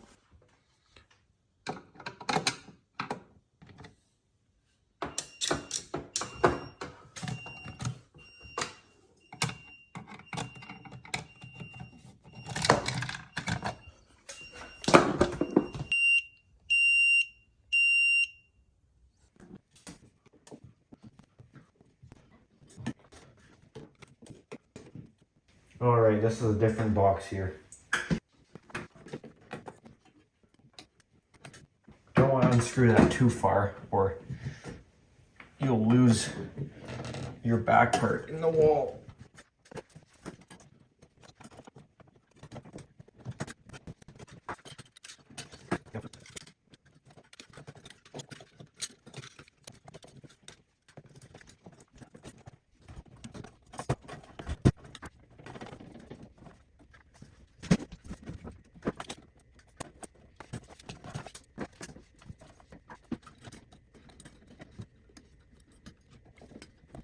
So, what I'm going to do here is I'm going to put this back up first of all, and then I'm going to wire it up as if there's more devices down the circuit, and I'm going to get it all hooked up to here. So I'm going to leave the end of line resistor in this place though, so anything downstream from here isn't supervised for now, but once we do put our new devices up, we will just simply move this end of line. Now that that is all tied in, that has the upstairs here all roughed in, ready for just devices to put up and one resistor moved and then spliced on in this guy there. Alrighty guys, so now it's time to work on the basement where we're going to be installing two low frequency sounder strobes, one in each of the basement bedrooms. Bedroom right here, bedroom right here. I'm going to try and get one on this wall right here. We have a smoke detector fished into place right here. I know the ceiling is open right down here because in the garage I have this device here. So I'm hoping to come off of that NAC circuit here and then go over and down that wall there. This is where it all comes in from the hallway. See, this here is NAC in, this is NAC out. So I'm gonna splice into the NAC in and then go down through this wall. And you can see right here, that is the ceiling. This is down into the wall. So super easy to fish down. I think I'll do it here because I want to be a little further out. So 46 inches, I'll measure that inside, cut my hole, and then I can bring wires from here down that conduit and then down there and then back. Now I might actually break my tradition here of wiring this in all 14 gauge. I might tap off of this in 18 gauge. Okay, so I decided to do a time lapse here. So I'm back with another one of these unscripted voiceovers. So what I ended up doing here is I ended up running a 5-wire because I could not fit two 14.3s in the conduit. I'm sure if I really wanted to make it work, I could have, but it was going to put up a big fight, so I decided to just run the 18.5. We don't really need the 14 for voltage drop. The 18 will be just fine. I could have done the whole system in it. The reason I didn't is I was trying to use up the 14 gauge, but in some cases I have to use 18. Okay, so I'm pulled over from this box over to here, and then on the other side there where I've marked 46 inches, we'll measure that from inside the bedroom and cut our box out.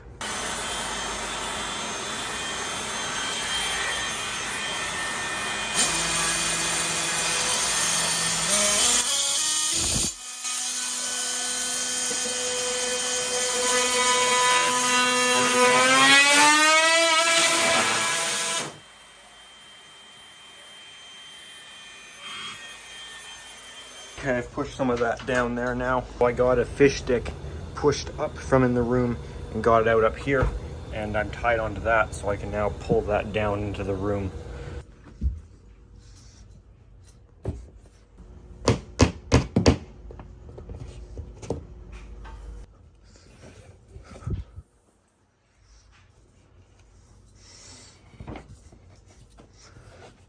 That's why I put a towel down, to not get insulation and drywall all over the bed. Just going to do a time lapse. So there's going to be nothing different about putting in this 1104 L box than the rest of them. Same thing, I stripped it, put it in, tightened down the clamps, made sure the little ears on the box were all the way back, got it in place, nice flush with the wall, put in the F-clips, bend them over. Once they're bent over and in place, pinch them down. Okay. There you have it. There is our box installed in this room. Let's splice this all up together up here as if we were finished and had devices, but obviously that's open over there because we don't have a device on it. So I'm going to splice it together and splice it through just like it would be if there was a device there. Go, that is all spliced together.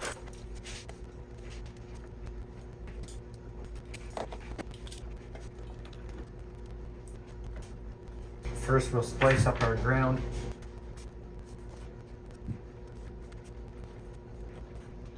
And now this is our actual NAC circuit here, which we are going to have to cut. Our fire alarm system will go into trouble.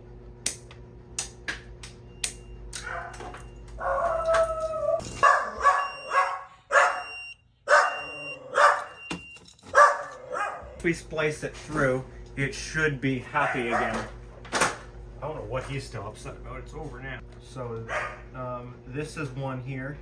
This is NAC in, this is NAC out. So we always go down on our red and black and come back on the blue and brown. So we'll do that now. So our NAC comes in on these wires, it'll come down on the red and black to our new device, and then it'll come back on the blue and brown.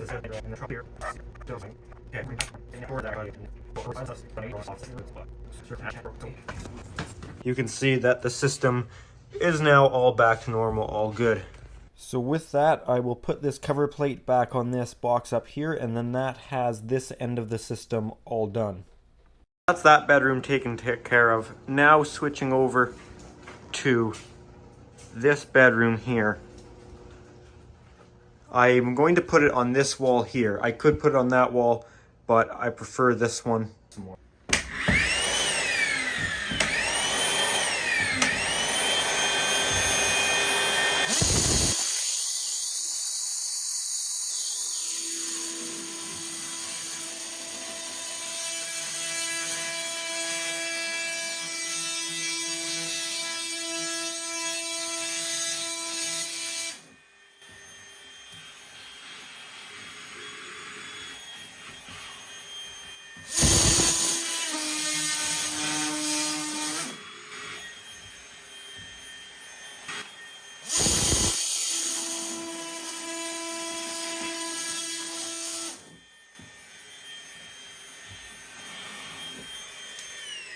Yeah, I'm a bit of an idiot there. So you see I ran into the stud, which is fine. We'll mount the box to the side of it. Just like this.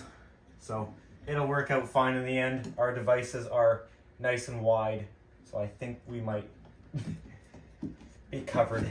We need to drill down that way, and we have a wall there, so I have to use the long extension bit because we have a wall here. Our device is there, so we'll have to drill through this stud, and there might be another one, probably is.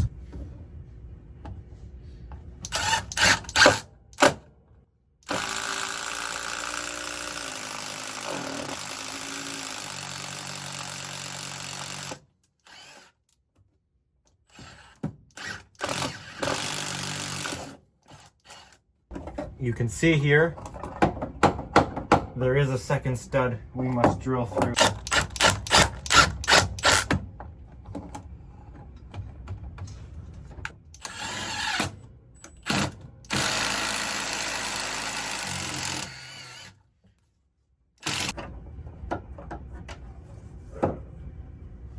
My judgment was pretty good there. That came out pretty much where I needed it.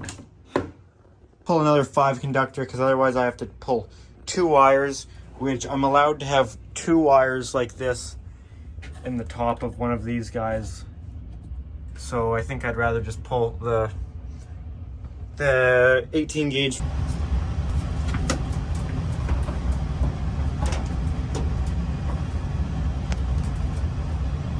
This part of the video I definitely had time lapse because it's so cramped in here, and I can get a slightly wider angle I believe with the time lapse than just regular video, but I backed out some of the other staples so I could pull this through the same staples that hold the 5 conductor that goes to for the SLC for the bedroom smoke detector, and then I entered it into this box that the isolator module is mounted. Okay, we come up from there and we go all over and we're into this box here. So is what we have here is we have NAT coming from the panel and NAT going out to the field. So what we're going to do is we're going to tap into it. So our NAT coming out of the panel is then going to go down 2 of the wires to our new bedroom device, and then they're going to come back on the other 2 and then go into our NAT going out, because remember we have to maintain a loop.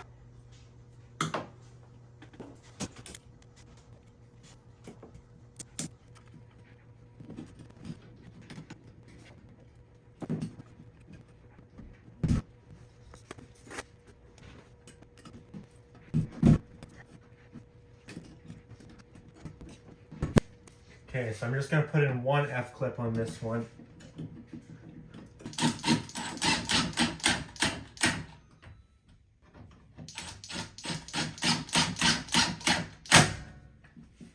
And we'll do the same thing as the last one, where we will bond the box and splice it together.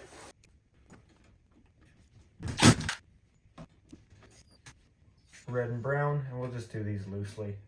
Okay, so I'm going to put this together here. So this is going to be pretty well the same thing that we did in the garage.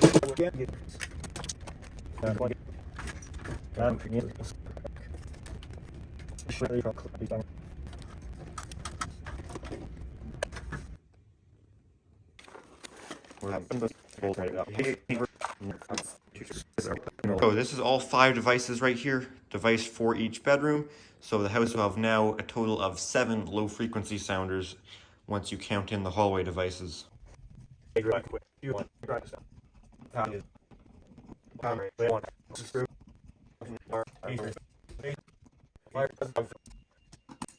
there are negatives there, and then this will be in trouble until the device gets installed. So I'm going to install this on low volume, temp 3 low, because it's a bedroom. It does not need to be on high volume. We only need to be 75 decibels. And there you have it.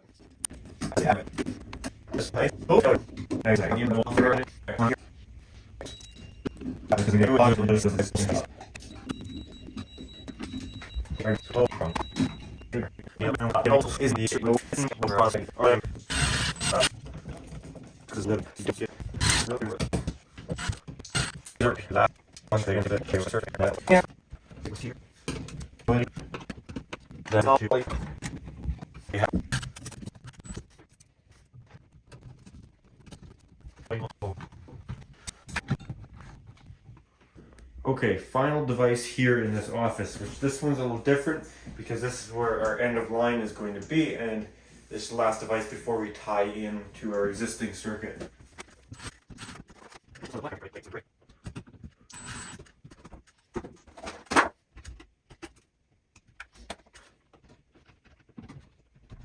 Okay, so our negative can loosely go on, and our 1 positive can go on.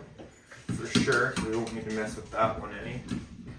I need the end of line out of our hallway device. Once I pop this off the wall.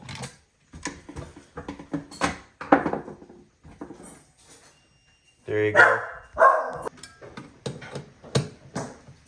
Because this used to be the end of line device, which actually I don't believe it used to matter for this resistor being here, because I think the rule says, or the code says I should say, that if it's the only device on the circuit, the end of line resistor can be in it.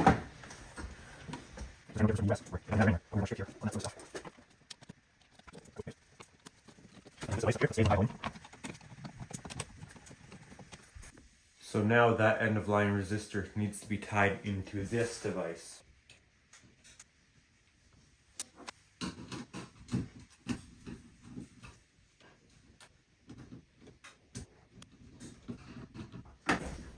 There you have it. You can see the end of line resistor is across from the one positive and the negative.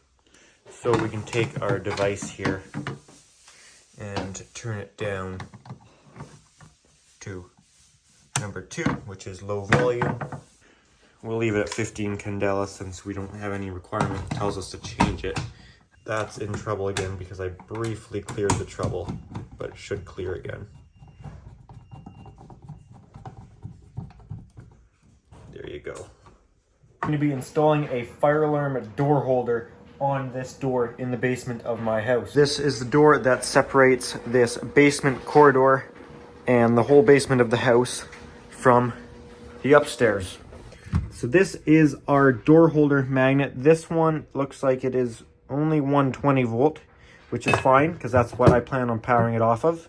This is the metal piece that will go onto the door.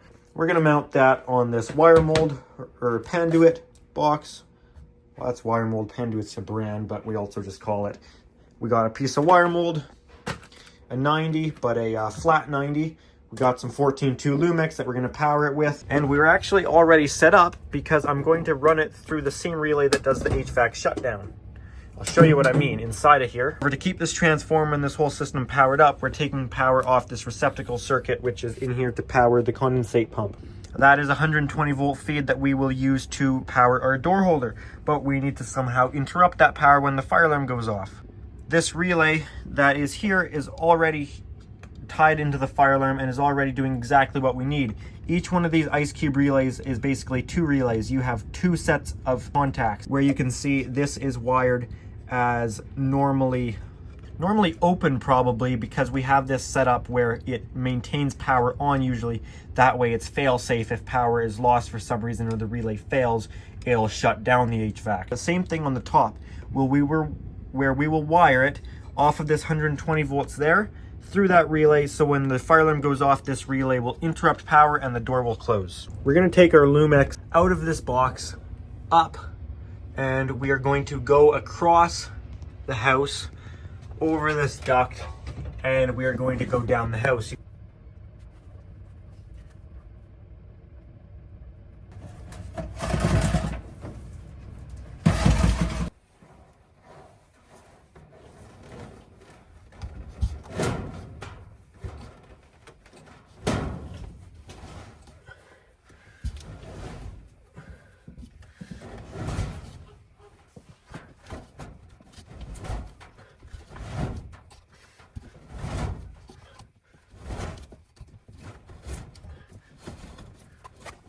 All right, there we go. Just mark the corner and then we'll level it out.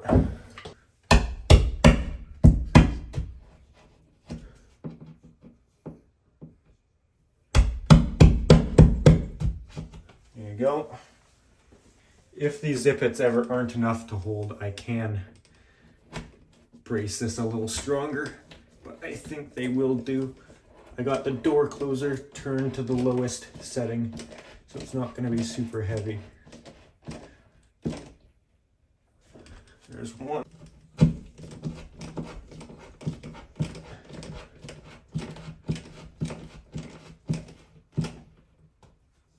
There's 2. Put up the back of the box now.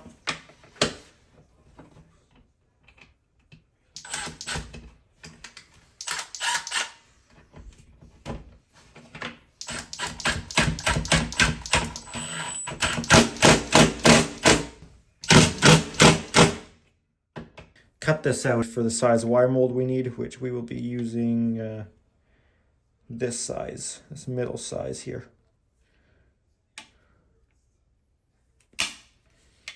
You're supposed to be able to snap them out, but I find they break better if you cut them first.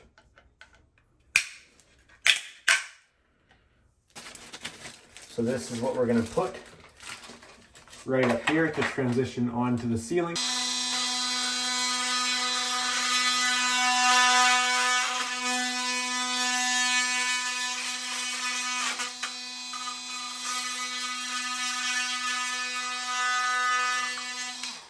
will slide into there. Looks like we could take a hair off. It's actually pretty strong. It's really a pain to take off.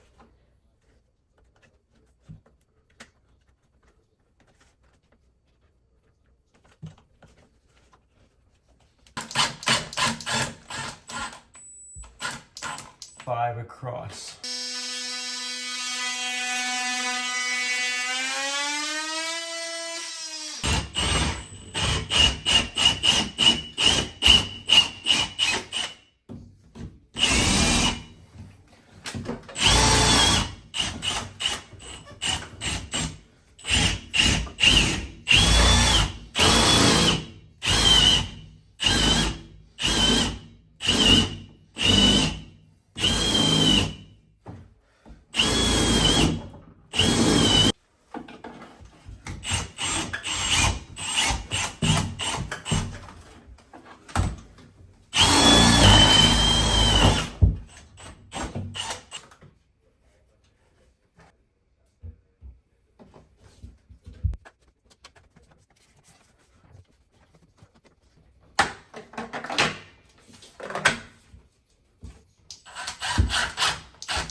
Here. I think it will be. All right.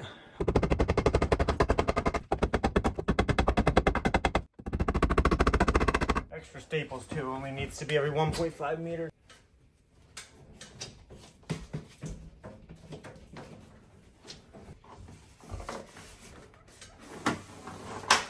All right, that's all closed up. That little piece there. Snap in there. Okay, I'm gonna wire up the door holder now.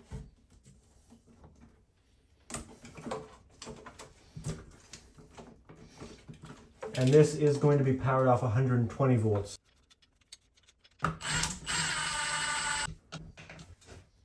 As far as that piece, I'm gonna worry about that at the very end.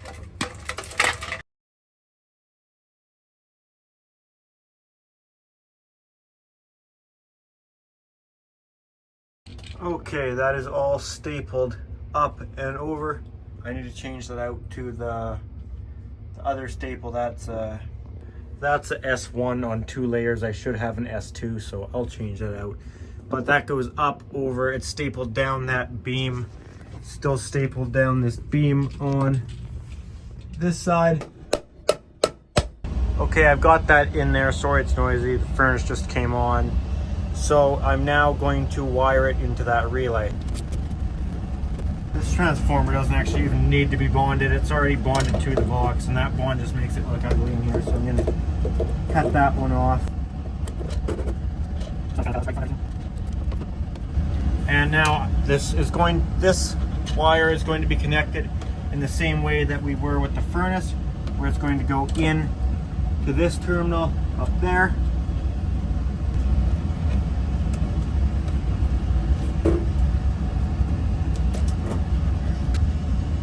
This is going to go into this terminal right here.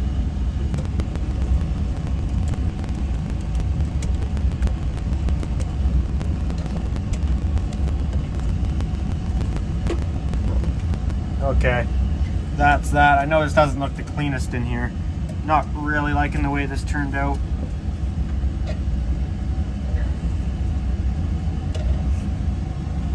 And then I need to splice onto this here. This is where our transformer gets its power. So I'm going to try and do that without interrupting anything and killing the furnace, because the furnace is running right now. I don't want to shut it down.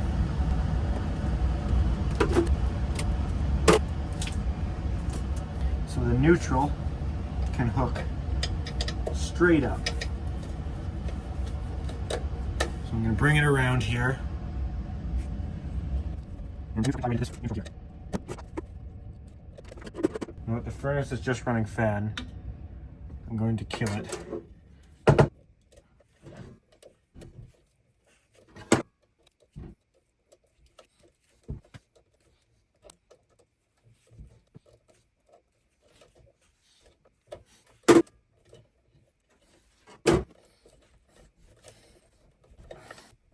Okay, that's the neutral hooked up.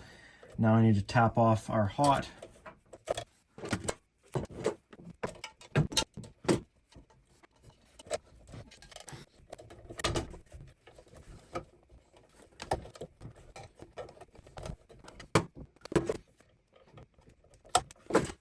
Okay, now this one will go onto this side of the relay, because I know that's how the furnace was.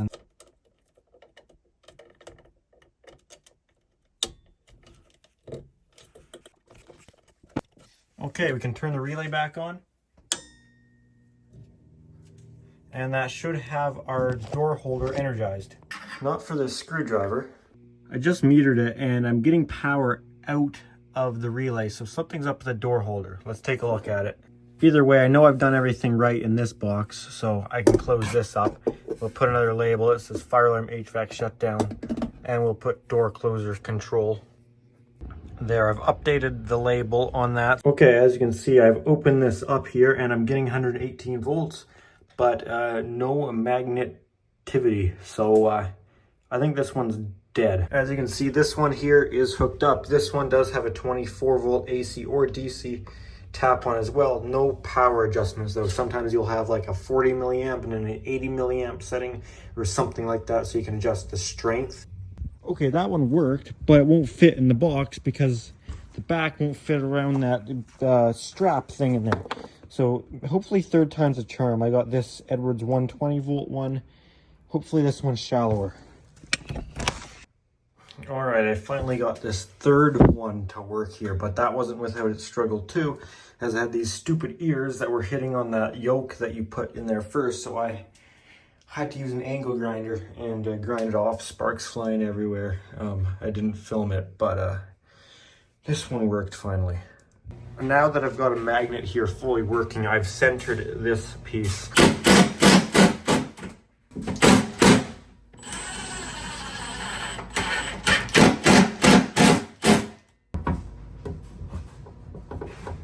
Hold open.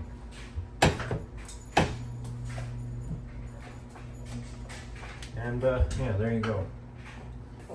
Yeah, you pull it. I'll watch the door. Just pull it.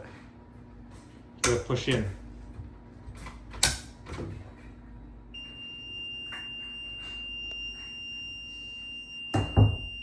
We are going to be adding a fire alarm pull station. We're going to be adding another one to the system today in the fire alarm panel room. I've already done all the work of running wire because this room's quite difficult.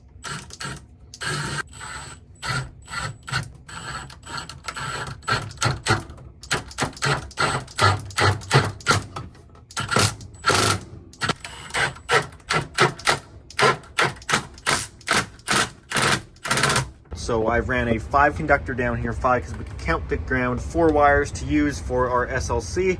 It goes up, over, and then into this box. This is why we have a invalid reply on the fire alarm system, because that smoke detector has been removed. I'm going to be tying it into the SLC in this box because this device is in the basement of the house, obviously. So we want it on the level 1 isolator. SLC in, and then SLC in goes in 2 wires to this closest bedroom smoke, and then 2 wires in that 5 conductor come back and then tie into the duct detector supply, and then those 2 come back, tie onto this smoke head, and then the 2 leaving that smoke head is the SLC out to the rest of the first floor. Now I got to think about where I want to tie this on. Doesn't really matter where I tie it on here, but I want to keep it tied on where it makes sense, where it's in closest proximity. So this is our SLC in right here.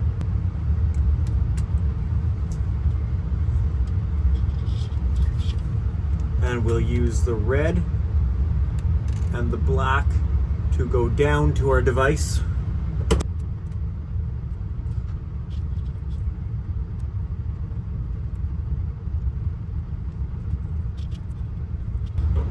and then we'll return on the blue and brown and continue on the supply side down to the beam detector. We're just maintaining one loop. We don't just branch off of it.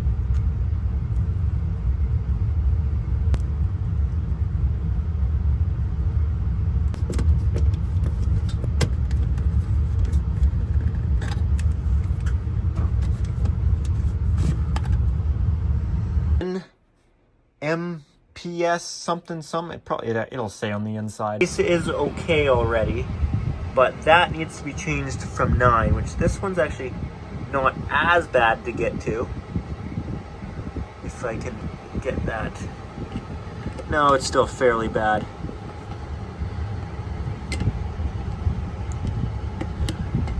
Yeah, it's stupid actually. You have to like force your way in there.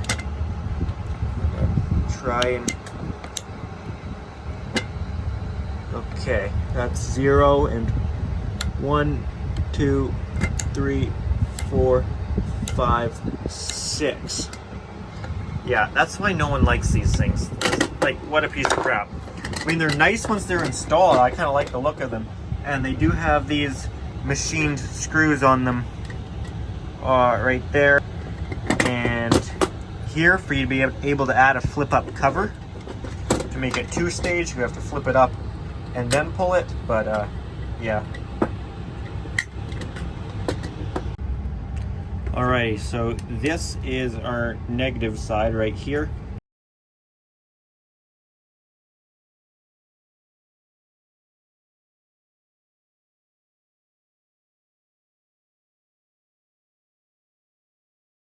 Now we'll close it up without the glass for now. Oh yeah, those are so satisfying how they close. And obviously that won't do anything yet. Acknowledge that really quick again. Then we will go to basic program, and then we will do 1 again for auto program. Okay, so there you see that comes up as a monitor module. So we can make it say pull station, and then I need to type into it.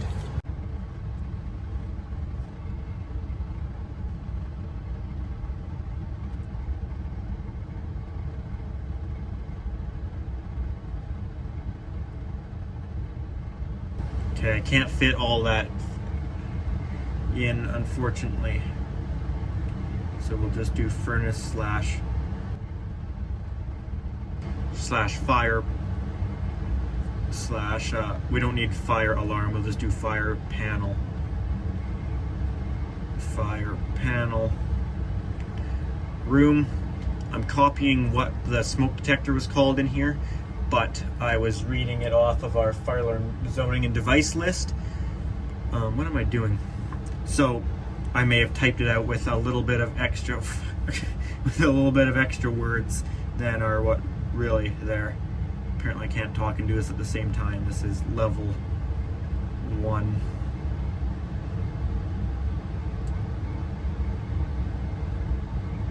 And that's all good. All right, here we go.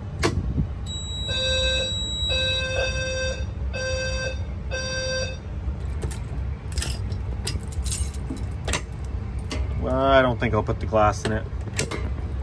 I'm going to be showing another change I have made to my home fire alarm system. Today's update on the system is this right here.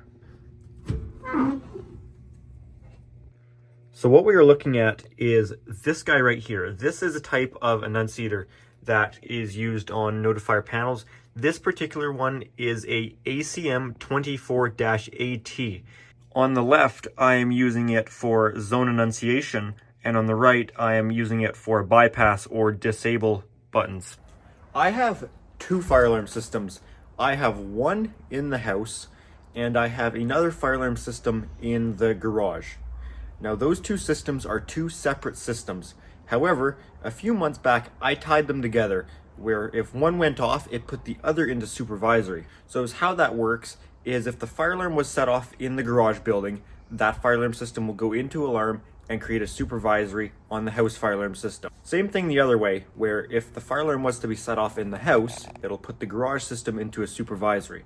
Now the intention of that was if you were in one building or the other, you would be able to know that there is a fire alarm event in the other building without actually setting the whole system off. Therefore, I just relied on the supervisory on the fire alarm panel's piezo to indicate that the other building was in alarm. Now that's fine in the garage where the building is relatively small and that piezo can be heard throughout the building. However, in the house, if the fire alarm system was to be set off in the garage in the night when I might be sleeping and that notification on my phone might not necessarily get my attention. So that's what we're going to be fixing in today's video. We are going to be installing a system sensor chime strobe. This is a multi-tone fire alarm device that can play some quieter, less aggressive, urgent tones than you would see with the typical horn strobe or even the low frequency sounders, but it also has a very unique whoop tone, which is still very loud, but distinguishable from your standard temporal 3 evacuation tone.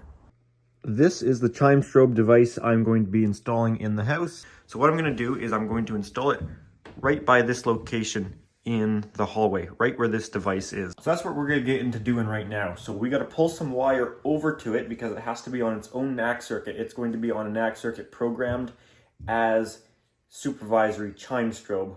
So we need to cut a box in and then pull wire through this air duct chase bulkhead in the ceiling, where we will be able to get it back to our furnace room, and we'll have to enter it into our panel somehow. First thing I'm going to do here is cut the box in.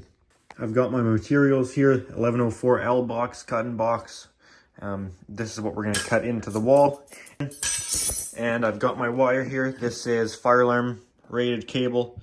This is 14.3. Pop down our device here so I can make sure to line up the box exactly how this one is. This will give a trouble. So I'm going to align this guy and trace out our new box. And now we make some holes in the wall.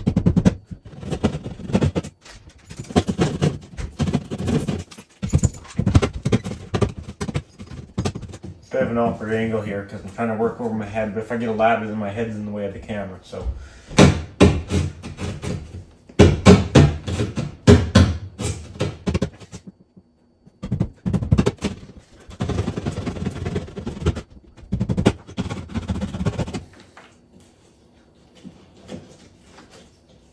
Keep this because they're good to have as a paint sample if you don't know the color. Actually, I think we know this color.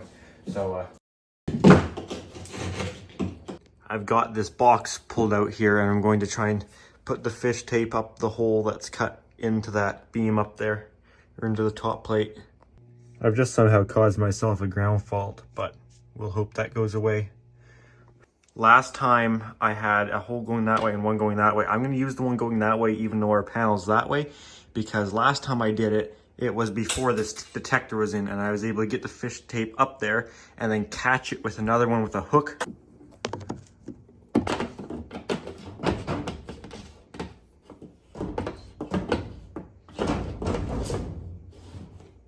Got a light up there and I made a hook on it, and I know it's really hard to see.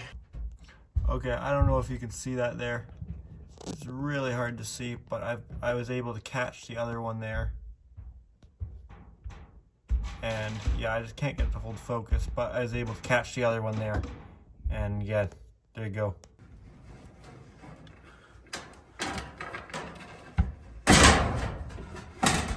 By the way, this mess here is just some extra that's coiled up in case I ever need to pull it anywhere in here or something like that. So I've tied this on here to one of these pull strings that I've got going to the other end. I'm gonna pull this new pull string in.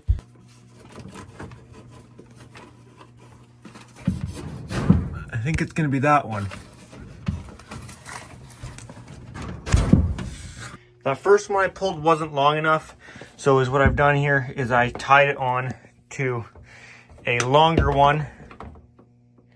This guy here, and you see this guy is in the room now. Coil that old one back up, it just wasn't long enough. Okay, I'm gonna put this back together up here.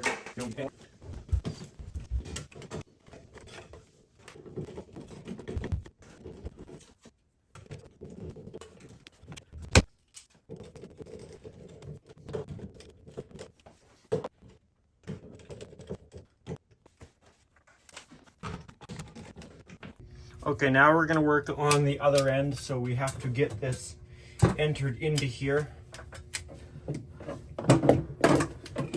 I think I might just enter it in the top of this box here.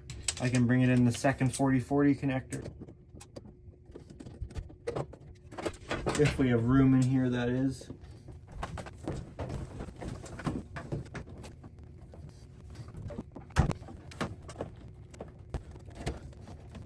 Okay, so that's entered in there.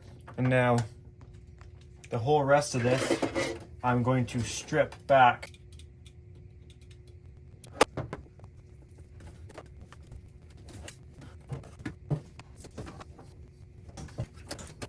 Now I want to get this behind as much as of the stuff in the conduit as I can. If I can help it and not run this ground down there, I will. I'm going to cut the ground here and splice it up with these grounds here because these are all bonded to the box. And that has already came out right there.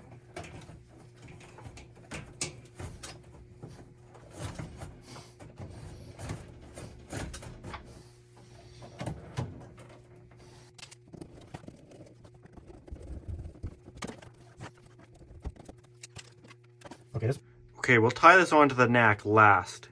We'll go splice up our box and get that all ready now.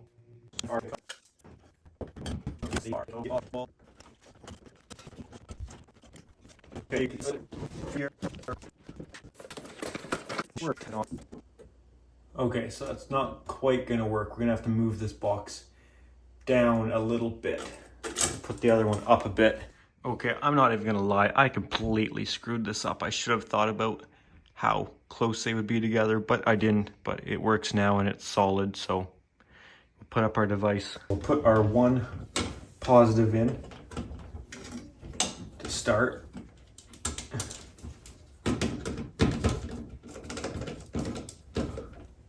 And our negative can loosely go in there, but we need our end of line resistor. Take that resistor out. There you go, horn circuit building B chime is what the knack's labeled, because I've already got it programmed. Last time I had verifier on, I set this guy up to go off on zone 7 only.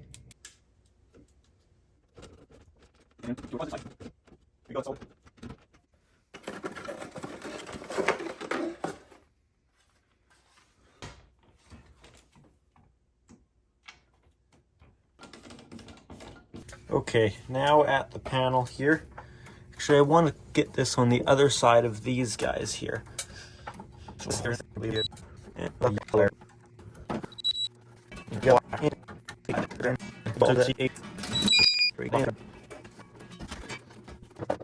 I'm going to leave enough in case I want to add it to that knack instead, because I may want to change that. So I'm going to loop it down and then back up. Right here. That guy.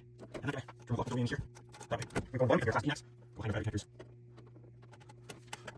Positive in there. Negative there. Okay, there's that. So that looks all right. That's all done in there. We can close this up here.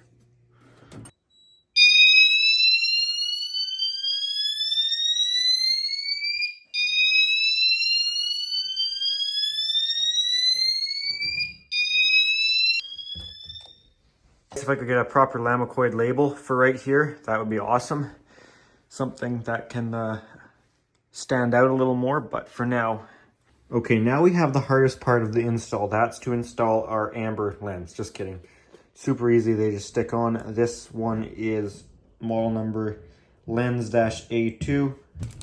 If this device was dirty, we would want to clean it before we stuck this on.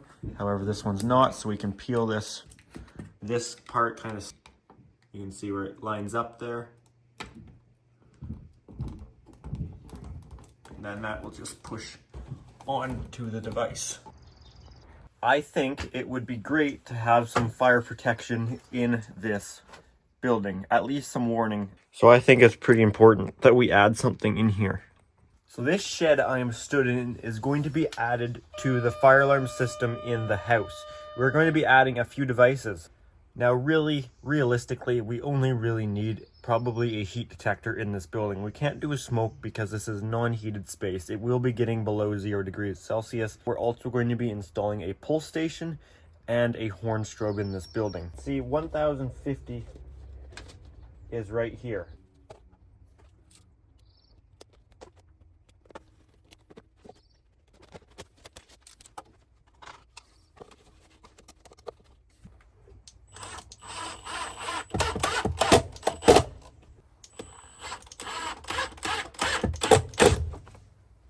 We're going to install a heat detector in the center of the room, 35.5 inches to the start of the plastic. So we will set this one the same.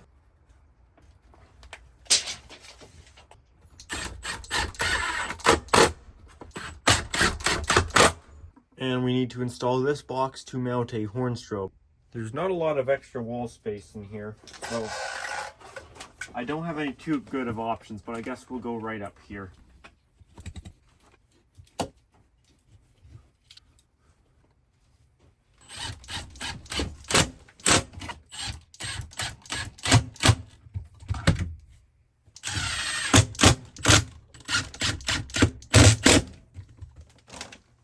So now you may ask, how do we get the fire alarm out to this building?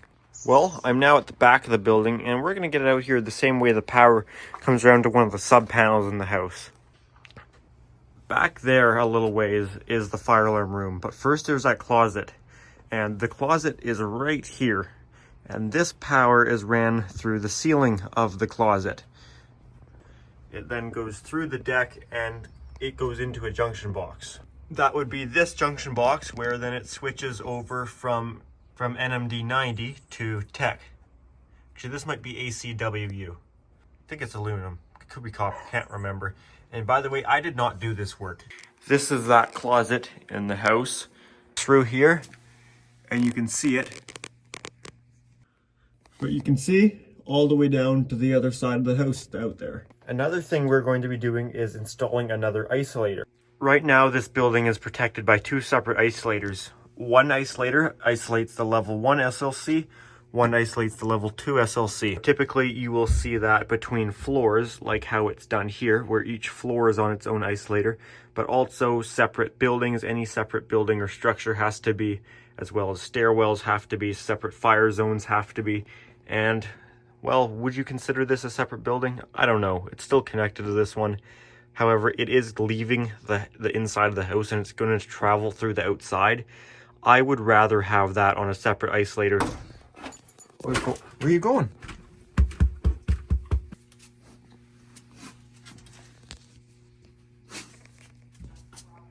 Where are you going?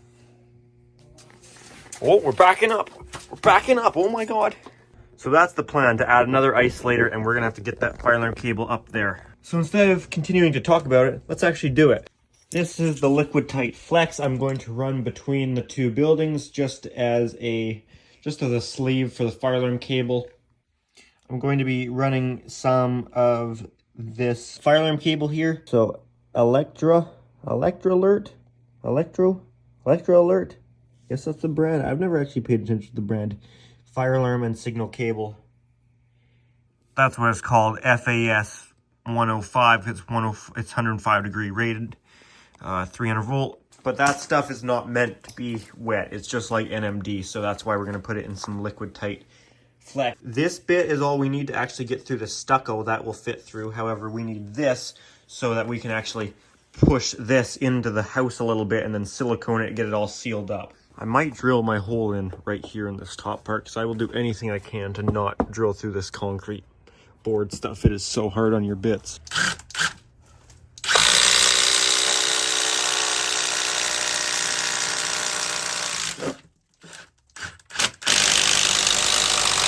Alright, I'm not sure what I was hitting with that first hole, but it didn't work out, so I'm going to re-silicone that one. And I don't think there actually is stucco behind here, which makes sense because there would have always been a plate here for the deck. I think just 2 of these fish sticks should work just fine. I just made 2 holes there and they did not go where I expected them to, so I'm going to have to make another one over here and drill through this. That's just the way it's going to go.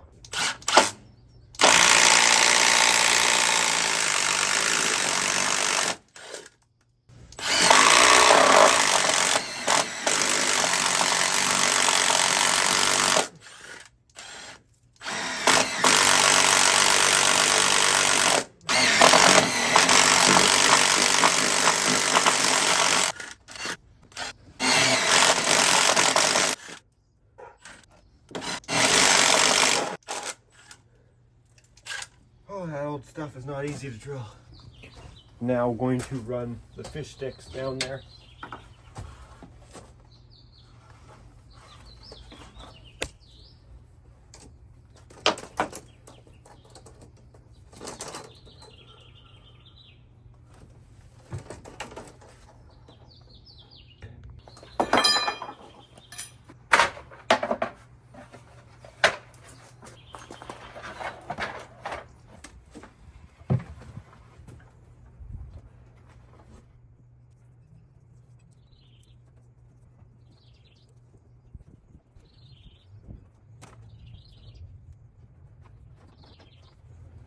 Okay, now that that's started, we'll go pull it from the inside.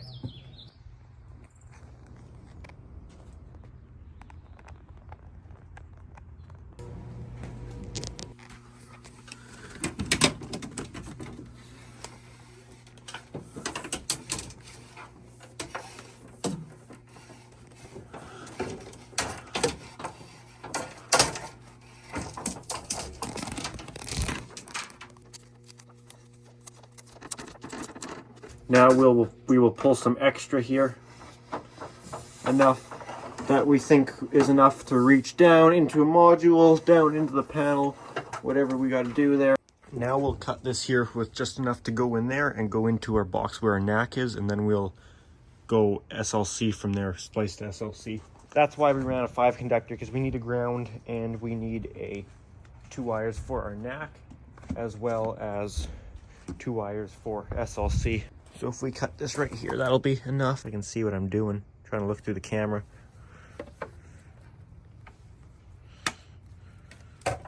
Now we're just going to see how much flex this is going to need.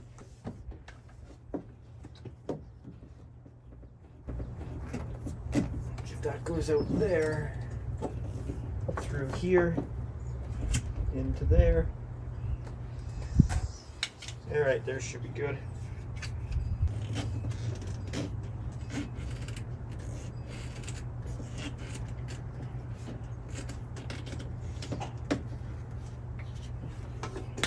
That goes in there, we'll cut a hole through this right there. We'll make sure to go in the center of the joist, unlike this one here, which is at the bottom, which is arguably the worst place to put it. We'll go dead center.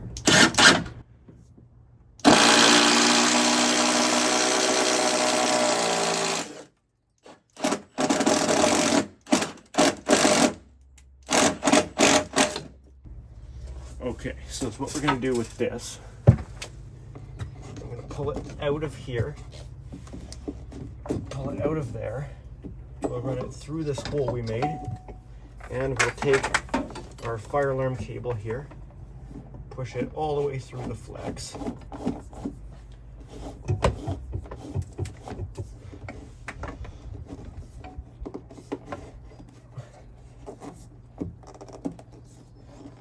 Shove it into this hole here in the house.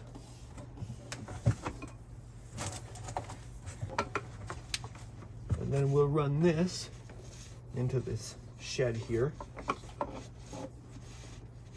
Hopefully I ran enough. I'll always be able to pull some back because I got way extra at the other end. Shove that into there. And at this point, it just needs some silicone.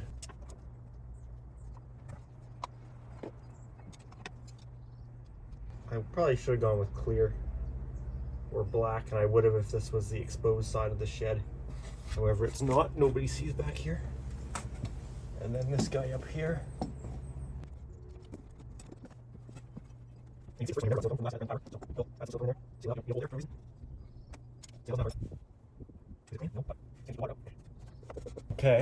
Okay, so yeah, it took me a few tries. Those first holes didn't lead to where I was trying to get this, but in the end it turned out, it doesn't look fantastic, but I mean, it is what it is.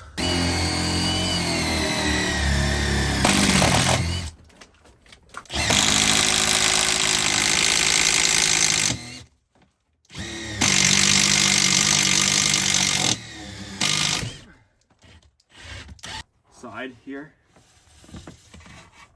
We'll bring this into the bottom of the box.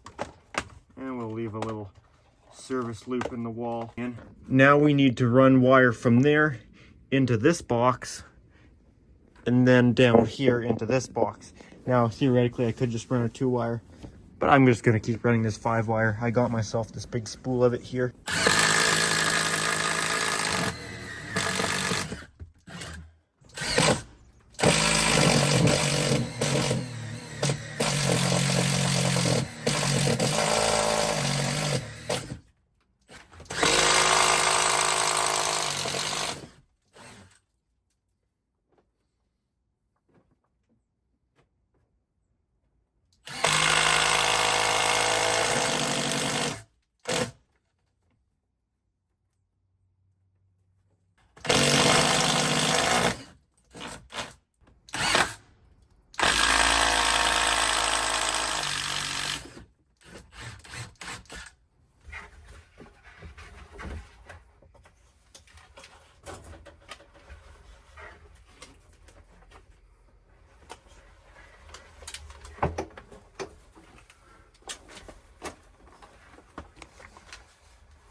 I goofed up here. I thought I was starting the camera, but I actually stopped it. So what you missed out on is I pulled this poly off to drill a hole through that double top plate, and you can see I got the fire alarm cable down here now.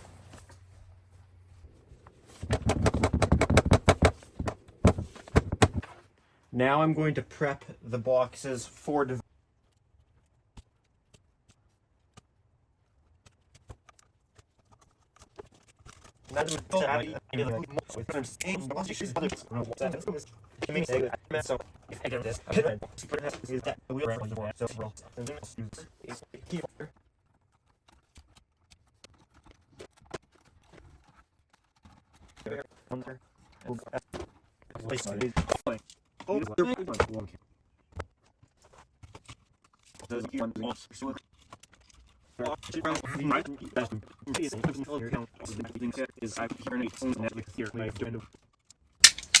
Okay, that has this building here all roughed in. So we can now turn our attention to the inside, where we got to get it into that isolator box.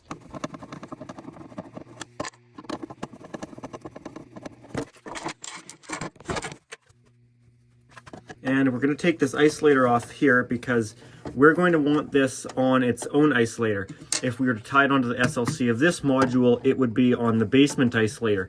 However, we don't want that. We want it on its own circuits. How that will work is the non-isolated side of the SLC right out of the panel basically runs at the bottom here to this isolator, but not to this, because this is tied onto the isolated side of this. So we need to take the non-isolated side right out of the panel and run it in to the one side of our new isolator. Hopefully that makes sense. So let me show you how this works. This right here, tying into the SLC side of this, is isolated. This is on the first floor isolator. We can test that pretty easy here. If we short this, level 1 isolator should trip. That's too big. Okay, watch this. Short out this. Trips level 1 isolator. You saw that light up. So right here, this 14 gauge, the big stuff, 14 gauge is SLC in, non-isolated.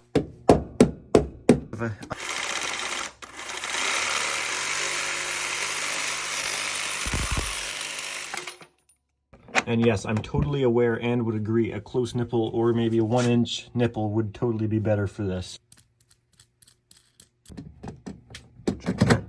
There we go.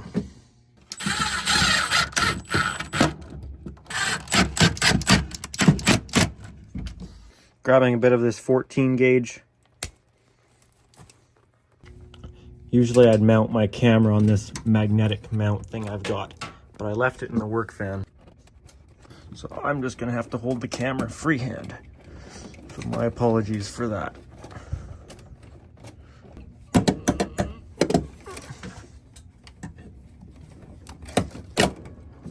put a 40/40 connector in there.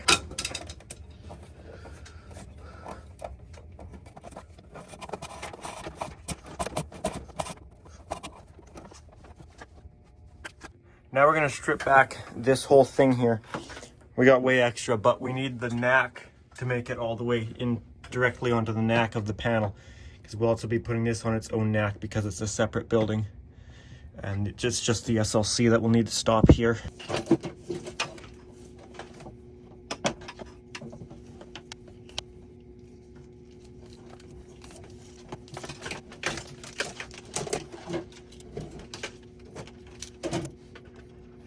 So now from here on, it's just the red and black that we need to continue the whole way.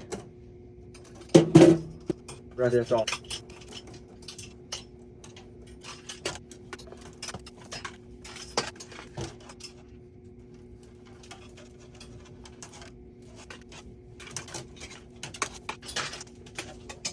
So brown, blue, and green will end there, and then our neck, we are going to run all the way down into the panel. So we got to run it through here first. So we'll run our neck down this pipe here.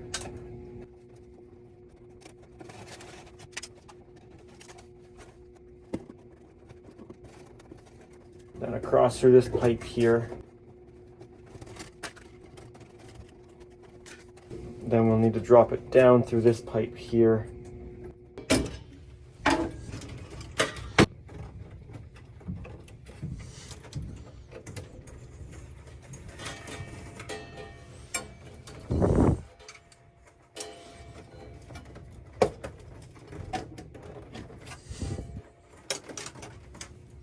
And then you can see where these will run over and go down into the neck. Through this side here, and behind all this stuff. Either just over and I'll put this up. We want like both ends here, this way.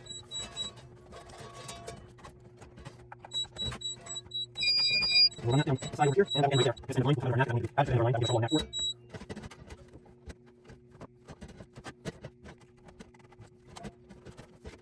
Okay, that is our neck circuit there, so we actually do not need to come back into here. We can close this up.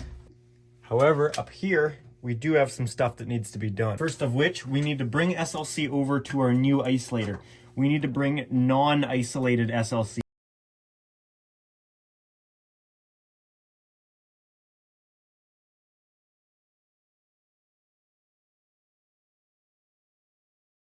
I also need to tie on this ground here before we put the isolator up. That will be our last thing we do before then, because we need to have this circuit going out to that new shed portion all bonded. And we'll be getting this ground off of the box because this is all pipe, which you're allowed to use EMT as your equipment ground. This guy can get chopped back a little bit too. This guy we don't want to chop like that because that will short out our SLC before the isolator. Therefore, we'd take down our whole system. So I don't think this matters which side is the non-isolated side, as long as you get your polarity right. I could be wrong on that. Don't take my word for this part. We'll find out if it works or not, but I don't think it matters which side it goes on, because if it's class A, it's going to be on both sides. There, you saw that light. That's now blinking. So blinking yellow like that means normal operation. And if we were to short the output of it, so we got some sparks there. There you go. That tripped the isolator. This is our isolated side, our protected side. Okay, so there's all that tied in.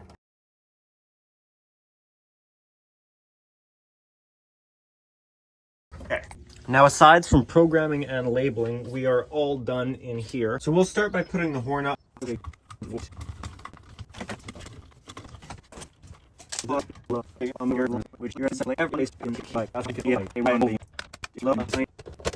I can already see through the window that I think our trouble's cleared.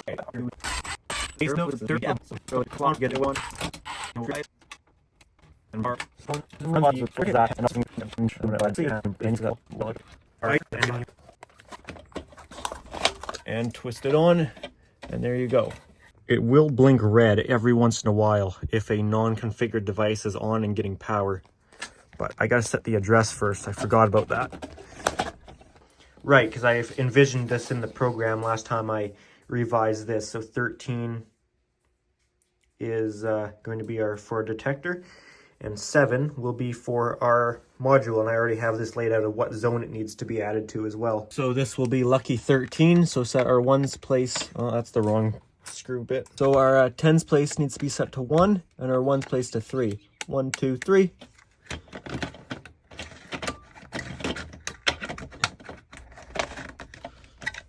And now for our pull station, we have a brand new MVG12LX here.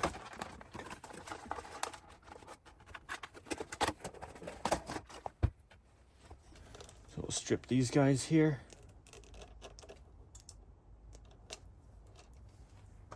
And these terminals are always super stiff when it's a brand new device. Anyone that's installed these.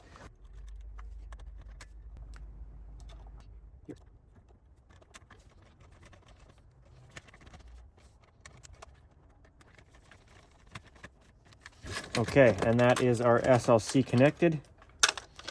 So we'll now install this on the wall.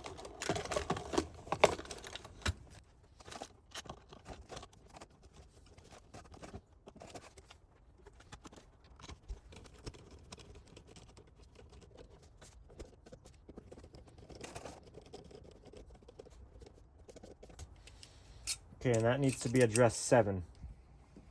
1, 2, 3, 4, 5, 6, 7. Awesome. Okay, so we've got system normal here, which is good. So we're going to run an auto program. However, our SLC loop looks to be tripped. And we'll see what tripped our isolator, but that's good. We don't actually have to test the isolator now. That's what I did. I hooked the pull station up backwards. Anyways, fixed now. I hope that isolator is no longer tripped, which it's not. So we can go back into programming and run that auto program.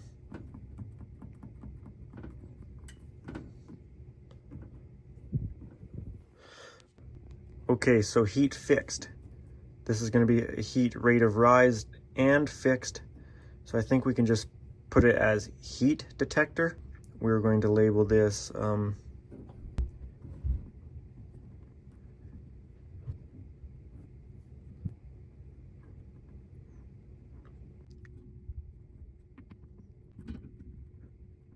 shed under deck heat, and we need to add that to zone 4. Shed under deck, that should be good. And now our monitor, we're going to change that to a pull station.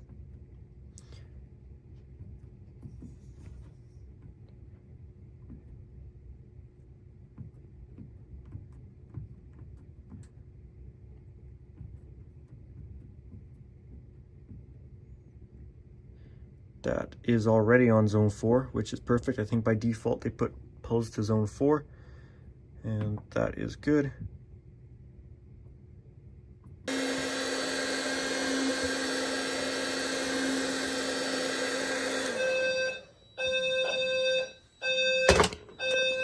And that bell circuit is not working.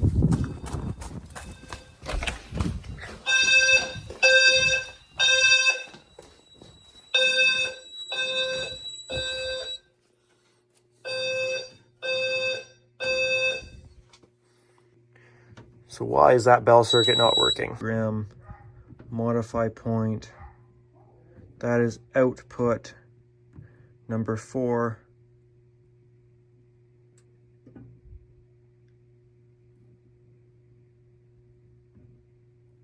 think that's the problem right there, is we need, after 99, we need 00 to activate on any alarm. We want the 99 to be first because that's our disable, and if you had that first and the 99 second, it goes in level of priority, so our alarm would override our disable, but we want our signal disable to override an alarm. That should be our problem right there. We will do NAC neck 4. Maybe we don't need that. Actually, it's already going to tell us number 4. So we can just do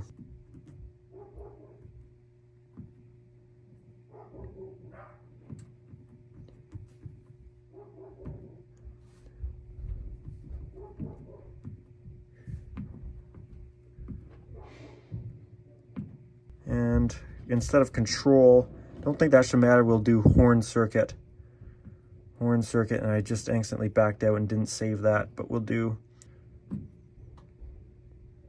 Okay, let's try this again.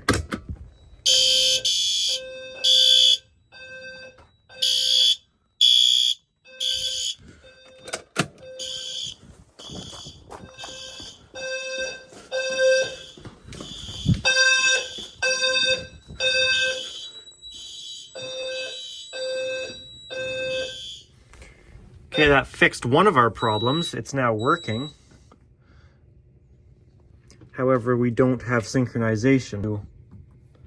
So that's, okay, that's got F8 in the zone. That's what we're missing. Okay, I feel like an idiot right here.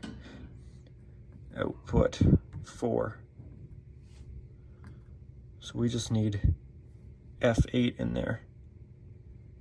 And if it's in verifier, it'll be, I think, ZF8.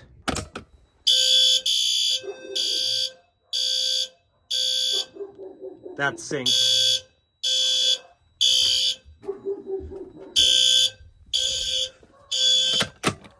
Yep, that's synced this time. I'm going to be adding another smoke detector to the system, this basement of the house here, and particularly under here. I actually left a bunch of extra cable here, envisioning that we would potentially want to add a device. So that's what we'll be doing. I'm going to be installing this Notifier FSP 951. That's fine. So chop into that. And that will create a trouble on the fire alarm system. And there you have it.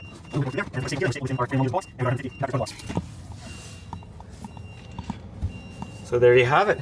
Jackson's being surprisingly not angry.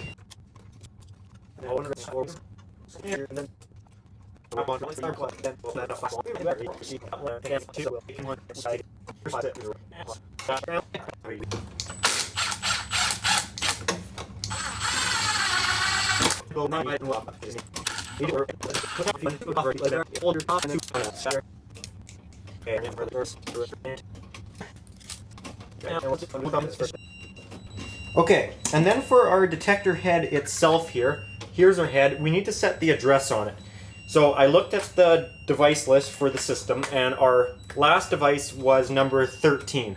That means the next available detector address will be number 14. So we can set that now. So we need to set our ones place to number, or our tens place to number 1.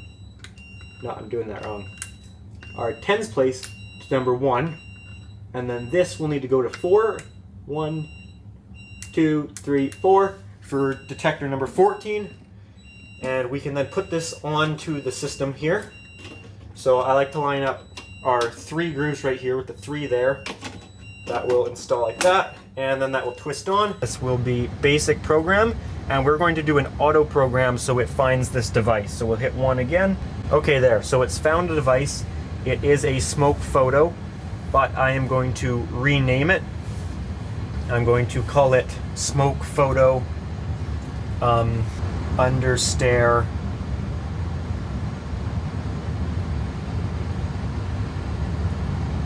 storage. Need an A in there. A-G-E. So we'll smoke photo understair storage, and I do want to add level 1 to that, L1, and this is going to be zone 2. So we'll change that to, no, sorry, zone 1 for level 1. So zone number 1.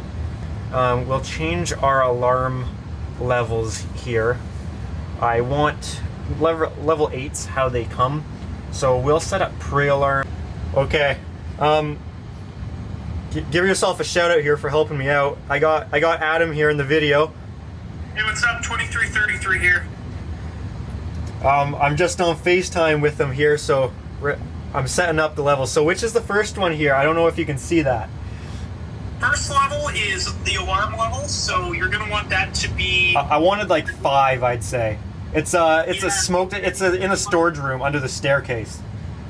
Yeah, so you'd want that fairly low. Yeah.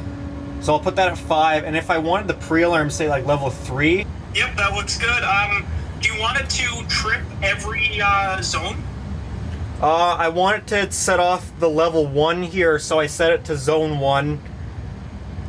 And then, oh, it's the max I'm thinking of. Yep, you're good. Yeah, and I was thinking those are already set up for like 0, and stuff, so those should go on anything, yeah, right? Exactly. So that'll, the disable will work and all that should be all good. All right, I appreciate it. No worries, man. Have a good night. Yeah, you too, brother. Take care. Thank you. Bye. All right, so there we go. That's all. That should be all set up. I just couldn't remember which one is which. So we will enter that. And when they're only 2 settings apart, that's not hard to overshoot.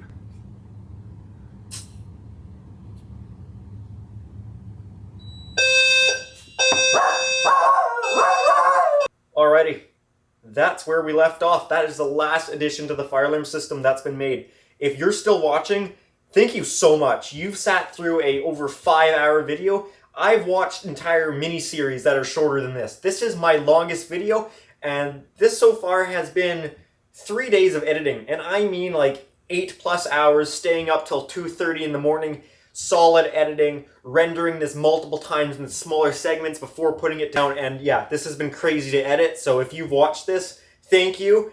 And congratulations, you made it through my longest video ever. I doubt I will ever surpass this video in length.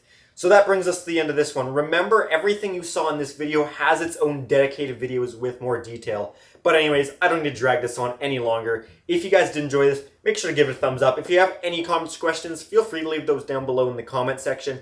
And if you do enjoy my channel, make sure to subscribe. Also, if you are interested, I do have an Instagram account at Pickle700 for extra content and stuff posted earlier than you'd see it on my YouTube channel. Alrighty guys, thank you so much for watching.